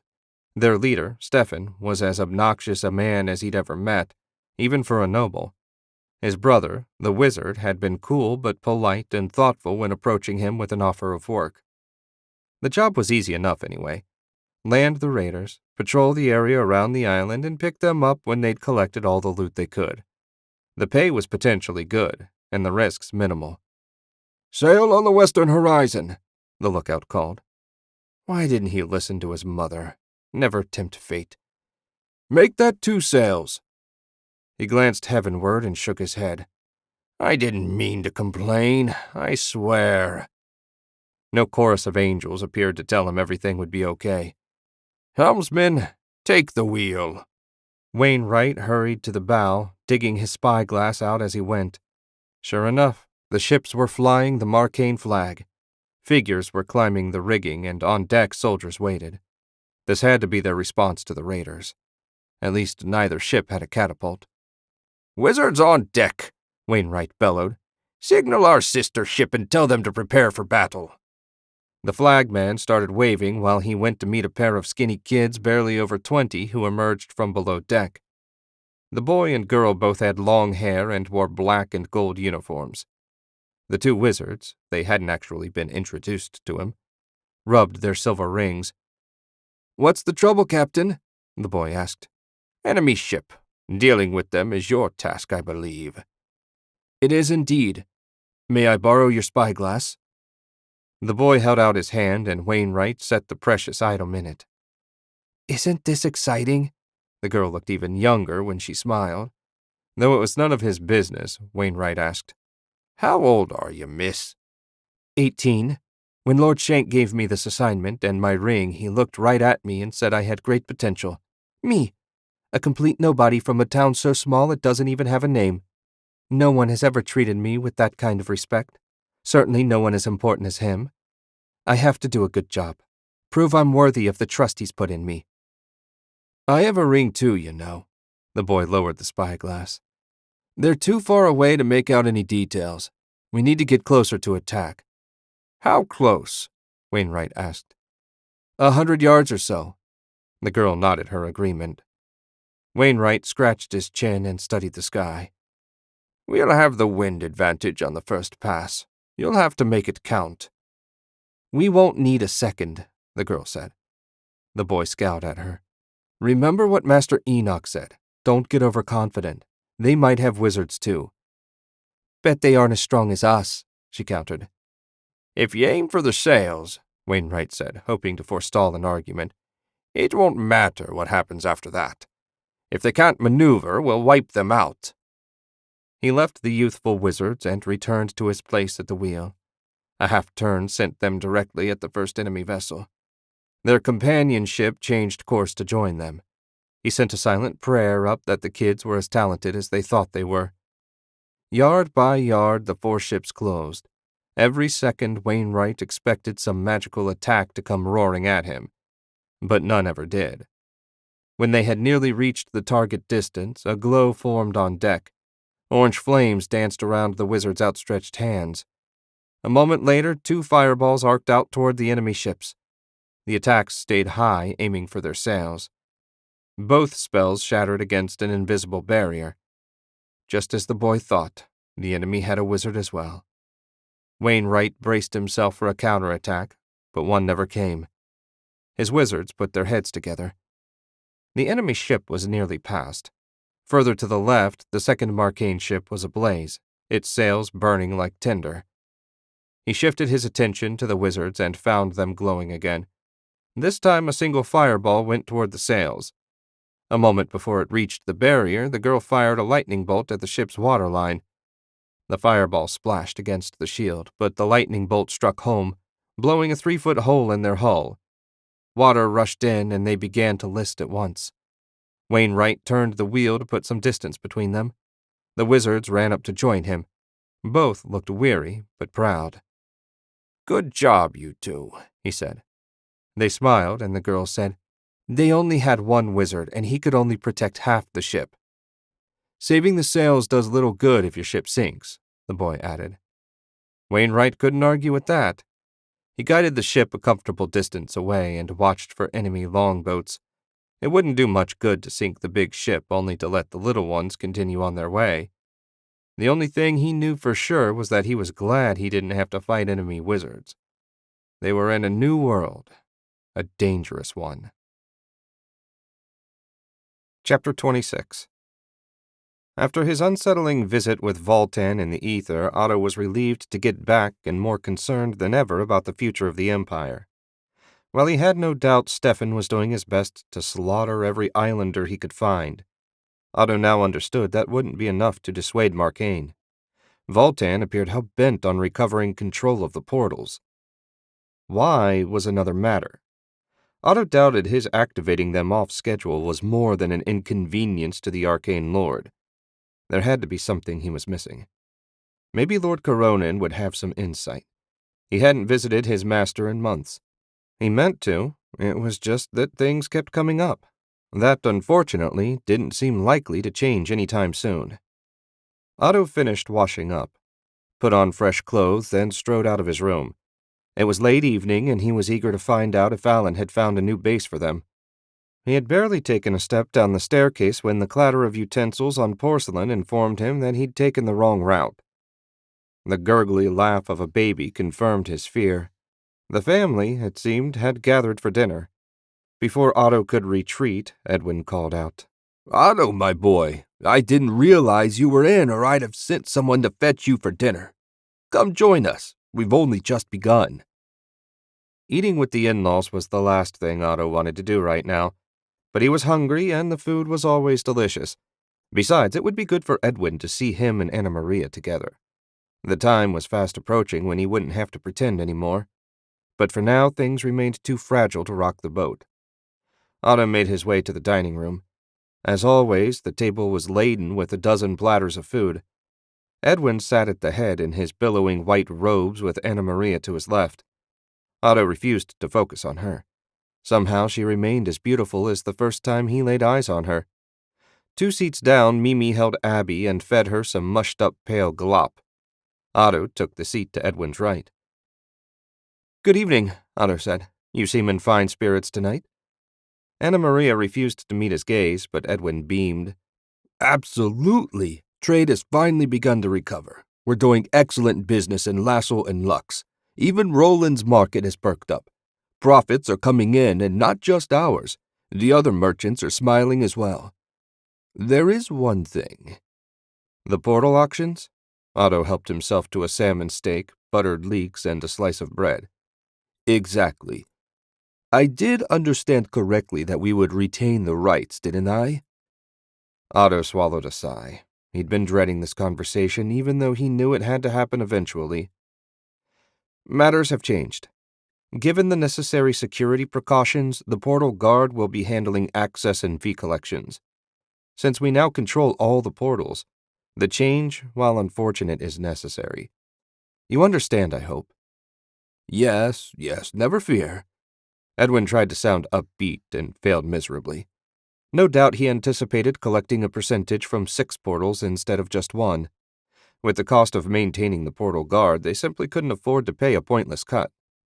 Otto ate quickly and excused himself. No one objected to his quick departure. Passing through the gates of Gold Ward at night was sometimes a bother, but by now all the guards knew him and knew better than to cause any delay. The business district after dark could be sketchy, especially the area near Allen's Tavern. Otto would have welcomed a robbery attempt. Killing a few hapless thugs would be a good way to vent his frustration. Damaging Anna Maria's pretty face would have been more satisfying. But as an old friend of Wulfric's, he didn't dare let anything happen to her. Too many questions down that path. The thirsty sprite had a fair crowd when Otto arrived. Light and laughter spilled out the door when he pushed it open. He didn't resent others their happiness. In fact, he regarded it as a sign that the new empire was thriving. Behind the bar, Allen was busy filling tankards while his collection of cute barmaids hustled around making deliveries. There was no sign of Ulf or Sen, which he assumed meant they were at the new base. Allen spotted him as he got closer and nodded toward the far end of the bar away from the bulk of the guests. Lord Shank, I found a place. A warehouse 6 blocks from here. The owner died and his heirs were keen to sell. Ulf and Sen are getting their respective endeavors set up as we speak. It was such a good deal I didn't dare wait for you to approve before I made the purchase. I need to pay off the contract in 5 days. Get me the details and I'll arrange the money tomorrow. I trust all has been quiet while I was away? As far as I know. My contacts haven't mentioned anything, and Sen hasn't brought any issues to my attention. Even the Wizards Guild has been quiet. Otto nodded, pleased that Cypher hadn't made any further attempts to hire muscle. It seemed for the moment they were taking his threats to heart. That was good, since he meant every word. Maybe he would humor his mentor and take a meeting with the guildmaster. There had to be some course of action that would satisfy everyone. I could see you're busy. Get me those purchase details and tell me how to find the warehouse and I'll get out of your hair. 5 minutes later, Otto was on the move again. The contract was rolled up in his satchel unread. Unless the price was totally unreasonable, he'd simply pay it. It wasn't like he was lacking in resources. The only reason he planned to use Franken money rather than crown coin was to avoid drawing attention. They were supposed to be a semi-secret organization, after all. The warehouse was easy enough to find. The huge double doors in the front were emblazoned with a shield crossed with 2 swords. Apparently, the previous owner made weapons and armor. No surprise, given that before the war, those were Garenland's biggest exports. Now, of course, weapons sales were banned since they had no desire to sell high-quality gear to people who might want to kill them down the road. To the right of the main doors was a smaller door for easier access. Light shone through the crack at the bottom. Toward the rear of the vast empty space, a group of men were busy setting up tables and putting heavy glass containers on them, all under Ulf's watchful eyes. On the left, Sen was talking with 2 people, a man and a woman from their builds. Sen could conduct her business without him looking over her shoulder. He went to check on Ulf. Do you have everything you need? Ulf jumped, clearly having no idea Otto had entered. Yes, I'll be ready to begin working tomorrow. Which reminds me, other than the drug, do you have anything else you'd like me to make? Otto scratched his chin and discovered he'd need to shave when he got home. I'm not certain. What else can you make? Well, I can make exploding jars like those used against your troops in Strachan. Knockout drugs if you want to capture someone. There's always the hangover cure, and some other simple remedies common in the Celestial Empire that I haven't seen here. Make some of everything except the exploding jars. Should it be necessary, the wizards will handle that kind of thing. The simple things might make a good source of funds for our work. The less attention we draw within the government, the better. We'll have to set up a front company, but that's a simple matter. A legitimate business would explain the warehouse as well. Otto nodded to himself. Things were shaping up nicely. If he could settle things with the Wizards Guild, he'd feel pretty good about the state of the Empire. First thing the next morning, Otto made his way to the palace. He hadn't spoken to Wulfric in far too long. Not that he was avoiding the new emperor, but other matters had kept him busy. Otto hoped to catch him at breakfast before court soured his mood. After being waved through by the guards, Otto made his way to the emperor's bedchamber. Apparently, Wulfric was dining in comfort this morning. The 2 palace guards snapped to attention when he approached, and the one on the right rapped twice on the door before announcing, "Otto Schenk, Majesty." "Send him in." The guard opened the door and Otto stepped through. Thankfully, Wulfric was dressed, albeit in a simple tunic and trousers rather than his official robes of state. He sat at a small table laden with all his favorites. Wulfric waved him into the seat opposite and said, "I don't know what all you've been doing, my friend, but the merchants are happy and even the nobles have kept their complaints to a minimum. Will you join me?" Otto fixed himself something to eat, then said, "You received my report about Valeris?" "Yes. Good riddance. I've dispatched a new governor and ordered the Southern Legion deployed throughout the country. That should keep things calm. General Varchi wrote and said whatever you did at the mines, they haven't had a riot in a week." Otto smiled. He'd have to remember to thank Ulf. "I spoke with Lord Voltan yesterday." Wulfric's eyes nearly bugged out of his head. "How? Why?" "I assure you it wasn't my idea. After I checked in with Stefan and started home, Voltan grabbed me and yanked me into a conversation in the ether. Basically, he said nothing short of returning control of all the portals to him would be enough to stop Marcaine from fighting us." "Should we recall your brother?" Wulfric asked. "No, he'll at least give them something to think about. Besides, Stefan seems to be having a grand time. Having met his wife, I can't begrudge him a bit of fun. I'm working on a more aggressive response, but I'll need a day or two to get everything ready." "And the Wizards Guild?" Otto made a face and took a bite of his toast. "That's another thing I need to straighten out. The guildmaster wants to meet me face to face. I assume they're planning an ambush of some sort, but if there's any chance of making an arrangement, I can't ignore them." Wulfric gave a rueful shake of his head. "And here I've been complaining about boredom. I want you to know that the Empire in general, and me in particular, are very grateful for everything you're doing. Don't forget, if you ever need anything, just ask. If it's within my power to grant your wish, I'll happily do so." "I appreciate that, my friend. I truly do. Now let's eat up. I have an errand to run." Chapter 27. Otto appeared in the magical armory and agitated the ether. He smiled as he looked around at all the wonderful magic. He needed to become an arcane lord just to have time enough to study everything collected here. Tempting as it was to while away a few hours in the library, Otto forced his gaze away from the hundreds of tomes his master had collected over her long life and walked over to the artifact table. The only item he'd taken was a single box of mithril rings. Today he was after something more sinister.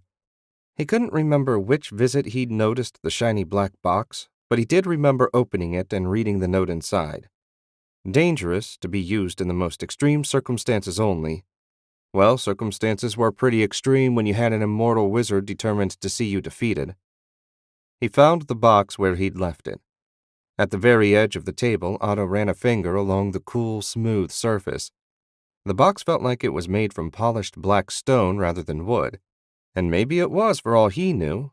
What mattered now was what was inside. A small white skull stared at him from inside the box. Beside it was a matching bone-white ring. The skull was a death magic item created by Lord Amet Sur, the mightiest arcane lord of them all.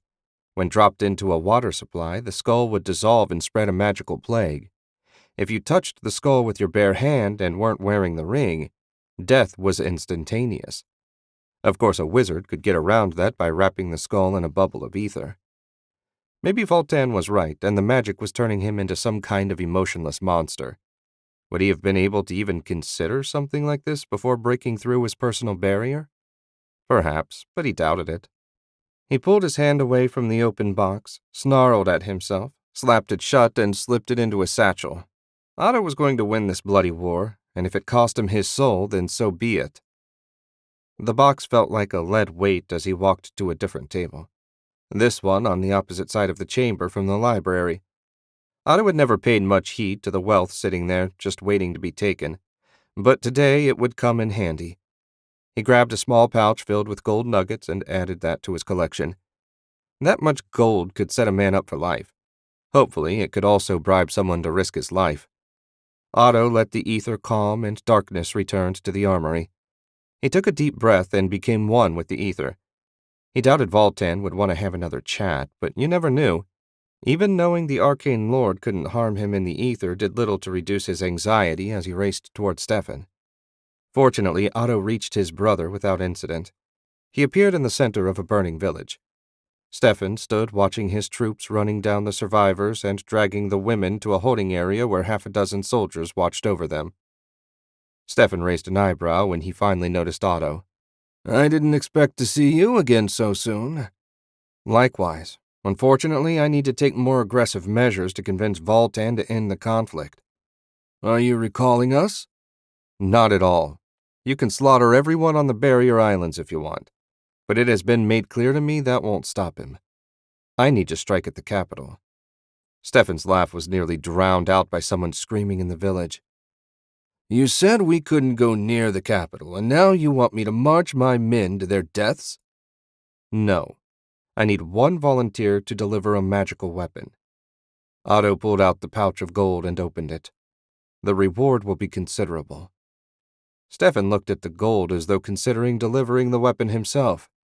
Won't Voltan sense a magical weapon approaching? No. At least, not this one.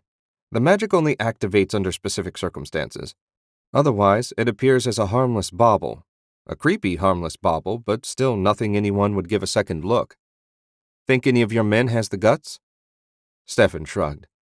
The sounds of fighting had died down. He loosed a piercing whistle that brought soldiers running from every direction. When all but those guarding the women had arrived, he laid out Otto's proposal. So who wants to earn a pouch of gold? Stefan asked at last. The mercenaries all looked at each other, but no one spoke up. Finally, one of the garrison soldiers said, "I'll do it, my lord." Good man. Stefan clapped him on the shoulder. What do I have to do? The soldier asked. Otto took out the black box, opened it, removed the ring, and handed it over. Put that on. It will protect you from the magic. The task is simple. Infiltrate the capital. Find a public well and drop the skull into it. The magic will activate automatically. As soon as you've done that, leave. Rejoin your comrades and collect your reward. I'll take the ring back when we see each other again. That's all? The soldier asked. Otto nodded. Just be certain you don't take off the ring. There are bound to be groups of people fleeing toward the capital. You should have no trouble mingling with them. They waited while he stripped off his armor and weapons. When he was finally ready, Otto held out the box and he took the skull. Good luck, Otto said. When the infiltrator had left and the others resumed looting, Stefan asked, What does that weapon do exactly? It kills cities. Uther had so far spent most of his time in Marcane studying in the war room. Not that there was a ton to study. Garenland had fairly thoroughly crushed everything that might resist them. Uther included himself in that. Proud as he was, there was no denying that he had failed miserably to dislodge Strachan's ancient enemies from his home. Restoring the continent was going to be even harder since they had no foothold. Landing troops by ship might work, but they still needed to find soldiers. Marcane certainly wasn't going to provide them. Maybe if he could reach out to those that resented Garenland, Uther could convince them to join the fight. He looked down at the map, trying in vain to think of a likely place to begin. His musing was cut short when the door burst open and one of the palace messengers entered. My lord, His Majesty requests you come to the throne room at once. What happened? A ship has returned. Please. Uther nodded and fell in behind the messenger. A ship had returned? It could only be one of the 2 ships they'd dispatched to ferry troops to the barrier island. No way should they be back already. Something must have gone wrong. When they reached the throne room, Edred and Voltan were standing beside the throne. They had been joined by a dirty, soot-stained man in a sailor's uniform. Edred waved Uther up beside him. "I thought you'd want to hear this." Uther appreciated the gesture. Even though he was only a guest with no rights here, everyone had gone out of their way to include him in their planning. "Go ahead," Voltan said. "My lords, our mission failed. My ship suffered the loss of all sails and our sister vessel was sunk. The enemy had wizards, strong ones. They blasted through our hull with minimal effort. I didn't expect such powerful opponents to be assigned to a raider ship." Voltan scowled. "How many threads did they wield?" 17 between them, but the threads were thick, denser than any magic I've seen, other than yours, of course. I just don't understand how they could be so much stronger than us." "It would seem Otto Schenk has learned the secret of mithril," Voltan muttered, more to himself than the others. Uther didn't know what any of it meant beyond the mission had failed. "Let me take some soldiers and hunt them down. We'll go overland, across the bridge. It will take longer, but we won't have to deal with enemy ships." Everyone looked at him, and Uther had a moment of self-consciousness. This wasn't his country. Maybe he should have kept his mouth shut, but he was committed now. "This is what I'm good at. I led the Rangers back home for years. Father thought I was of more worth in the wilds than I was at court. It was something we both agreed on wholeheartedly." "I have no objection," Edred said, looking to Voltan. "Very well. The invaders need to be dealt with, but take no risks. You are of considerable value to us." Uther didn't know how much time Voltan had spent out in the field, but every moment you were beyond the city walls was a risk. Playing it safe accomplished little. If he died, at least he could take a few of the enemy down with him. When Uther had left to collect his weapon and armor, Edred said, "I should go and ready a force for him. We'll be pushing things pretty thin in the capital. How many do you think I should send?" Voltan didn't appear to have heard him. The wizard was staring off into space, likely at something Edred couldn't even perceive. He was used to it and waited patiently until Voltan's eyes refocused. He asked his question again, and this time Voltan replied, "The capital is in no danger as long as I'm here. Uther needs enough people to get the job done, and given our soldiers' lack of combat experience, I'd say you need to send at least 500. Edred winced. That was nearly every fighter in the city. But he took Voltan's point. No one would be stupid enough to attack with him here. Voltan could destroy a small army with a wave of his hand. "Once Uther is on his way," Voltan continued, "I want you to sail to Lux. Perhaps being a governor doesn't suit Philippa as well as she hoped. If we can turn her into at least a spy, that would give us a toehold on the mainland. Once you finish with her, try Casimir as well. He has a big ego. Losing his crown no doubt grates. One of them will surely turn on Garenland." "And if neither of them does?" Edred asked. Voltan sighed. It was as tired a sound as Edred had ever heard. "Then we try something else. Good luck." Edred nodded and made his way to the city barracks. Good luck was something he desperately needed. Chapter 28. After hemming and hawing for days, Otto couldn't put it off any longer. It was time to deal with the Wizards Guild. He had already informed Wulfric, and while the Emperor wasn't thrilled that Otto was putting himself in danger like this, he did agree that the matter needed to be settled one way or the other. As he made his way through the city toward their new base, Otto considered his plans. The truth was, until he fully understood their intentions, Otto couldn't do much more than take precautions and hope for the best. He felt slightly helpless and hated it. When he arrived, he found the warehouse much as he remembered. Only the side door had been replaced. The new door was solid oak and fit tight so no light could escape at night. The improvement had to have been Hans's doing. Having the solid soldier back from Roland was a relief. Otto hadn't realized just how much he counted on the man. He knocked once and let himself in. The stink of whatever Ulf was working on today filled the space. Though not as bad as in the tavern, it was still far from pleasant. The magical armor was kneeling along one wall ready for action should it be needed. Sin and her thugs were away today. They had discovered shortly after moving in that the warehouse had a tunnel running under it, and a trap door had been constructed to allow access. Now his spies could come and go without drawing attention. All that remained was for Otto to inscribe a teleportation circle, and it would be all set. "Lord Shank?" Hans stepped out from behind his suit of armor and saluted. The guys had set up cots beside their magical armor, turning the space into a crude barracks. Though far from ideal, it was more comfortable than the old stone armory they'd used as a base on their first mission. "Get everyone together. We've got a mission." While Hans grabbed his squad, Otto walked over to the alchemy lab. Ulf was watching a bubbling flask filled with greenish liquid. The ether swirled around his concoction unconnected to any controlling force. It appeared that the process of alchemy activated the ether on its own. Remarkable. There really was so much Otto didn't understand about magic. Ulf flicked a glance his way. "Can I do something for you, Lord Shank?" "I just need you to listen while I brief everyone. You'll need to pass the information along to Alan and Sin. Also, should you need to get a message to the palace while I'm away, I've arranged a password you can give the guards and they'll carry any message directly to the Emperor." Ulf bowed and stepped out from behind the table where he'd been working. A moment later, Hans and his men marched up. "I'm going to meet with the Wizards Guild," Otto said. "My hope is that they'll see reason and be content with whatever members will join them willingly."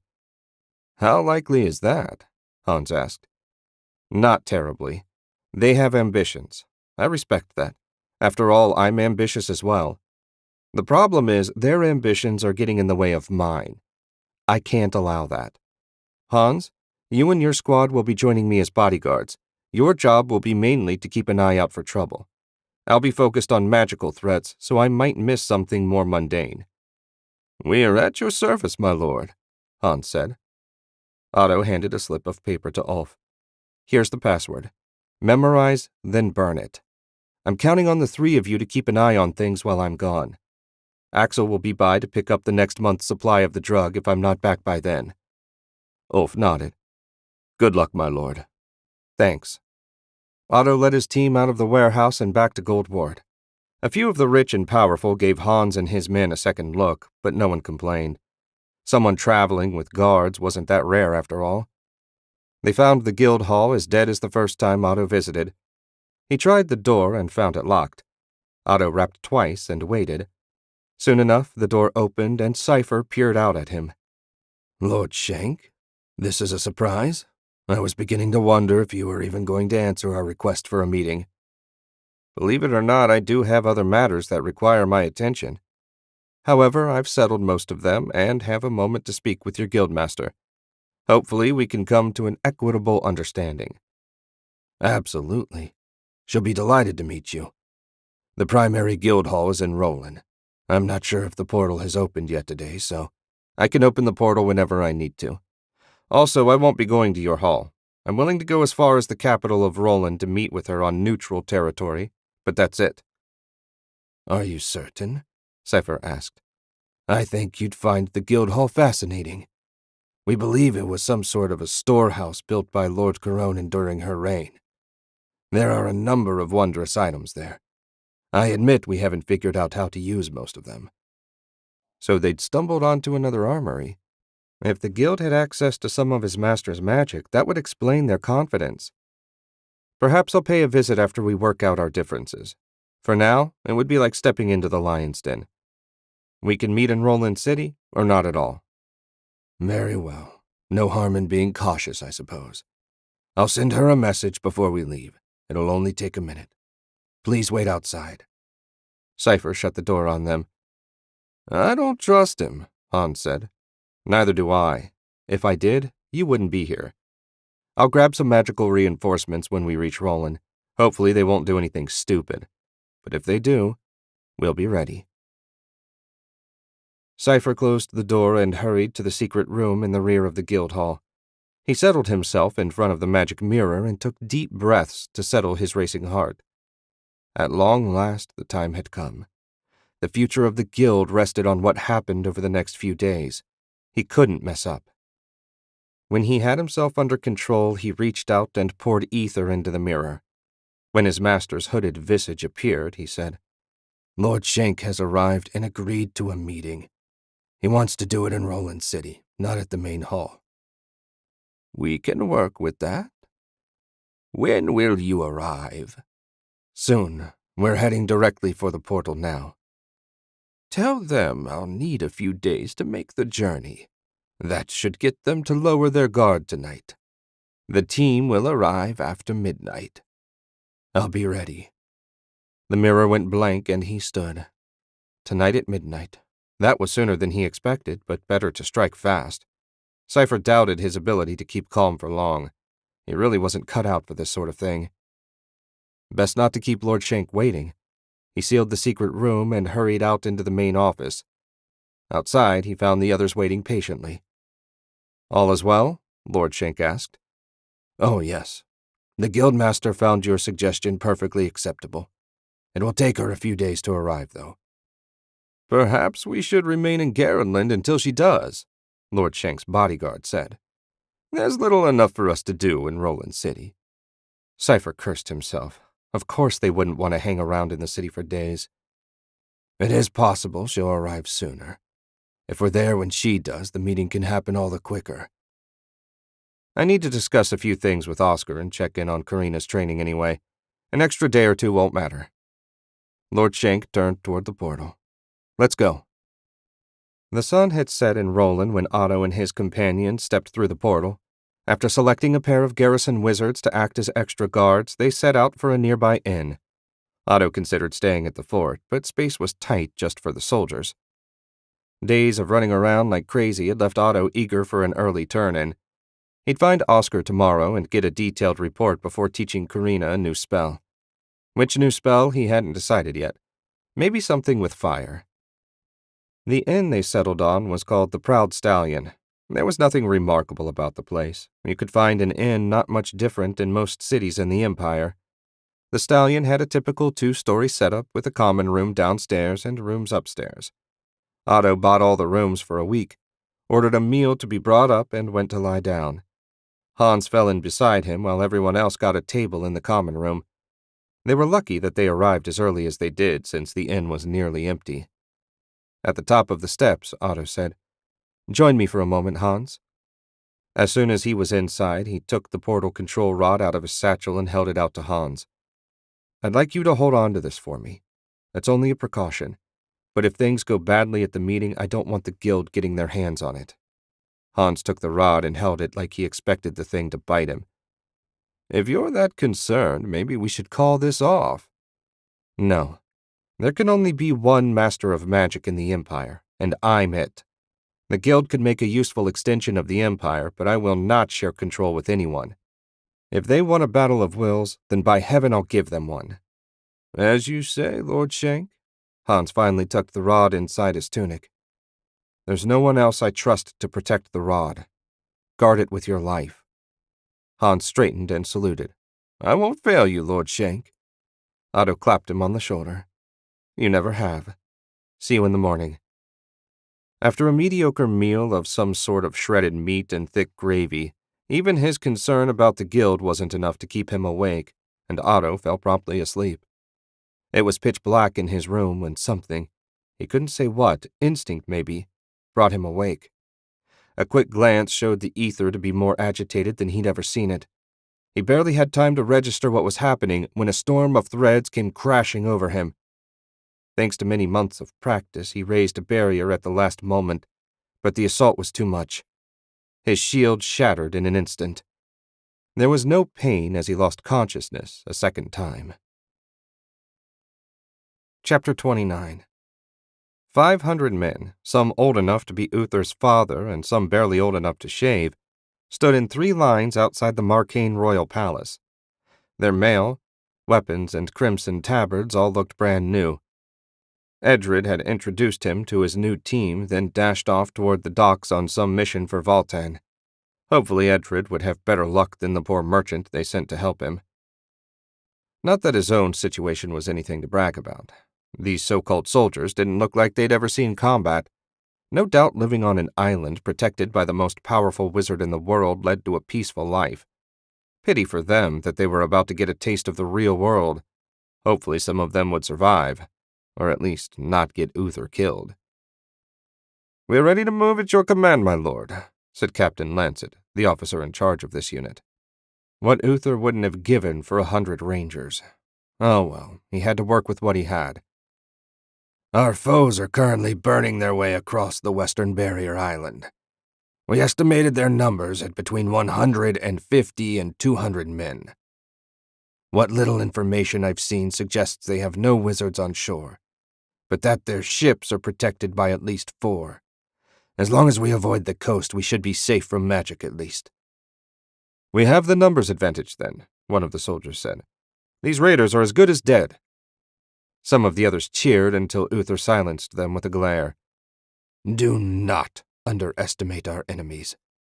The continent has seen more blood and death than you can imagine. Every one of them has more combat experience than all of you combined. If you're stupid enough to think a mere 2-to-1 or even 3-to-1 advantage is enough to ensure a quick victory, you may as well cut your own throat right now before your overconfidence gets someone killed." Some of them grimaced. Their faces flushed, whether in embarrassment or in anger Uther couldn't say. He hoped anger, since that would help them during a fight. "We have a long march ahead of us. Captain Lancet, move them out." "Yes, my lord."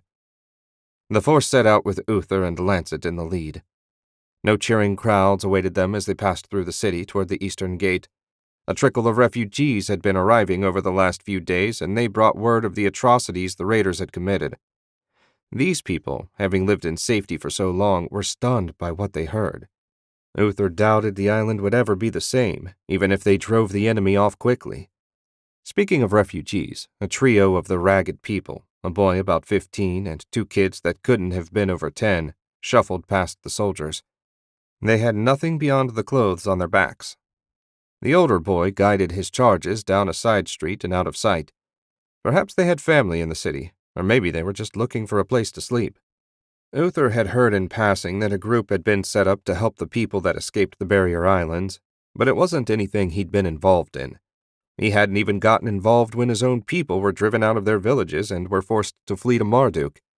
He figured the best thing he could do was stay out of the way and not eat up the emergency supplies. At the very least, seeing those miserable figures should provide his inexperienced soldiers with a little extra motivation. As they passed under the gate, he suspected they'd need every bit of motivation they could muster. Julian sat at the edge of the circle of refugees he'd joined 2 days before. They had a fire going and a pot of grits was cooking over it. He rubbed the white ring Lord Shank had given him. Maybe it was his imagination, but he would have sworn it gave off a chill that ran through his entire body. More likely, it was just knowing he was wearing an actual magic ring and what it protected him from.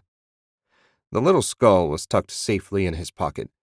He didn't want to think what Lord Shank would do to him if he lost it. And Julian didn't mean Stefan. As crazy as the eldest Shank brother was, the youngest frightened him far more. How long ago had it been when Otto was little more than the castle joke? He was a failure with the sword. They had all laughed at his efforts in the ring with Sergeant Graves. No one laughed at him now. When the garrison discussed Otto at all, it was in hushed, nervous tones. They had all heard the stories about his fight with Stefan and how he helped capture the spy in Castletown. But it was the rumors about what he'd done during the war with Strachan that really frightened them. Of course, they were just rumors. No doubt highly embellished. That's what they told themselves, at least. "Are you hungry?" a soft female voice asked.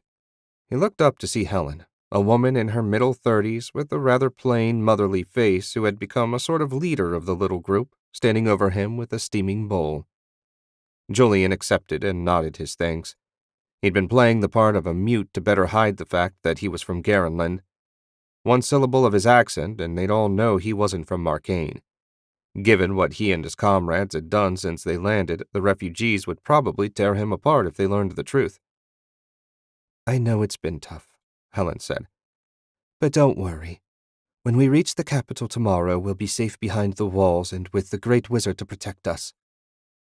She squeezed his arm and returned to handing out poles. Helen was a kind woman, and Julian was glad she wouldn't run into Stefan. On the other hand, what he was going to do wasn't any kinder. He didn't fully understand the magic, but given Lord Shank's goal, he doubted it would be pleasant. He ate his tasteless mush and tried not to think about what would happen when they arrived tomorrow.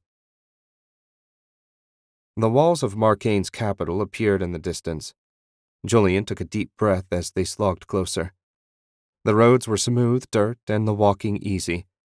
The heaviness in their legs came from emotion more than exhaustion. He'd considered and discarded a dozen stories for when the gate guards questioned him. Just before falling asleep last night, he settled on playing the part of a woodcutter that had escaped because he was out working when the enemy arrived. That should also explain the calluses on his hands. All around, the other refugees were smiling and slapping each other on the back. The group was small, only 8 altogether, and they had become close after their shared suffering. Julian had kept his distance, pretending grief kept him weighed down. The others understood and didn't push, which made his task easier even as his conscience prickled. It wasn't his place to question his orders, and that pouch of gold would see his family taken care of for a long time. The city gate stood wide open as they approached. A pair of archers watched on the battlements above, but no guards waited to question them. Could they really be that sure of themselves? Then again, when the mightiest force in the world protected your city, what did you have to worry about? Julian was about to answer that question for them. He rubbed his pocket and stepped through the gate into Marcane's capital. The first thing he noticed was the quiet. No hammers pounded steel into shape. The next thing was the smell. The crisp scent of salt water filled the air, mingling with bakers' rolls not too far off. Do you have family that will take you in? Helen asked, startling him. The rest of the group had already broken up and gone their own ways. Julian nodded and smiled in a way he hoped would seem reassuring. All right. But if you need help, you can find me at the Sweet Delights Bakery. My uncle owns it. Julian bowed his thanks, and she hurried off down a cobblestone street to the west. Alone now, he focused on his mission. Lord Shank said any public well would do. He'd drop the skull into the first one he found and get out of there. The last thing he wanted was to end up trapped in a city filled with dead and dying people. Since he hadn't the slightest idea of the city's layout, Julian turned left and set out. The streets were smooth and free of litter. The buildings, mostly ground-floor businesses with living quarters above. He considered looking for an inn, since there would probably be a stable nearby, then immediately dismissed the idea. An island nation with a seafaring culture wouldn't have much in the way of horses. Maybe if he moved closer to the city center. He found a side street and turned down it. The path between a pair of buildings was so shadowed that he nearly didn't notice the 2 men loitering halfway down. They shifted to stand in his path. "This is our road," the man on the left said.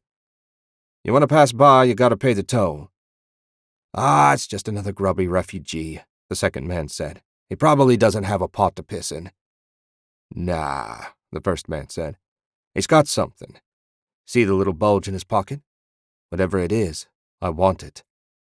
Julian hesitated. But if he really wanted the little skull, why not let him have it? He reached into his pocket and tossed the skull.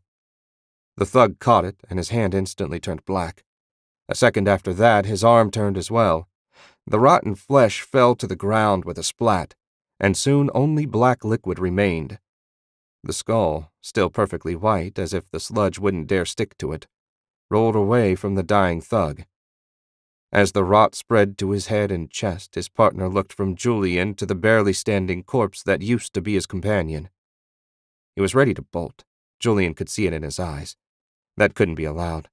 Julian pounced, hammering a fist into the thug's stomach, and a second to his temple. The man collapsed, and Julian leapt on him, pinning him to the ground.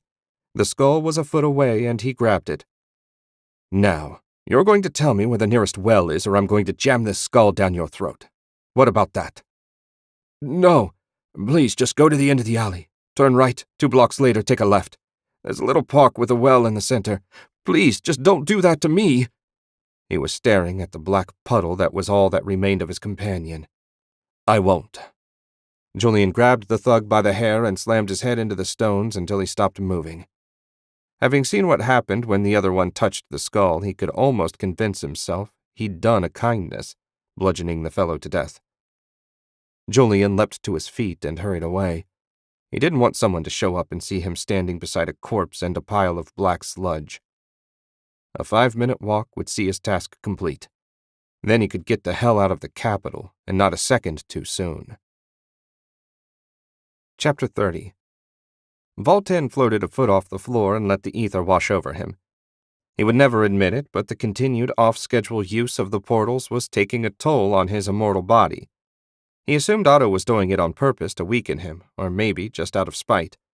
The boy was being affected by the overwhelming amount of ether he'd forced into his body. Right now, he was barely still human, and thinking of him as one would be a mistake they could ill afford. How had it all gone so wrong? How many times had he asked himself that question? Too many, it seemed, and he still didn't have an answer that pleased him. The only point he could see where he might have averted this catastrophe was at the conclave when the rest of the kingdoms had voted to remove Garenland. If he had simply refused to deactivate their portal, would this have happened? Probably not as it did, but certainly something would have. And overruling the kings would have sent a message that an arcane lord still lorded over them. Voltan had worked too hard and too long for that to happen. He had no desire to rule anyone, though the people of Marcane would probably question his honesty about that. He shook his head and sighed. Done was done. Now he had to focus on putting the nations back together, assuming he could. Something dark flashed in the ether. Voltan frowned and traced the streak to a place in the city not all that far from the castle. He couldn't tell exactly what it was, but the magic had a familiar feel, like his old mentor Ahmet Sur. Of course, the ancient necromancer had been gone for centuries, but that didn't mean something nasty hadn't been left behind, or that Otto hadn't gotten his hands on it.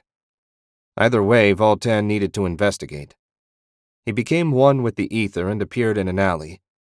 A dead body lay beside a pool of thick, dark liquid. Threads of ether shot from Voltan's hand and explored the dark substance. As best he could tell, it had been a man before the magic Voltan sensed did this to him. It was definitely Ahmet Sur's power. He'd seen the eldest of the arcane lords use something similar to punish those that dared defy him. It was an ugly, horrific way to die. He searched the area but found no sign of the source. There were magical items that cloaked themselves so you could only feel them when they activated. That was no doubt what happened here. Voltan wouldn't sense the item until someone else died. While he was debating whether to return to the palace or wait where he was, another jagged spike ran through the ether, this one far more powerful than the one that killed the unfortunate man beside him. On the plus side, this made it far easier to track. Barely a step through the ether brought him to a small park. The slowly dissipating magic was focused on the well that sat in the center of a small grassy area. There was no one around, but the culprit couldn't have gone far. Much as Voltan would have liked to start searching at once, he needed to figure out exactly what had happened. Threads of ether streaked out and into the water. What he found was far worse than he feared. Magical contamination was spreading through the city's water supply. It was already so diffused that he couldn't contain the contamination. Even if he had access to his full power, he wouldn't have been able to stop what was happening. There was no denying Ahmet Sur's genius. Pity he used so much of it to find better ways to kill and destroy. Voltan sometimes regretted what he had to do, but banishing Ahmet Sur to the netherworld was one thing he never felt bad about. Heaven knew what new horrors he would have dreamed up had he lived. What mattered now was warning the people. Anyone that drank from the water supply would be killing themselves. Voltan gathered the ether around him and used it to project his voice to everyone in the city. My people, do not drink from the city wells. The water has been tainted with a magical poison. I am working on a solution and will speak to you again when it's ready. The people would obey him. They'd been conditioned to do so for uncounted generations. He just hoped that faith and obedience would be rewarded. He left the park and set out on foot toward the palace. Voltan understood the basics of death magic, but it was one area he had never put much time into. Today he regretted that decision. Countering the poison would take all of his skill, and even then he didn't know if he would succeed. He rounded a corner and strode into the central plaza where the portal stood shining in the sun. A woman carrying her son staggered and fell, black ooze leaking from her pores. The poison couldn't have traveled that fast. Did she drink before he sent his warning? There had only been seconds between the magic's activation and when he gave the warning. He looked closer at the dying woman. A faint black thread connected her to the ether. Voltan frowned and focused his search on the air around him. The ether was now streaked with hair-thin black lines that came from the ground. Now he understood, and his despair grew. He had been so focused on the water he hadn't realized what really happened. The water simply acted as a catalyst for the magic. Everywhere the aquifer ran, corrupt energy was rising and killing everyone it touched. All around him, more people staggered out of buildings and collapsed. Voltan reached out through the ether to try and purify them, but the poison acted too quickly and did too much damage. The moment they were touched, the victim was doomed. Voltan had seen some horrible things in his life, but this might be the worst, and he couldn't do a thing about it. Julian hurried through the dying city as people melted in puddles of black goo all around him. He tried not to look at them. It was difficult as the screams and moans of the cursed came from every direction. He had known, of course, that something horrible was going to happen. Death didn't overly bother him. It couldn't if you wanted to make your living as a soldier. But this was death on a scale he couldn't imagine. Cruel and indiscriminate, the skull's magic killed everyone. He didn't even know how. It wasn't possible that all these people had drunk the poisoned water. Julian shook his head and locked his gaze on the ground in front of him. These people would have been no less dead if they had encountered Stefan and his warband. The means didn't matter if the results were the same. Help me, a gurgling voice said. He looked up to see a boy about 10 crawling towards him, his hands already melted along with half his face. Julian ran. He had to get out of the city. How he would escape his memories was another question. At last, he reached the eastern gate where he arrived only to find the portcullis lowered. A squad of guards lay dead in front of it. Damn it! How was he going to get out now? Julian started walking along the wall and soon came to the stairs leading to the battlements. At the top, he looked down over the crenellations. The wall wasn't as high as some city walls, but if he jumped, he was sure to break at least his legs and maybe his neck. Thinking as he walked, Julian made his way back to the portcullis. He eased over the stone and reached down with his foot. He still couldn't reach the first gap in the iron bars. His only hope was to hang by his arms and hope that was enough. Gripping the rough stone so hard his skin tore, Julian felt around with his right foot. Come on, it had to be there somewhere. Finally, leather touched iron and he eased his weight off his burning hands. His descent didn't get any easier from here. The handholds were thin, nearly too thin for him to work his fingers into, but only nearly. Somehow he managed to get down another rung. From there it was an easy climb to the ground. For a moment he sat in the grass and took deep breaths. He'd completed his mission. Heaven help him, he'd done it. Now to rejoin Stefan, collect his reward, and hopefully leave this miserable island as soon as possible. After a few minutes of rest, Julian forced himself to his feet and started down the dirt road that led straight to the bridge connecting the main island to West Barrier Island. He'd barely gone a quarter of a mile when he encountered a family lying in a pool of black ooze on the side of the road. The skull's magic had clearly killed them, but how? They never even arrived in the city. It seemed impossible that the magic should reach this far, but the evidence before his eyes didn't lie. What would he do if he arrived and found Stefan and the others melted into black muck? Baron Shank would kill him, assuming he could even find a way back home. Julian calmed his racing heart. There was no need to jump to conclusions. The islands were separated by a couple 100 yards of ocean. Surely the curse couldn't reach across that. Of course, that's what he thought when he escaped the city, and see how that turned out. He shook his head and pressed on. It wasn't like he had any other choice. Chapter 31. Hans woke up with the worst headache in the history of headaches. He'd gotten so drunk once he could hardly see straight and had risen the next day feeling better than this. Certainly, the one ale he had the night before hadn't done this to him. The sunlight streaming into his room stabbed his brain through his eyes. What time was it? Lord Shank was going to have his head. He rolled out of bed, splashed some water on his face, and dressed. When he stepped outside, the murmur from the inn's common room reached him. Gritting his teeth, Hans made the short walk to Lord Shank's room. The door was open and the room empty. The bed hadn't been made, but nobles probably didn't make their own beds anyway. Had he gone downstairs already? Hans took a step inside and looked around. His gaze locked onto the sword hanging beside the bed. No way would Lord Shank have left that behind. Something had to have happened. "Sergeant?" Hans stepped back out and found one of the garrison wizards standing in the hall. "He's gone."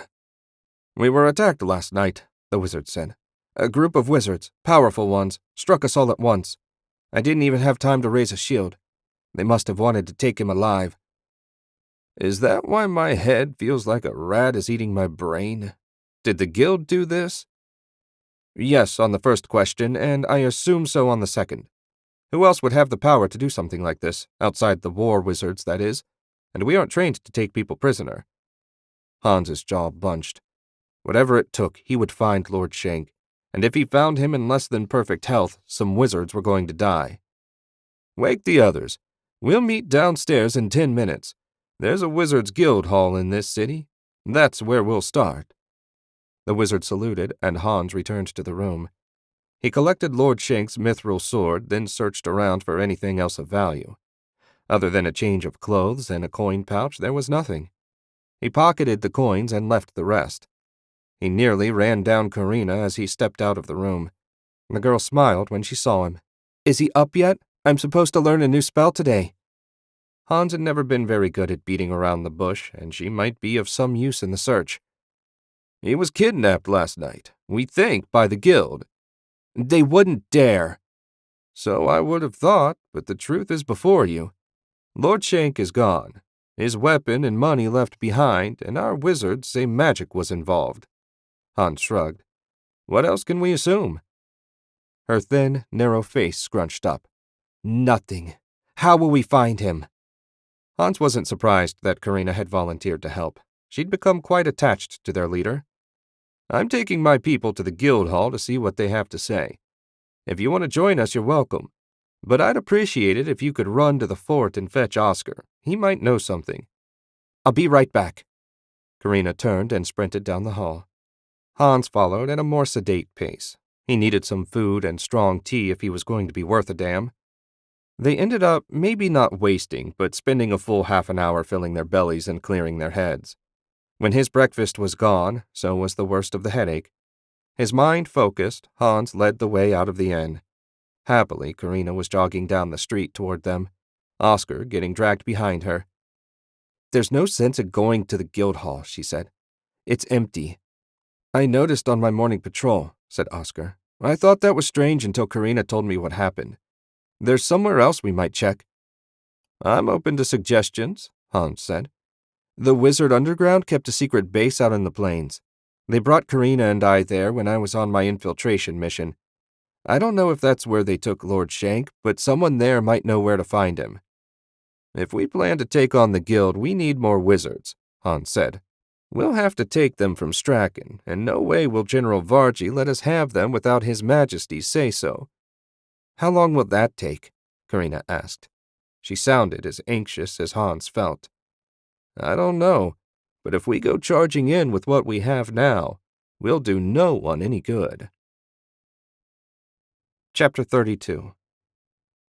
West Barrier Island wasn't that much different from Strachan.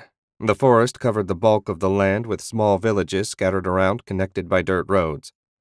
For the first time since he arrived, Uther felt at home. One of his men snapped a branch as they thrashed through the woods. Uther bit his tongue to keep from swearing. These were good men, but they knew nothing about woodcraft. But that wasn't in the cards. There were no rangers now, and not much of a Strachan. He'd have to make do with these soft islanders. Heaven help them all. They'd crossed the connecting bridge 2 days ago and quickly found a group of refugees that pointed them toward the raiders' last known location. They'd reached the burned-out village yesterday and found nothing but charred ruins and bodies, many of them badly used. If that sight wasn't enough to put some steel in the soldiers' spines, then nothing would. Uther found tracks leading north, and they set out, hoping to circle around and set an ambush. That was the plan, at least. Unfortunately, there were no roads where he wanted to go, and they were forced to travel through the forest. It was easy walking, at least for Uther. For soldiers that had spent their careers stationed in the city, the forest was another world. For all the problems they'd faced, somehow his force had gotten ahead of the targets, and they were now stationed beside the road, ready to strike as soon as the raiders appeared. Perhaps heaven was looking out for them. Behind him, someone cursed and slapped a bug. Then again, maybe a demon was having a laugh at their expense.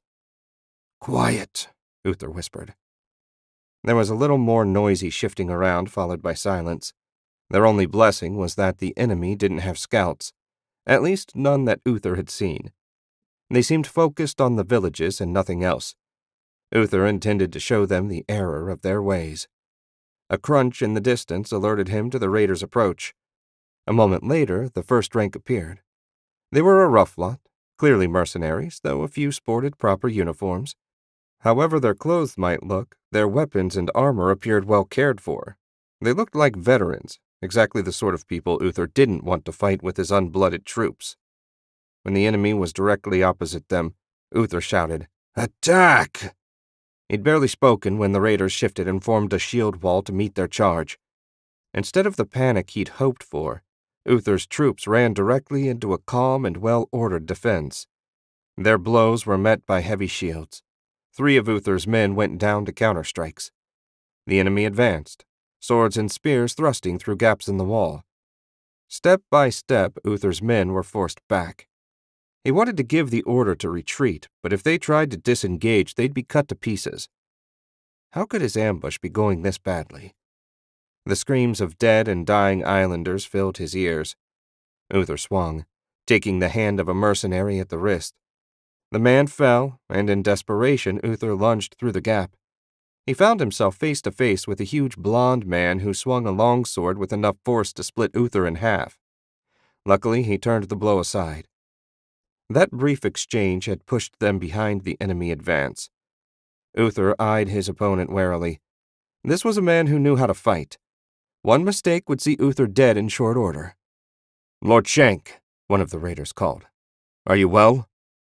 I'm fine, Captain, the blond man said. Finish these fools so we can get back to work. Shank? Uther asked. You must be related to Axel Shank. The blond man smiled a cruel smile. If you know my younger brother, then you must be Prince Uther. I was told you'd fled here, but assumed you'd be hiding behind Voltan's robe. Uther forced his anger aside. He could make no mistakes with this monster. He raised his sword to high guard, and Shank matched him. They came together with a massive crash. His opponent was strong enough to be from Strachan. Uther was as skilled with the blade as anyone in his country, but he wasn't ashamed to admit this might be an opponent beyond him. Blow after heavy blow rained down on Uther, and Shank showed no signs of slowing. Uther spun away from a thrust and countered high, slicing across his opponent's cheek and opening a shallow cut. Shank grinned. First blood. Well struck. I see why you gave Axel so much trouble. Uther didn't waste words talking. He charged. He might as well have run into a brick wall for all the blonde Garenlander moved. Swords locked, and they shoved and jostled for advantage. In a battle of pure muscle, Uther was in trouble. Seconds after they locked blades, Shank hurled him 10 feet. Uther landed flat on his back, the air rushing out of him. Shank advanced as he wheezed for breath. Uther made it to his knees before death stood directly over him. You fought well, just not well enough. The longsword went up. Before it could fall, Shank staggered. Captain Lancet stood behind him. The leader of Marcane's soldiers was bloody from head to foot. His armor had been smashed open on the right side, and he held his arm tight to his body. Run, Prince Uther. I'll hold him here. Shank got his feet under him and snarled. I think not. Go! Lancet shouted. You're no use to Lord Voltan dead. It seemed to be Uther's fate to have others die in his place. He ran, back the way Shank's force had come. He silently swore that no matter what, he would make Garenland and the Shank family in particular suffer. Stefan hammered the hilt of his longsword into the side of the head of the idiot that dared come between him and his prey. The soldier collapsed in a bleeding heap. He turned, but found Uther gone. Damn it! He kicked the soldier hard in the ribs. No wonder Axel had trouble. Uther was skilled and slippery as an eel. Lucky for Uther, there was only one place he could run, the main island. They needed to get to the bridge and cut him off. At least the battle appeared to be over. A few mercenaries were finishing off injured Marcane soldiers, but otherwise the battlefield was silent. Jost, we need to move. Yes, Lord Shank. Jost quickly got his men together. While he was busy, Stefan put his blade on the dying man at his feet and pushed it into his gut. The soldier moaned and writhed as he twisted. His pain soothed Stefan's anger. He would find Uther and bring his head back to Garenland. Father could use it as a decoration, or maybe send it to the Emperor for the great reward his brother mentioned. Otto had made it clear they wanted the prince dead, and Stefan would be happy to oblige his youngest brother. 2 minutes later, the raiders were formed up and ready to move. Luckily, they'd left the loot behind in a wagon at the last village. Dragging it along behind them was a pain, and there was no one left alive to steal it anyway. Status, Jost? 5 dead and 15 wounded. I don't know where Uther found this lot, but I doubt they'd ever swung a sword in anger before. Considering they were outnumbered better than 2 to 1, that was a miracle. Or, as Jost suggested, good luck that their opponents had 0 experience fighting. They set out at a quick march for the bridge. It wasn't hard to figure out how to get there. All the tracks in the road ran that way. People weren't fleeing toward Stefan's mercenaries after all. They marched for hours, passing through a pair of empty villages on their way. Word must have preceded them, since there wasn't a soul in sight. Stefan made a mental note to stop and loot them on the way back. It wasn't as much fun, but looting an empty village was less risky than fighting. If the locals left in a hurry, there had to be something valuable to grab. They had a fair haul so far, but he wanted everything he could get. They paused for a rest at a crossroad when a voice coming down the left-hand road shouted, "Lord Shank!" Stefan turned to find the man that volunteered to carry Otto's magic weapon to the capital hurrying toward them. What was his name? Something with a J. Julian, that was it. Julian stopped and bowed as he gasped for breath. "Thank heaven I found you before you crossed the bridge. You can't go to the main island. Only death waits there." You completed your mission? Stefan asked. Yes, and it was worse than you can imagine. People just melted. Everyone in the city died, then the rest of the people on the main island. It's a charnel house over there. We should leave. I doubt the magic will have come this far if it hasn't already, but... Calm down, man. Stefan tried to make sense of Julian's report. He knew the weapon was supposed to wipe out the city, but this sounded like more than what Otto described. Did his brother not know the extent of what he set loose? Or did he just figure the city and the island were basically the same? Stefan had no answers, and dying from some stupid out-of-control magic didn't suit him at all. Julian was right. It was time to cut their losses. They'd grab everything they could on the way back to their landing site and signal the ships for pickup. Someone else could hunt down the runaway prince. "Time to go home, men," Stefan said. Julian looked so relieved Stefan feared he might weep. Whatever he saw, it must have been truly horrible. It seemed Otto hated Voltan more than Stefan thought. Probably best to keep that in mind before he bothered his little brother again. Chapter 33. Otto wasn't sure how long he'd been stuck in his miserable little cell. He assumed a day or so since he'd eaten twice. He thought he knew what it meant to be bored, but sitting here, with no one to talk to and nothing to do, made traveling with the army seem like the most glorious of adventures. Somehow, the bars even cut off his access to the ether. When the door at the far end of the hall opened, he was almost relieved to see his captors. The leaders of the guild stood facing him. They were a grim lot, except the stupid one who grinned like he was enjoying himself. Otto would take particular pleasure cutting that smiling face off his skull. Time to begin your adjustments. Cypher took the key out and opened the cell door. Otto stayed seated on his narrow cot. "Don't make me drag you out of there," the big man said. Otto still didn't move. Damned if he was going to make this easy for them. "Have it your way." The stupid one stepped into the cell. "Easy, Tall. We need him in one piece," Cypher said. "I'm not going to break anything. Just bruise him a little so he knows who's in charge."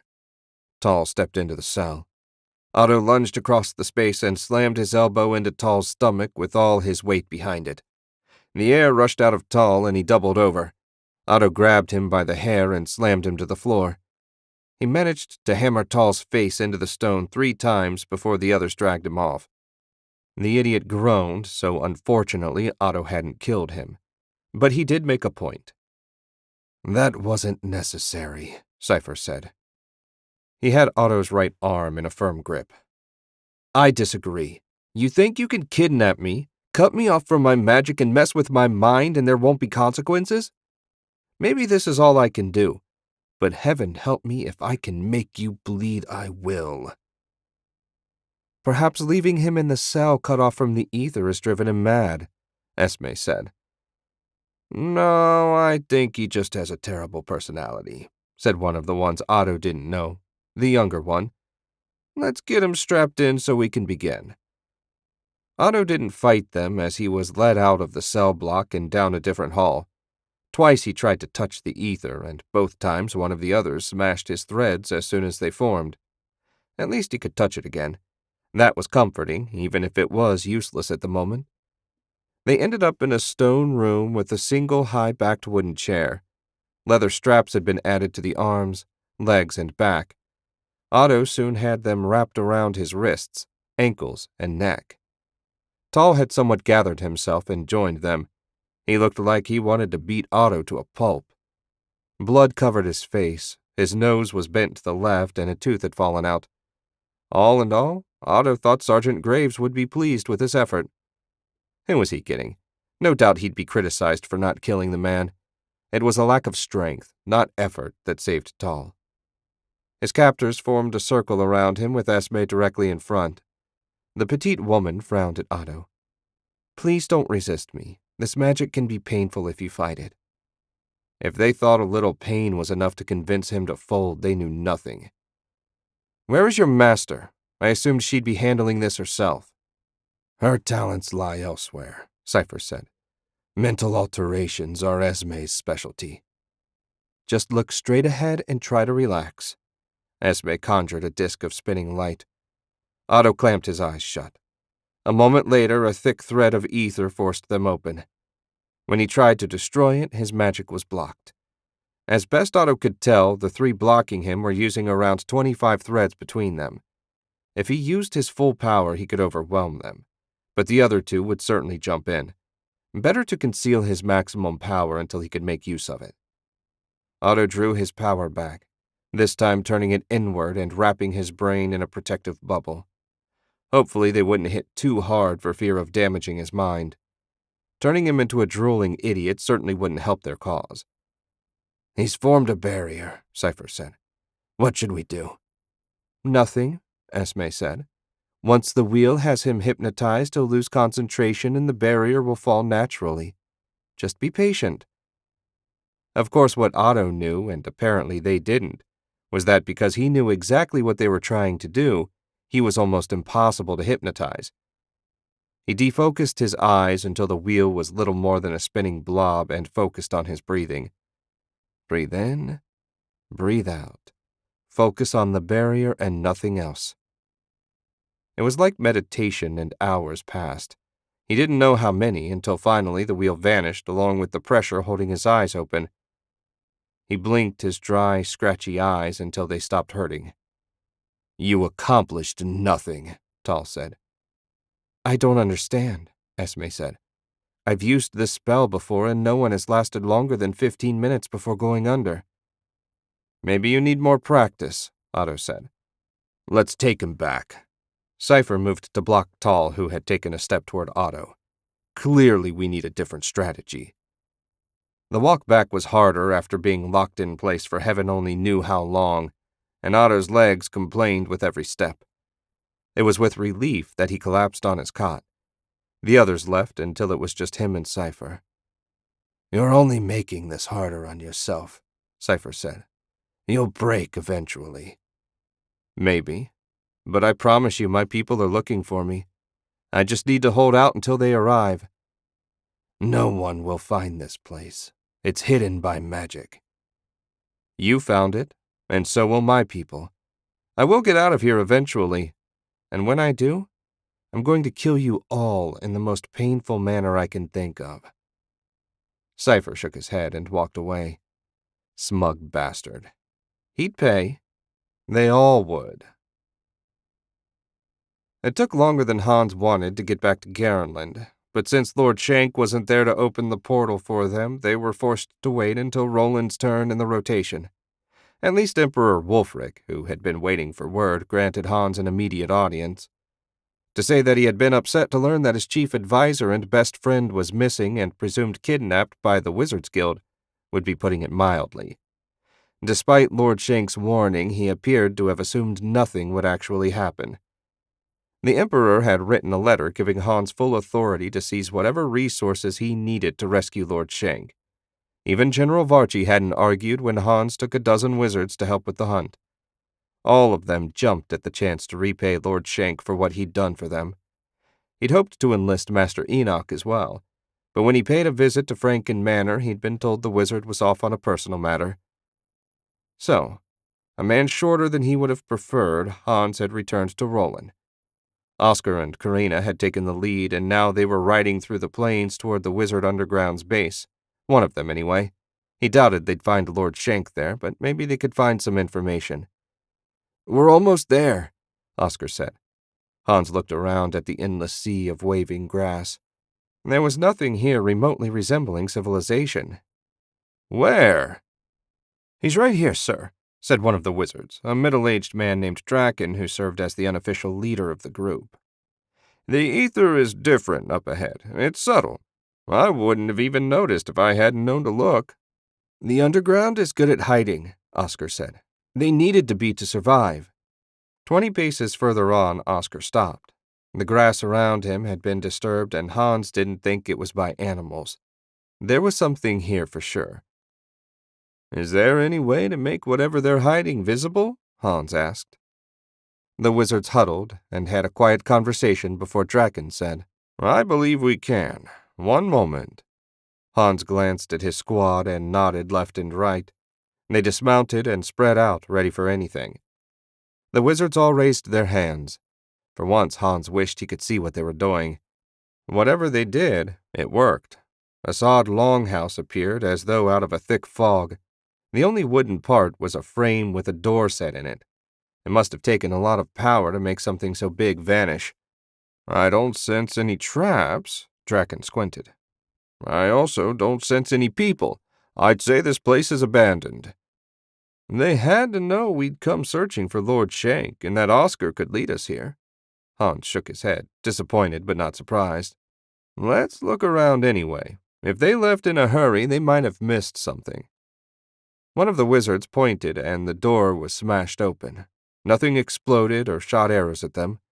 Of course, that didn't mean there were no traps inside, but that might just be Hans's natural pessimism talking. The inside of the longhouse had been cleaned out. No furniture, no supplies, no gear, no nothing. They didn't leave so much as a clue as to where they might have gone. Damn it! Hans wanted to punch someone, preferably Cypher. This was a complete waste of time. Now what are we supposed to do?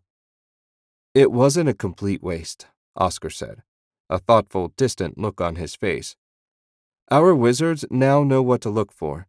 If they spot something that looks like the magic hiding this place, we'll know we've found another." "But we can only search a small area," Draken pointed out. "It will take forever if we have to search the entire country." Karina moved a little way off by herself and studied the floor. "This is different," she said at last. Hans joined her, and a moment later so did Oscar. There was nothing remarkable about the patch of dirt floor, at least not that Hans could see. "What do you mean?" Oscar asked. "Do you remember the last time we were here? There was an outline. I remember because it was the only part of the floor that was smooth. It's gone now." "Draken, check it out." Hans motioned the wizard over. "She's right," Draken said at last. "There's something here. The ether is different from the concealment spell, but magic was worked here and not that long ago. Let's see what they're hiding." Hans paced as the wizard did his thing. He hated relying on others, but when magic was involved, there was no choice. Draken walked slowly down the length of the longhouse. At the far end, he turned and started back. Having the others help seemed like it would speed things up, but maybe they'd just get in the way. Hans didn't know enough about magic to make a suggestion. Halfway back to the entrance, Draken stopped.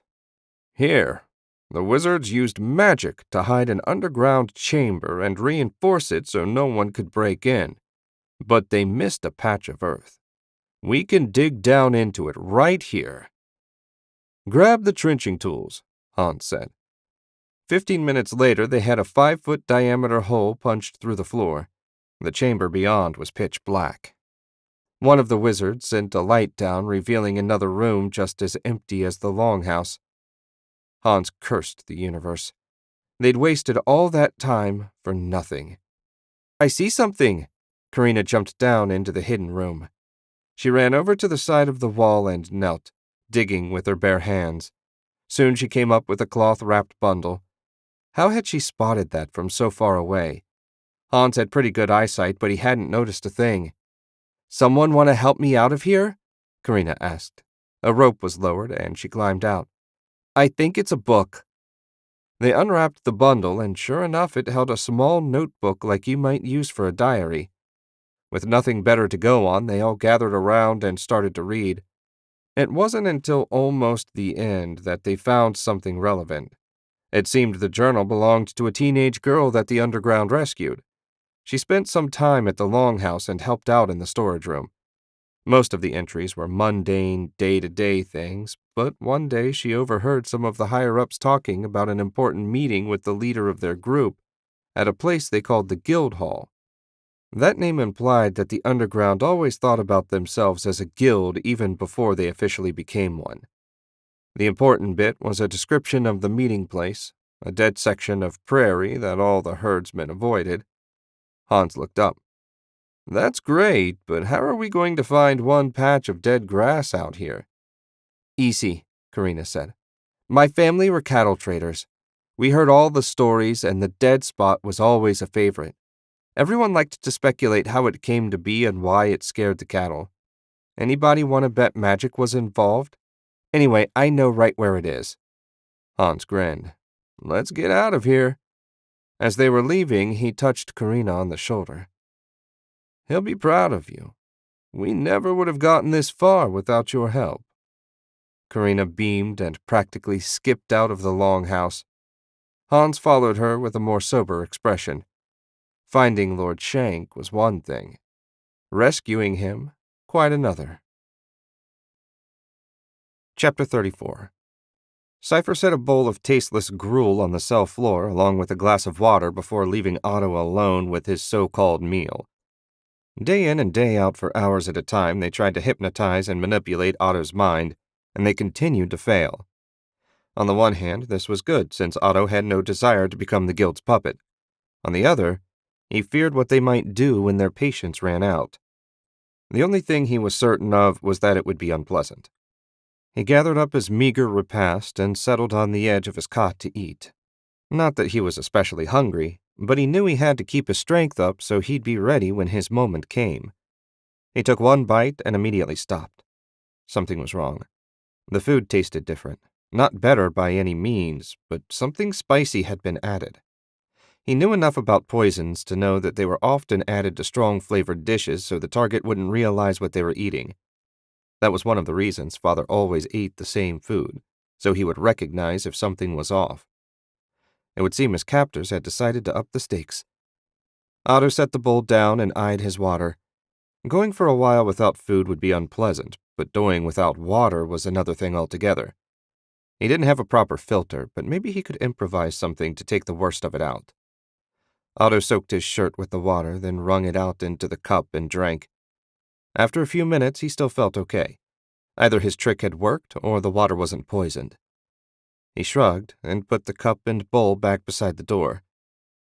15 minutes later, Cypher returned, looked from the still full bowl back to Otto, and shook his head. You're determined not to make this easy. How did you know? That you poisoned my food? Why else would you have suddenly given it some actual flavor? You people seem to think I'm an idiot. Rest assured, I'm not. If you would only see reason. We are not your enemy. Otto made a show of looking around at the cage in which he found himself. Right. Clearly we're on the same side. Have it your way. You've got a visitor. Maybe he can persuade you to do the right thing. Cypher collected the bowl and cup and left. A moment later, Master Enoch took his place. Otto leapt to his feet. Master! What are you doing here? How did you find this place? I was a member of the underground, remember? I came here once just before I left, and there was nowhere else I could imagine them taking you. The guildmaster is still willing to release you if you swear to join the guild and encourage all the other wizards to do so as well. Otto snorted. After all the times I've refused, why would she believe me now? There is an artifact. You hold it and speak your oath. It will tell if you're sincere or lying. Enoch put his hands on the bars, his tattered brown robe sliding down over his skinny arms. They're getting impatient. I fear they may soon resort to extreme measures. Then get me out of here. You can still use magic on that side of the bars. Opening the lock should be simple. Enoch shook his head. The ether won't touch either the bars or lock. Only the proper key, or I suppose a lockpick, will open the door. And even if I could free you, it would only lead to further conflict. The guild is right about one thing. The wizards of the world need to stand together. As a member, you'd be second in power only to the guildmaster. You'd be in a position to influence their decisions. Otto couldn't quite believe what he was hearing. Are you taking their side? After everything I've done for you, I've protected you from Stefan and gave you a place of honor teaching the war wizards. I offered to let you stay in my home, and this is how you repay me? I thought you were more loyal. My loyalty is to all wizards, not just you. I am grateful for everything you've done for me, Otto, truly. But the only way this division among wizards can end is for you to accept the guild's position. Otto went cold inside. He understood now what he needed to do. His former master had given him one last lesson. Perhaps you're right. Maybe my ego has prevented me from seeing the path of the greater good. Tell your friends I will consider their proposal and give an answer tomorrow. Enoch smiled. I know you'll do the right thing. You were my finest pupil, Otto. I never doubted you for a moment. Thank you, Master. Will you do me a favor? Anything. If I give the oath, will you stand with me? I'd be honored. Enoch bowed. Excuse me. They're waiting to hear your response. I'm sure the guildmaster will be pleased. Otto nodded and sat back down. He'd give them an answer all right. One they'd never forget. Enoch allowed himself a moment to breathe after leaving the cell block behind. Seeing Otto like that, locked up, dressed in wrinkled, dirty, sweat-stained clothes, saddened him. That his prize pupil should end up in such a wretched state. He sighed. Apparently even the nobility had their limits. The worst part had been when Otto accused him of betraying his faith. Enoch considered that unfair in the extreme. What he was doing was for the greater good, something all wizards needed to keep in mind. It wasn't personal. He thought of Otto almost like a son. As a parent, sometimes it was necessary to correct a wayward child. When he had himself fully under control, Enoch walked down the long, dark corridor and up the stairs to the main level. Cypher was waiting and guided him silently to the meeting hall where the guildmaster and the rest of the leaders waited. He moved to stand at the foot of the long table while Cypher took his place near the guildmaster at the head.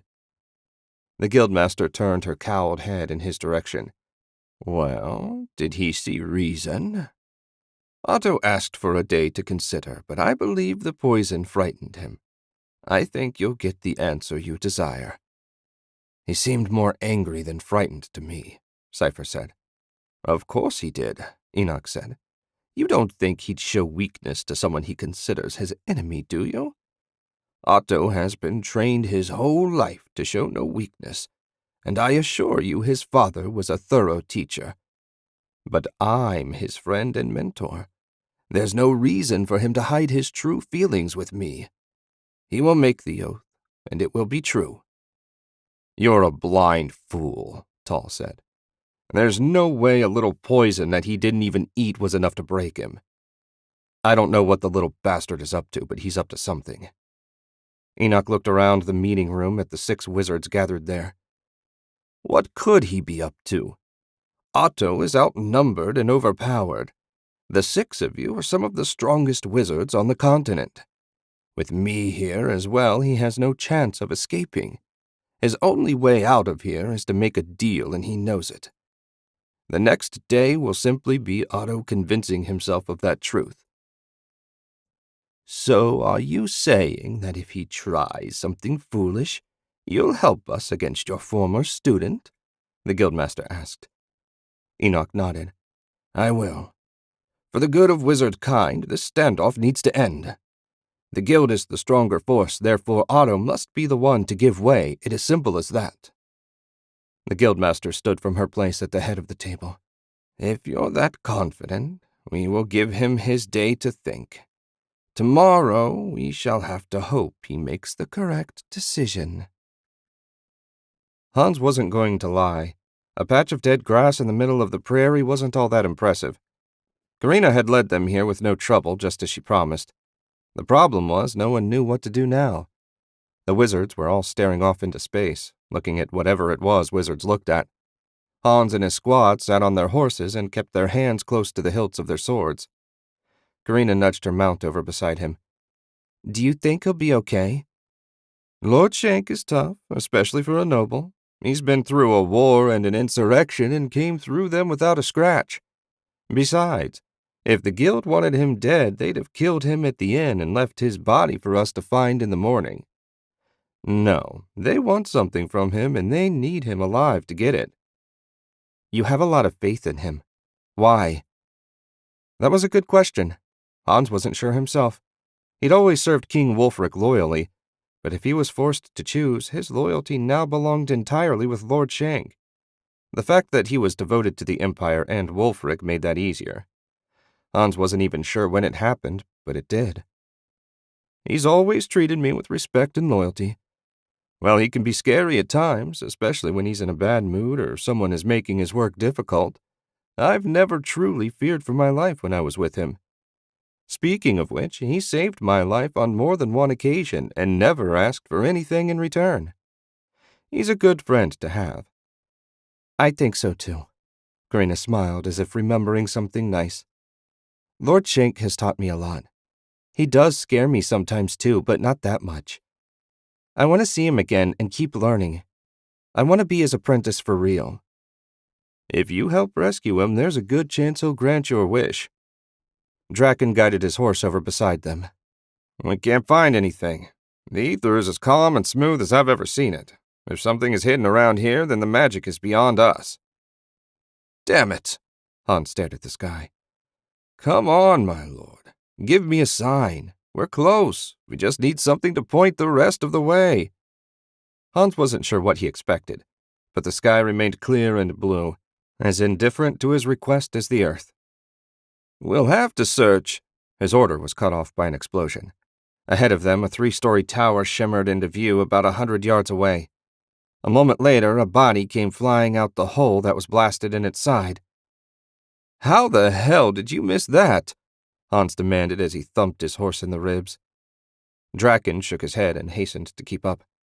As they raced toward the tower, Hans said a silent prayer that the body that fell to earth wasn't Lord Shanks. Chapter 35. When Cypher and the other leaders came for him the next day, Otto was ready. He'd spent his time meditating and focusing his mind on what was to come. Whether as the victor or a corpse, he would be free today. "Well," Cypher said, "Enoch told us you'd have a decision for us today." Otto stood. "I do. I'm ready to swear the oath. I still think forcing wizards to join is a mistake, but I'm done wasting time arguing with you. We'll find some way to make this work." Tal glared, but the others appeared relieved. No doubt they were as eager to leave this place as Otto. "You might have saved us a lot of time and given your oath when I first asked you." Cypher pulled out a key and unlocked the cell door. "Come on, Guildmaster's waiting."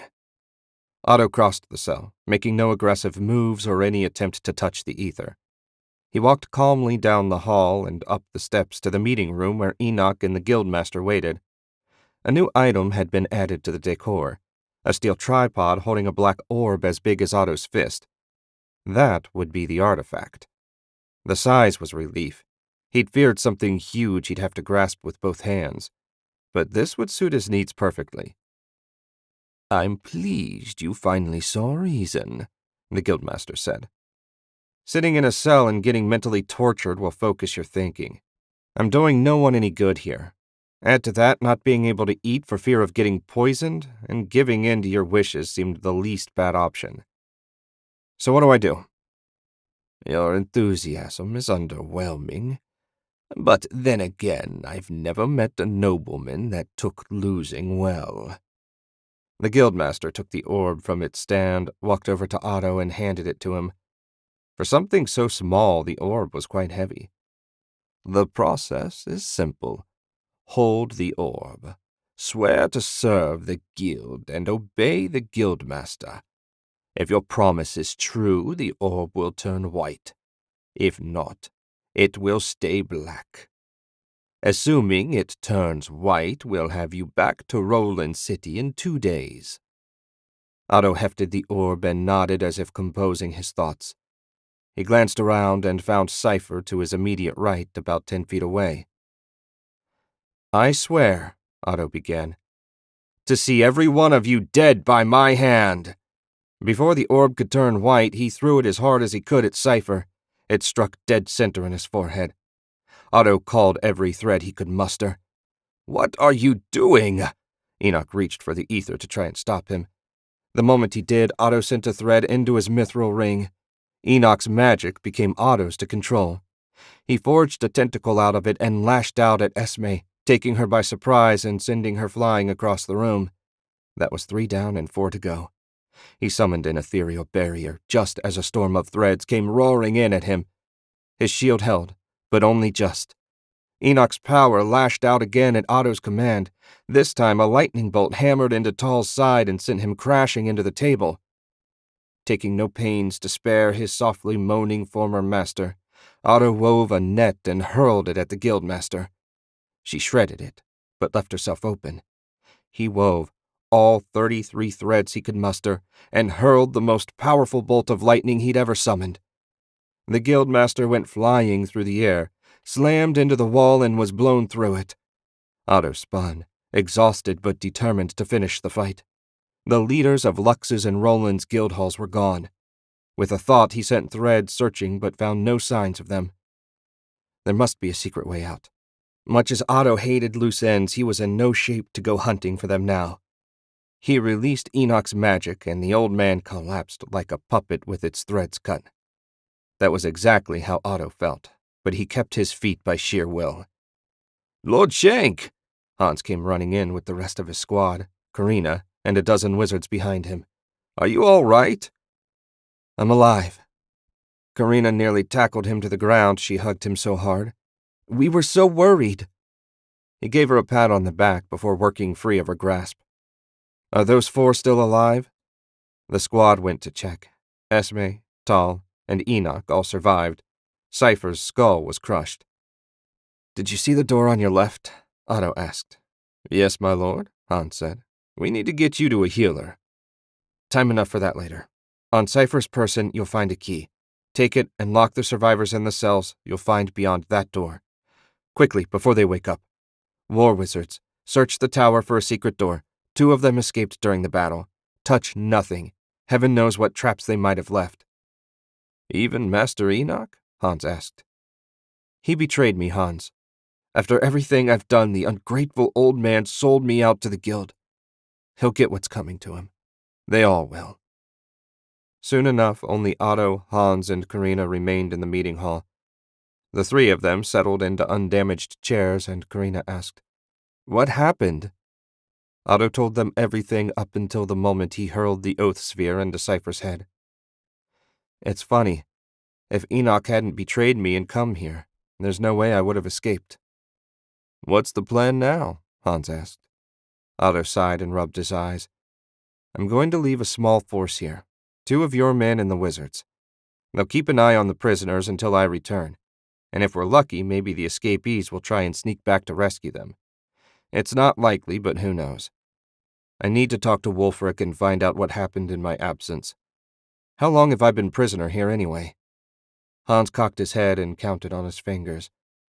2 weeks, I think. I'm sorry it took us so long to find you. Truth is, we'd still be looking if not for this one's keen eyes." He turned to Karina, who smiled. "I'm glad I could help." "You've certainly proven more reliable than my former teacher. Reliable enough to be a proper apprentice." "Really? You mean it?" She looked so happy Otto couldn't help smiling himself. "I mean it. But you know that with my work, there will be times when I have to do things and you won't be able to join me. You'll have to be patient and follow orders. Can you do that?" "I can. I'll do anything you want, I promise." "Then when we get home, I'll find you a mithril ring and make it official." One of the wizards returned and said, "We couldn't find any secret doors, my lord. The tower appears secure." "Very well. You'll be standing guard here for a little while, so see if you can find their living quarters." The wizard saluted and left. Otto turned to Hans and said, "Choose 2 men to remain behind. The rest of us need to get moving." "Are you certain you're up to it?" Hans asked. "Not in the least, but I need to get back. Heaven knows what's gone wrong in my absence." Chapter 36. It took 3 days to ride from the guild's hidden base back to Roland City. A quick trip through the portal brought them the rest of the way to Garenland. Before they left, he'd taken a moment to examine the guildmaster's body. She was a rather plain woman under the cloak she always wore. He found a pair of magical items, a ring set with a black onyx and rune-covered amulet on her person. He'd claimed them for later study. The body he left where it was for the crows. When they finally reached home, Otto was so exhausted he went straight to the mansion and right to sleep. At least he assumed he did. The trip through the city was a blur. Only Hans's steady hand on his arm kept him moving in the right direction. Now, 20 hours later, rested and fed, cleaned up and dressed in fresh clothes, his mithril sword back at his side and the portal control rod tucked safely in a hidden pocket of his cloak, Otto made his way across Gold Ward to the palace. As he walked, his gaze darted everywhere. The odds of anyone from the guild attacking him here were tiny, but not zero. He didn't intend to be taken prisoner again. Fortunately, he reached the outer gate without incident, and the guards saluted before waving him in. It was good to be back in familiar territory. There was still work to be done. It seemed like there was always work that needed to be done, but that would keep for another day or 2 while he recovered his full strength. Seeing Wulfric, on the other hand, most certainly would not keep. According to Hans, the Emperor had been quite anxious when he learned of Otto's capture. Some of the servants must have sent word of his arrival ahead, because when he reached the throne room doors, Captain Borden was waiting. "Lord Shank, His Majesty asked me to escort you to his private dining room. This way, please." Otto didn't need an escort. He'd been there plenty of times, but perhaps Wulfric meant it as some sort of honor. Either that or he just didn't want Otto wandering off before he got a chance to talk. It felt like someone had cleared the halls ahead of them, as there wasn't a soldier or servant to be seen.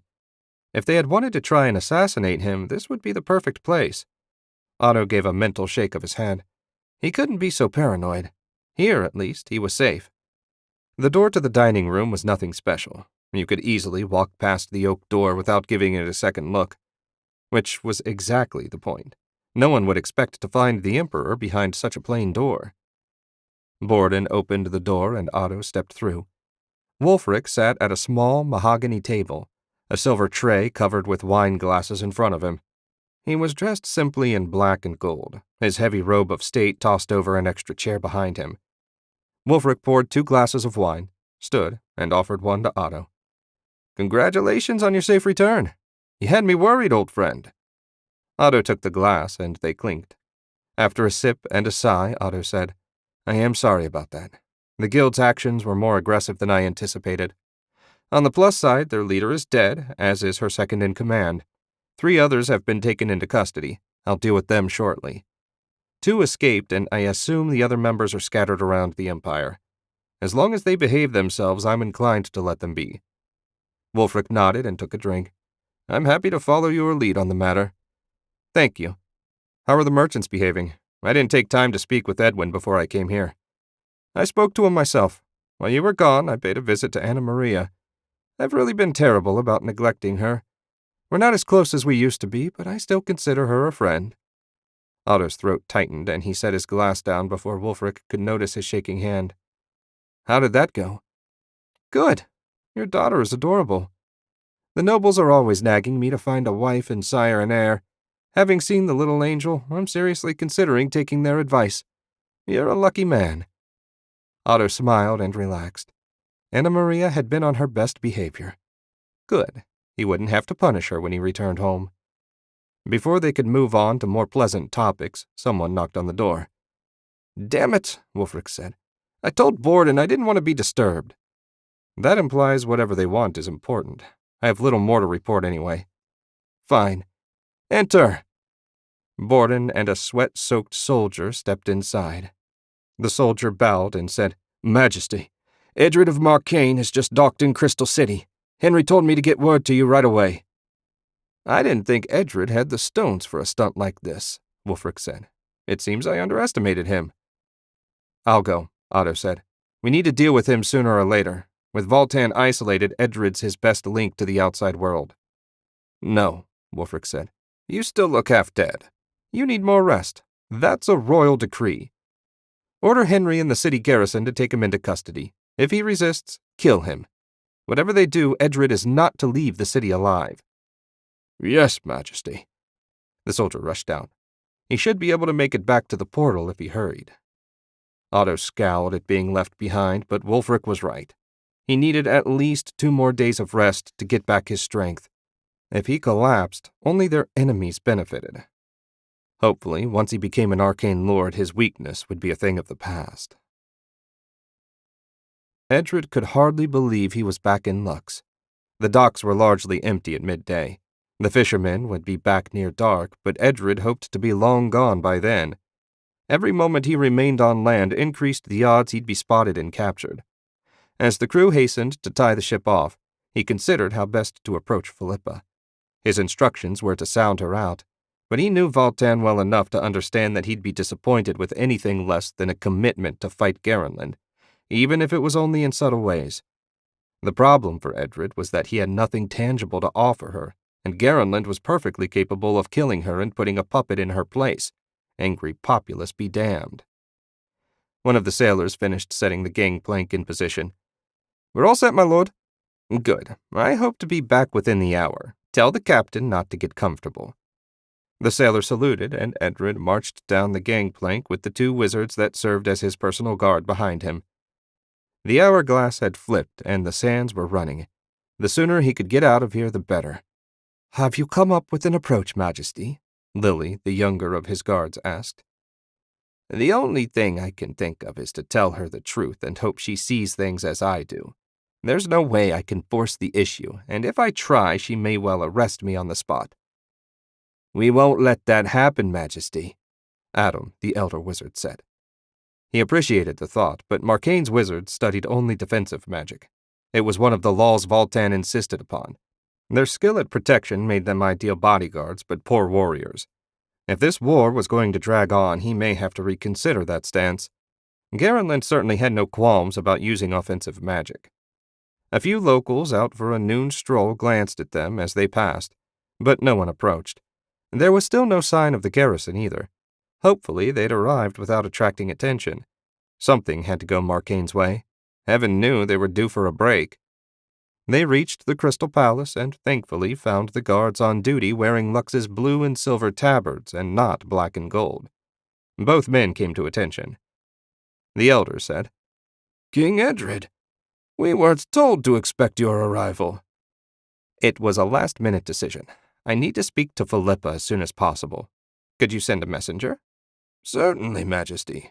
The guard glanced at his younger companion and nodded toward the castle. The second guard jogged off, leaving them alone outside the gate. Is there somewhere out of sight we can wait? Edred asked. I'd prefer not to attract attention if at all possible. Too late for that, the guard said. Didn't you see the lookout following you? Garenland set up a whole network of little rats. They note every ship coming and going and every person that comes to the palace. I'm afraid Her Majesty hasn't fully earned the trust of our new emperor. Edred cursed to himself. He had less time than he thought. The minutes seemed to stretch to hours as he waited for the messenger to return. Edred paced and worried. Every few seconds he'd check for approaching enemies. He could almost hear their boots on the cobblestones. After what seemed like half a day but was probably only 15 minutes, Philippa herself approached the gate with a 4-person escort. She looked as lovely as always as she swept toward him in a seafoam green dress that swirled like a wave around her. Edred, what a nice surprise. Can you stay for lunch? No, I fear I don't have much time. Is there somewhere nearby we can talk alone? We can talk right here. Philippa waved away the guards until it was only the two of them standing just inside the open gate. What is it? Voltan is determined to resist Garenland's expansion, and he wanted to find out whose help we can count on.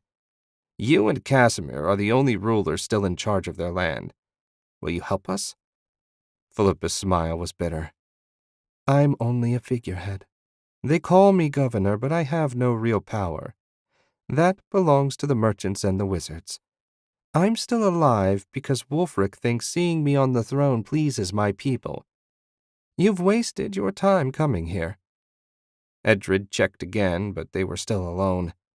I'm not looking for soldiers or war material. I need information. Even a figurehead has ears. Will you pass what information you can to me, please? Philippa chewed her lip, clearly torn between wanting to help and wanting to stay alive. I'll see what I can do. I can promise no more. Majesty, Lily said, they're coming. Thank you, Philippa. When we figure out a way to contact you, you'll know. Edred squeezed her hands before hurrying to join his guards. He really could hear the marching of heavy boots now. The three of them ran deeper into the city. They'd have to make a circle to reach the ship, but that would give them a chance to put some distance between them and their hunters. The important thing was he had Philippa on his side. That was more than he'd dared hope. It was a small thing, but it lifted Edred's spirit. Chapter 37. Henry led his force of soldiers and wizards at a quick march toward the Crystal Palace. When his spies brought word that Edred of Marcane had docked, he could hardly believe it. The man had guts, if not brains, which was certainly not his reputation. The moment word arrived from Garenland to take him into custody, or failing that, kill him, Henry had set out at the head of a large force of 30 garrison soldiers and 4 war wizards. He sent another, smaller force to seize control of their ship. There was no way Edred could escape. When they reached the Crystal Palace, they found Philippa near the open gate. No doubt she had just finished her visit with Edred. He can't have gotten far. Fan out and search. I need to speak with the governor. Henry left his people to search and strode over to Philippa. The guards knew him, and knew better than to try and bar his way. She met Henry's gaze, chin up and proud. He'd met with the former queen on several occasions, and she always held herself like she still wielded real power. Governor, Henry bowed slightly as protocol required. What did Edred want? What makes you think he wanted anything? Henry smiled. I doubt you were standing by the gate because you enjoy the view, and I know he was headed this way. What other purpose could he have? He wanted an ally against Garenland. The fool still imagines things can return to the way they were. She gave a disgusted shake of her head. I told him I had no real power and couldn't help him. You showed up before he could press his case. Henry assumed she was lying, but that wasn't his problem. Which way did he go? She pointed deeper into the city. That made sense. He'd probably try to circle back to his ship. There'd be a surprise waiting for him when he arrived. Henry left Philippa and hurried over to his team. Did you find anything? She said he was headed deeper into the city. It's impossible to track anyone across Cobblestone, the unit commander said. Fine, let's head to the docks. There's no other way for Edred to escape. Not with the portal guard on watch. The docks were a fair distance from the palace, and when they arrived, Henry found his advance team exchanging arrows with the crew. The soldiers were crouched behind piles of crates that now resembled pincushions. Henry stopped well out of bow range and eyed the situation. Can you reach the ship with magic? Yes, sir, the head wizard said. A couple fireballs should clear the deck. Henry nodded. Do it. A few seconds later, 3 melon-sized orange globes were hurtling toward the Marcane ship. They exploded on impact, sending flames rushing everywhere. Men screamed and leapt over the rail. No counterspells came their way, which argued that the men with Edred had been the ship's wizards. Sergeant, Henry said. The leader of the advance squad looked his way. Sir, take your men and sweep that ship. Capture anyone still on board. Kill anyone that resists. Yes, sir. We have wounded. We'll tend to them. Hurry now. The soldiers charged, weaving a random pattern to throw off any archers. They reached the end of the dock without a shot heading their way. Up the gangplank they went. With nothing to do at the moment, Henry and his team got to work on the 3 soldiers that had taken arrows. All 3 had serious wounds, but none appeared fatal. The last wound was bound as the company sergeant returned from Edred's ship. Not a soul on board, sir. They must have all jumped overboard. All right, set a watch. Edred has no other way out of the city. He'll make a run for his ship eventually. He has wizards with him, so we'll have to be extra careful. With his traps set, it was only a matter of waiting for the prey to show up. Henry rubbed his hands together. If he captured Edred and delivered him to Emperor Wulfric, he was sure to get a promotion out of his boring post. There had been no sign of pursuit since they fled the palace gate, which both pleased and confused Edred. He fully expected to have dozens of Garenland soldiers hot on his trail. Instead, the back streets were practically deserted. He paused in the alley between 2 stores and turned to Lily. Can you tell where they are? No one's using the ether within my range. That suggests their wizards aren't searching for us. Beyond that, I can't say. Should we turn back to the harbor? I used a spell to render us invisible to their lookouts, Adam said. Perhaps they lost track of us. Heading back to the docks was exactly what they should do. But if the enemy wasn't chasing them, there was only one place they could be. The ship. He hoped the crew was safe, but held out little hope. If they'd lost the ship, getting safely home was going to be a problem. I suppose we should take a look. We'll need to keep our distance, lest we walk into a trap. They set out, leaving the fine houses of the merchant district behind and approaching the rough warehouses of the docks. Curses filled the air as workers loaded and unloaded ships and wagons. Edred and his guards walked calmly, trying to blend in. More people made it less likely they'd draw attention, especially since he doubted anyone in this part of the city would recognize him. Just before the end of the last warehouse, they stopped for a better look. Just as he'd feared, his ship was scarred by fire and a group of soldiers waited near the gangplank. The crew could be dead or captive for all he knew. Reclaiming his ship was out of the question, as was escaping on their own. Maybe they could sneak out of the city after dark, but that was risky as well and got them no closer to Marcane. Let's get out of here before someone notices us, Edred said. They retreated on a different line, trying to stay out of sight as much as possible. Edred swallowed a sigh. What was he going to do now? Traveling to Lassel was certainly out of the question.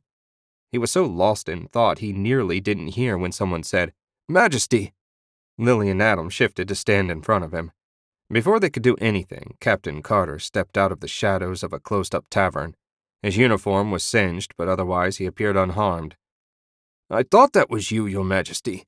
Thank heaven you weren't captured." I was thinking the same thing, Carter. The two men shook hands. What happened? "Those bastards took the ship. We tried to fight them off, but when the wizards started blasting, I ordered everyone over the side. We lost 6 sailors. Most of the lads are holed up not far from here in the storehouse of a friend of mine. Me and a few others were keeping watch for you." Good man. With you all safe, we've got enough hands to commandeer a boat. "If we start something on the docks, the Garenlanders are bound to notice."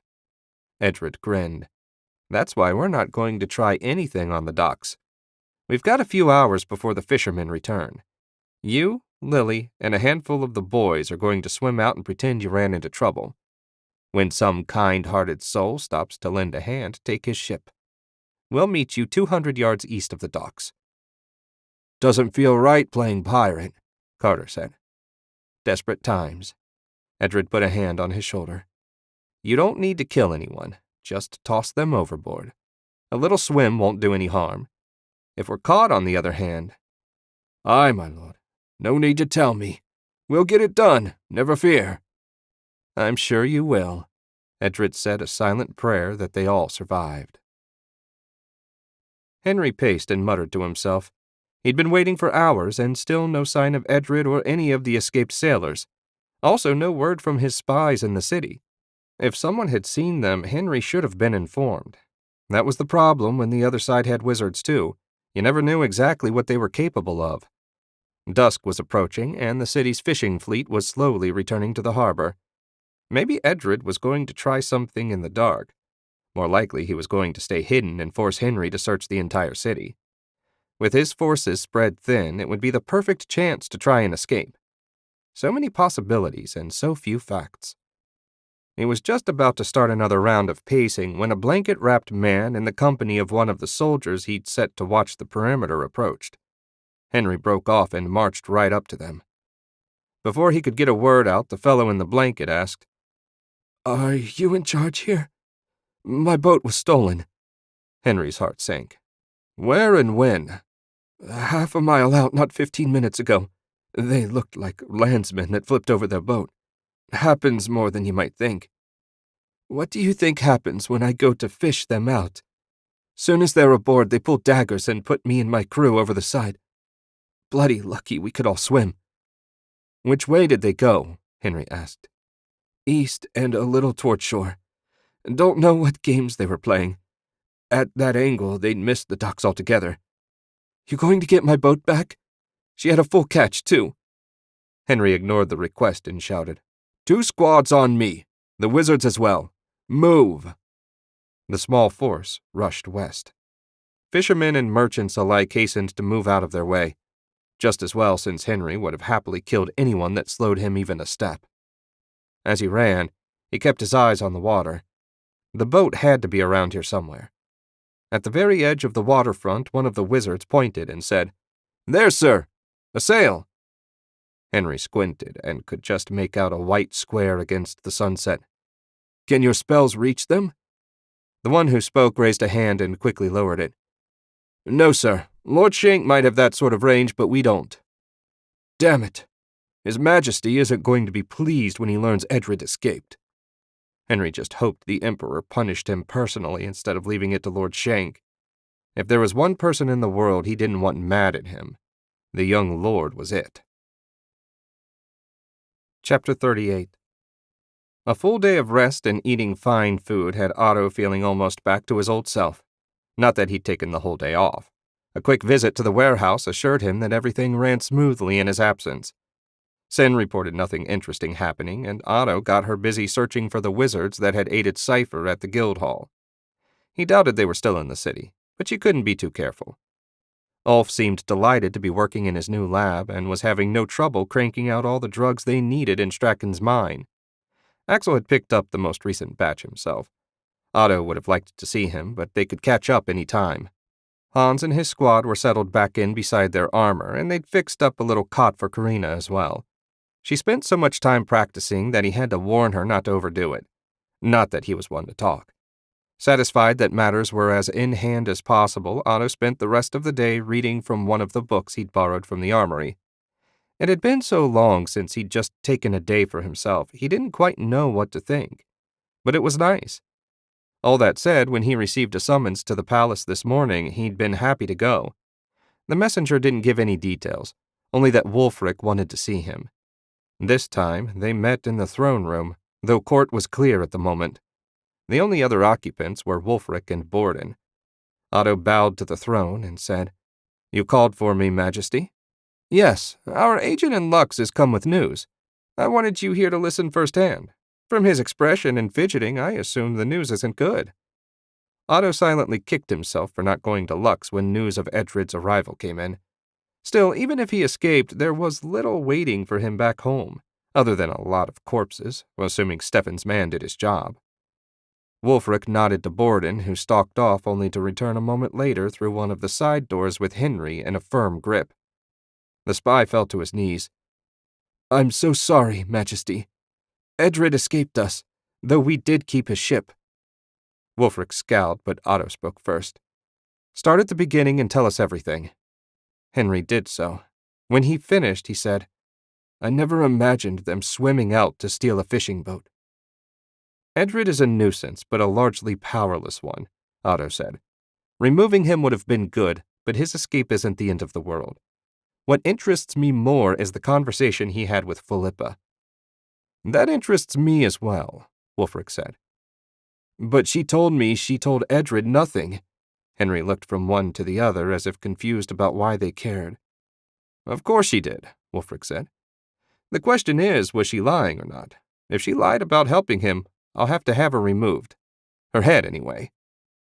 "Shall we go question her?" Otto asked. "Yes, we shall. Borden, prepare a security team. We're going to Lux." As Otto emerged from the portal in Crystal City, Wulfric turned to him and said, "I must admit it feels good to get out of the castle. Some days I think dealing with the nobles and merchants drove Father mad before Strachan had the chance. Perhaps we could do without them. Not Edwin, of course," he hastened to add. Otto smiled. "I fear not, my friend. Boring as you find their reports, imagine how boring it would be to actually carry out all their duties. There wouldn't be enough hours in the day. Maybe you should give them more autonomy. As long as they pay their taxes on time and don't mistreat their people, who cares about the rest? I don't think my father went to the capital more than once every 5 or 10 years. Not all the nobles share Arnwulf's strength of will. I suspect your father didn't come to court because he didn't want my father poking his nose into Shank Barony's affairs." "You might be right." The last of the guards emerged from the portal, and Otto shut it down. All around them, the portal guard was saluting their emperor. Wulfric returned the gesture and waved.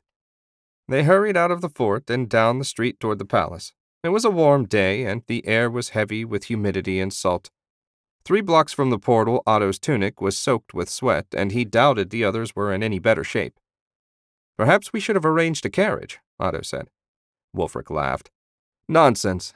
It feels good to walk. And who's going to complain if the Emperor shows up a little sweaty? Ha! I'd like to see them try." Otto couldn't argue with that. He kept the shield around them at full strength, lest an archer try something foolish. It was exceedingly unlikely, since no one knew they were coming. But Otto hadn't put this much effort into making Wulfric Emperor only to lose him to carelessness. They reached the palace gate without incident, and the guards moved aside as they approached. Both men saluted as the Emperor passed. The courtyard was empty, and they were halfway across when the keep door opened and Philippa emerged with her honor guard around her. Her smile was forced as she bowed to Wulfric. "A surprise visit, Majesty? How nice." Wulfric waved her off. "This isn't a social call, Philippa. I understand you had another surprise visitor recently, an enemy of the crown. Otto and I have come to discuss the matter." She stiffened and flicked a venom-filled glance at Otto. "As I told your agent, he was looking for help against the Empire, and I told him I could do nothing." "So I was informed. However, I'm not sure I trust your assurances. Otto's here to make sure. We'll need somewhere private to conduct the interview." Her face twisted like she wanted to argue, but she clearly had no choice but to comply. From her reaction, Otto strongly suspected they were going to learn something unpleasant. At least, unpleasant for her. "If you insist, I have a private office we can use." She turned, and they fell in behind her. The inside of the Crystal Palace was beautifully lit by scores of lux crystals. Crystal sculptures hung from the ceiling and sat on small tables here and there. It was unlike anything Otto had ever seen. It felt like anything he touched would break on the spot. When they reached a particular door, Philippa said, "Through here." "No one in or out, Borden," Wulfric said. "We shouldn't be long." Philippa's private office was more practical than Otto had expected. There was a large desk, chairs, a carafe, and glasses. She went behind her desk and sat facing them. Otto closed the door. There was a sound behind him, and when he turned, he found Philippa holding a hand crossbow and pointing it right at Wulfric's chest. A meaningless gesture, since he was protected by Otto's magic. "I suppose questions won't be necessary after all," Wulfric said. "Being governor wasn't enough for you?" "It's an insult. But you knew that when you offered me the job." "Then why accept? You had a hope of ever being even a minor inconvenience to us." "I'm leaving," Philippa said. "Make a sound and I'll kill you, understand?" "Perfectly," Wulfric said. Otto tapped his ring and sent a thread of ether out, binding her where she stood. He walked over and removed the bolt from her crossbow. "You can't possibly have imagined that would work." Wulfric backhanded her across the face. "Tomorrow you hang like a common criminal. Something I should have done from the start. Borden!" The office door opened, and Borden asked, "Majesty?" "Take the former governor into custody. We'll be hanging her in the city square tomorrow. Arrange to have a scaffold built. Nothing fancy." "Yes, Majesty." Borden took Philippa by the arm, and Otto released his spell. He dragged her out, leaving Otto and Wulfric alone. "I didn't think she had it in her," Wulfric said. "How does the saying go? A cornered animal is the most dangerous? She must have conspired with Edred and known we'd find out. Just as well we dealt with her now before she did any real harm." "I suppose." "I thought you'd be pleased." Otto cocked his head. "Weren't you looking for an excuse to deal with her after she betrayed your father's trust?" "Yes, but now that it's happened, I feel empty. I know everything we've done was necessary for Garenlin's safety, but it's not as thrilling as I'd first hoped. Is it strange that I'm already bored with being an emperor?" Otto hated it when Wulfric acted like the noble he was. Bored with being the most powerful man in the empire. If the other nations had had their way, he'd be as dead as Philippa soon would be. He couldn't say any of that to Wulfric, of course. A bit of soothing was in order. "Maybe the nobles are right," Otto said. "A wife and family might be what you really need. Something to take your mind off the day-to-day drudgery of rulership." "A wife doesn't appeal to me at the moment, but I've read that emperors often kept a harem. That might make a good distraction." Otto grinned. "Indeed it might. And I know just the person to provide you with beautiful and properly vetted companions. I'll look into it as soon as we finish here." Wulfric's glum face perked up at the prospect. Otto felt certain Sin could find just the right sort of women for him. Chapter 39. The only good thing Edred had noticed about being stuck on a loaded fishing sloop with 30 sailors was they didn't lack for food. That said, when Marcane Harbor came into view, he breathed a long sigh of relief. He needed a bath and some real food, and he needed them badly. He squinted into the glare, trying to make out details. Something seemed wrong. There were no people moving around. This time of day, the docks should have been bustling. "Begging your pardon, Majesty," Captain Carter said, "but with our ship still in Lux, what are me and the men supposed to do?" Technically, the royal flagship was Edred's, but he knew what Carter meant. "Don't worry, we'll find something for you, though I may have to break up the crew and divide them among other ships." The men grumbled, and Edred didn't blame them. Most of them had been serving on his ship for years. It would take time for them to fit in with a new crew, but under the circumstances, he didn't know what else could be done. When they passed the outer barrier, the sailor on lookout said, "Is that Lord Voltan standing on the boardwalk?" Edred scrambled across the dead, stinking fish and focused where he pointed. That was Voltan. What in heaven's name was he doing? His thoughts were interrupted by an overwhelming force lifting the ship and turning them 90 degrees to run parallel to the dock. "What was that?" Carter asked as he fought the tiller. "Voltan. He doesn't want us to dock." What Edred couldn't understand was why. Edred, can you hear me? Voltan's disembodied voice boomed across the deck. "I can. Why did you stop us?" The city has been cursed. Everyone on the main island is dead, and anyone that sets foot on it will quickly join them. Edred's heart lurched. Nearly 50,000 people lived on the main island, including his wife. Around him, the sailors were cursing and, in a few cases, crying. Edred didn't blame them a bit. When Edred finally got himself somewhat under control, he asked, "How?"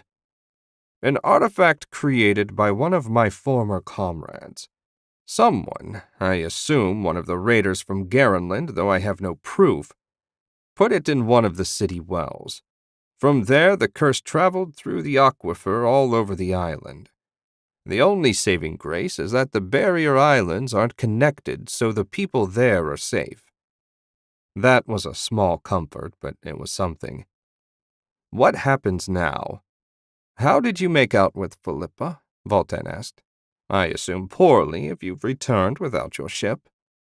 "The meeting went fine, but the Garenland garrison seized my ship and nearly captured us. Philippa said she'd do what she could, which is little more than share any information she might pick up. I don't dare try my luck in Lassel or anywhere else on the continent for that matter.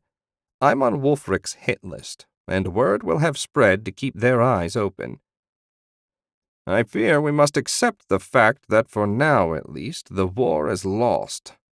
The weariness came through loud and clear in Voltan's voice. "The only hope we have of reclaiming what we've lost is to bring in outside help."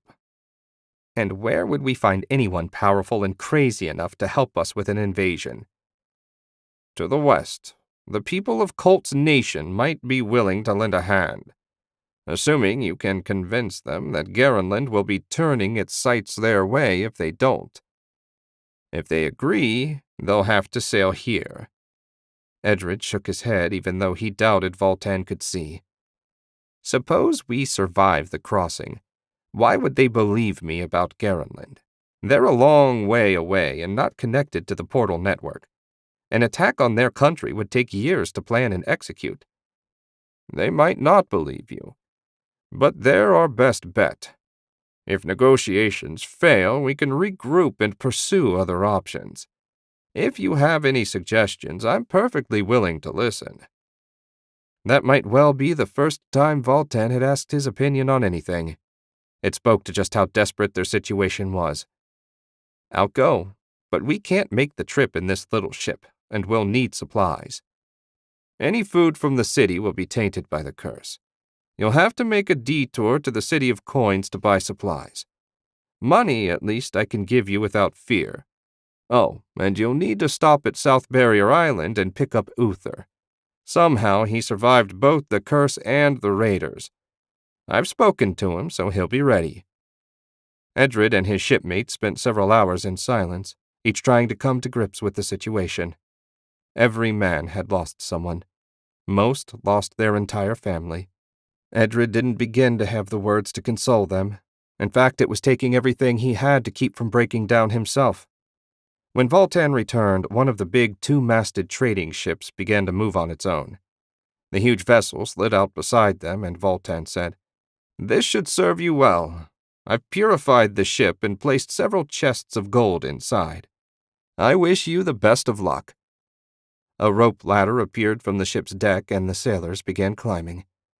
"What about you?" Edred asked. "You have nothing to eat or drink." Voltan's laugh was bitter.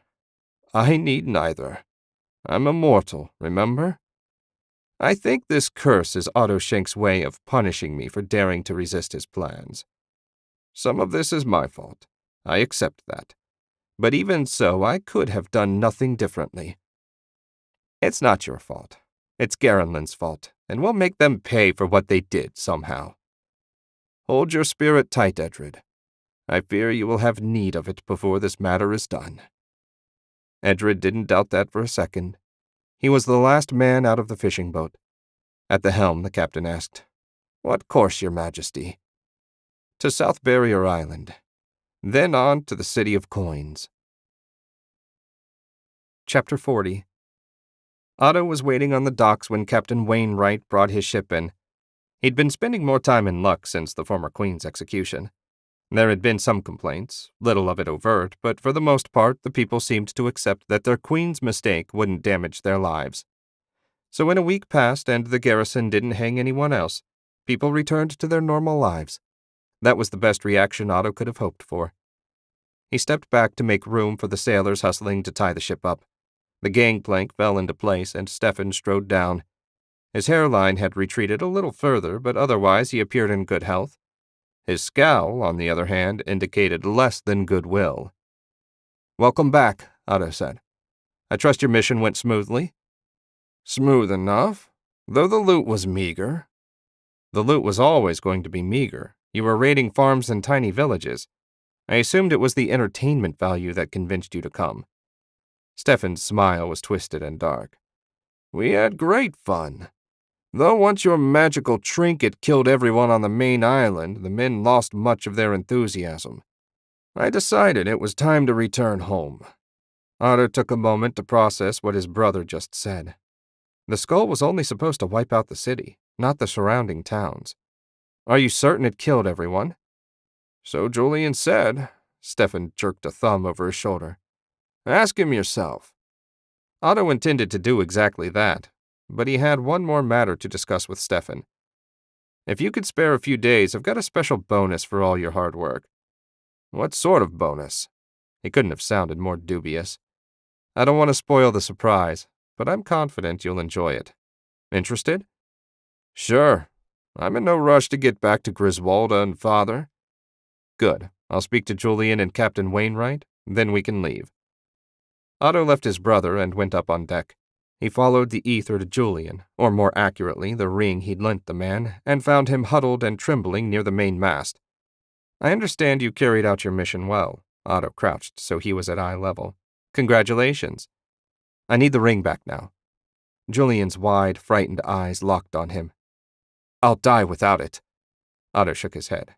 "You're safe now. The curse can't reach you across the ocean. You have gold enough to retire and live in comfort. The Emperor and I both extend our thanks for your hard work." "I killed them all. I found bodies all the way to the bridge. They were lying everywhere." "What about animals?" Otto asked. Julian cocked his head. "Animals? I didn't see any. Didn't hear any either. Did I kill them too?" That was a distinct possibility, but Otto saw no value in pointing it out. "You did your duty like a good soldier should." Otto held out his hand, and Julian slowly pulled the white ring off his finger. The bone circle felt cold to the touch, but Otto ignored it. He helped Julian to his feet and guided him toward the gangplank. Poor bastard. Otto wouldn't be surprised to hear about a suicide in the near future. Captain Wainwright was standing by the wheel, and Otto joined him there. "Lord Shank, I didn't expect to see you here. Is all well?" Otto nodded. All was surprisingly well. "Anything interesting to report?" "Just one thing. I can't say if it means anything or not, but we passed a ship sailing due west. It was a Marcaine ship, but it made no move to engage us. Given their head start, I had no hope of catching them, but I thought it interesting." Otto agreed. It had to be Edred, since everyone else on the island was dead. But what was he up to? Maybe his master would have an idea. He needed to speak with her soon anyway. "I may need to give chase. Would you be interested in another government contract?" "Be my pleasure. When do we sail?" "No idea, but be ready. When I arrive, I'll want to leave quickly. You can keep Garland's share of the loot as payment." "Then we are at your service, my lord." Otto left him, his mind racing. Whatever Edred was planning, it couldn't be good for the Empire. He found Stefan giving his men orders a little way away from the ship. "They'll meet us in Garin with Shank Barony's cut of the loot," Stefan said. "Now what's this about a bonus?" What the bloody hell is that? Stefan stared at the tower that served as the Wizards Guild's secret base. Otto couldn't help smiling at his brother's reaction. They'd been traveling for the past 3 days to get here. First, taking the portal from Lux to Roland, then by horse across the plains. Otto could have traveled through the ether by himself, but then he couldn't have brought Stefan, and that was the whole point. That is where the Wizards Guild hid for many years. They kidnapped me, dragged me here, and tried to use magic to compel me to join their cause. They failed, and all but 2 of them are either dead or captured. Fascinating, but what has that got to do with me? Enoch joined them and betrayed me in the process. He's locked in a cell right now. I thought you might like an hour or 2 alone with him. Stefan shot him a look. How long have you known where he was? Since last summer. He was useful until he decided his loyalty lay elsewhere. And stop glaring at me like that. There are more important things than your petty revenge. Then why indulge me now? Because now I have the time and desire to see my former teacher suffer. You being an expert in that field, I couldn't think of anyone better suited to the job, or anyone that would enjoy it more. If I was wrong, we can turn back. You weren't wrong. Otto kept his expression neutral, but he was smiling on the inside. He'd known perfectly well that he was right. He couldn't wait to see the look on his faithless master's face when he saw Stefan. As they approached the tower door, a pair of wizards he'd left on guard duty appeared as if out of nowhere. They both saluted. Any news? Otto asked. All quiet here, Lord Shank. Good. If the guild had any intention of returning to rescue their friends, they'd have done it by now. I'll be sealing the tower when we're finished. I know this was a boring job, so thank you for your diligence. They saluted again, and Otto dismounted along with Stefan. Inside, Otto led the way downstairs to the holding cells. The long hall was empty. Otto turned to Stefan. Wait here a moment. Otto continued on alone. He found the 3 cages pretty much as he left them, plus a lingering stink of waste and body odor. All 3 prisoners scrambled to their feet when he entered. He ignored Tal and Esme and stopped directly in front of Enoch. It seems your friends aren't coming back for you. Was betraying me worth it? I only did what I thought best for all wizards, Enoch said. Please, Otto, let me out of here. I'll continue to serve you to the best of my ability. Can't you forgive me, for old time's sake? No, and I certainly can't trust you to continue training the war wizards. Heaven only knows what foolishness you've already stuck in their heads. This is where we part ways. Forever. Stefan! Stefan strode down the hallway and stopped beside Otto. I told you I'd see you again, old man. Please, kill me if you must, but don't let this brute do it. Despite our differences, I find working with my brother both straightforward and beneficial. He's done a good service for the Empire. It's only fair that he gets a proper reward. Otto took the key out of his satchel and unlocked the door. What about us? Tal demanded. Otto turned to the big man. I'll have you executed as soon as my brother is finished. Holler when you're done, Stefan. What about his magic? Stefan asked before Otto could leave. He can't use it in that cell. How else do you think they could have held me for so long? Have fun, brother. Stefan entered Enoch's cell, and Otto locked it behind him before returning to the first floor. He needed to figure out how to reset the tower's magical protections before they left. He'd also need to collect the others on guard duty. The first pained scream drifted up to him. Given Stefan's proclivities, he should have plenty of time. Chapter 41. Otto appeared in his master's tower and found it exactly as he remembered. In a world of non-stop change, it was the one constant. The single second-floor chamber held only the enchanted mirror through which Lord Coronin interacted with the world. Her green-tinged but still attractive face appeared surrounded by a halo of dark, floating hair. Master, Otto bowed. It has been some time, apprentice. I trust you have progress to report. Much, Master.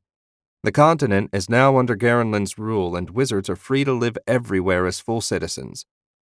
Aside from a few minor irritants, no one remains to question our rule. Not your rule. Do you still refuse to seize direct power? Her disapproval stung, but Otto had no desire to sit around like Wulfric day in and day out and give orders. The people wouldn't accept a wizard as emperor. Better for everyone if I remain behind the scenes. It also frees me up to continue my training. Lord Coronin's smile was as sharp as a razor. You want to know about the next step in becoming an arcane lord? Yes, Master. I believe I have met your conditions. I also have some questions. I spoke to Voltan.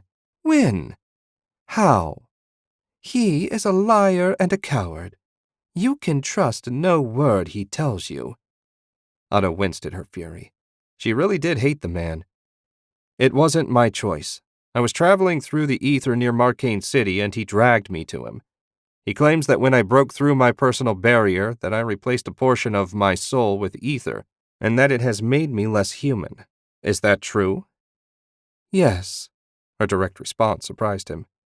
The only way you can grow past a certain point is to get rid of the parts that hold you back. Humans are weak, pathetic creatures. You are already well beyond them, and the better for it. Once you become an arcane lord, all your weaknesses will be gone, and the ether will be yours to do with as you please. That's what you want, is it not? Was it? Otto couldn't help thinking about Voltan's warning and combining it with everything he'd noticed of his own changes in personality. Then again, leaving his humanity and its endless disappointment behind could only be a relief. It is, he said at last. My other question was about what lies to the west across the ocean. One of my enemies, a pawn of Voltan's, was seen sailing that way. Is there something he could find that might be a threat to us? Colt's nation is to the west. We had some trade, but he and I never saw eye to eye. He organized his people into 10 city-states. Whether they would be willing to help your enemy isn't something I can answer. But if they do, you will face a powerful enemy. Colt specialized in what he called magical engineering, creating devices like the enchanted armor you took from my armory. Maybe I should follow him. I can speak to them and explain that Garenland has no desire for war. That is a good idea. Your next step on the journey to becoming an arcane lord lies through Colt's workshop. He kept one of the 3 pieces of the immortality engine. If you are to complete the transformation, you must recover that piece. Otto's heart raced. What is it called? The Chamber of Eternity. It's made of magical glass and serves as the central component of the engine. It's big enough for a single person to stand within, and has a trio of mithril rods at the top which hold the second component, the heart of alchemy. You'll have no trouble spotting it, as I doubt there is anything similar anywhere in the world. I will make preparations to depart as soon as possible. Good. Once you've completed the transformation, you can kill the pig Voltan. About him. I've already begun his punishment. What do you mean? She sounded so suspicious. Did she truly trust him so little? Otto told her about the skull and killing everyone on the island. He is alone, surrounded by the dead. It seems almost a worse fate than death. Plus, keeping him alive allows for his continued use as a power source. His master's laugh was cold and humorless. That is wonderful. I knew making you my apprentice was a wise course. You will make a fine arcane lord. Otto nodded, less pleased than he would have been a month ago. But his course was set now, and he would succeed, no matter how many bodies lay behind him. I hope you enjoyed The Master of Magic, Book 4 of the Portal War Saga. Be sure to subscribe so you don't miss any of my uploads. Thanks for listening, and I'll see you next time.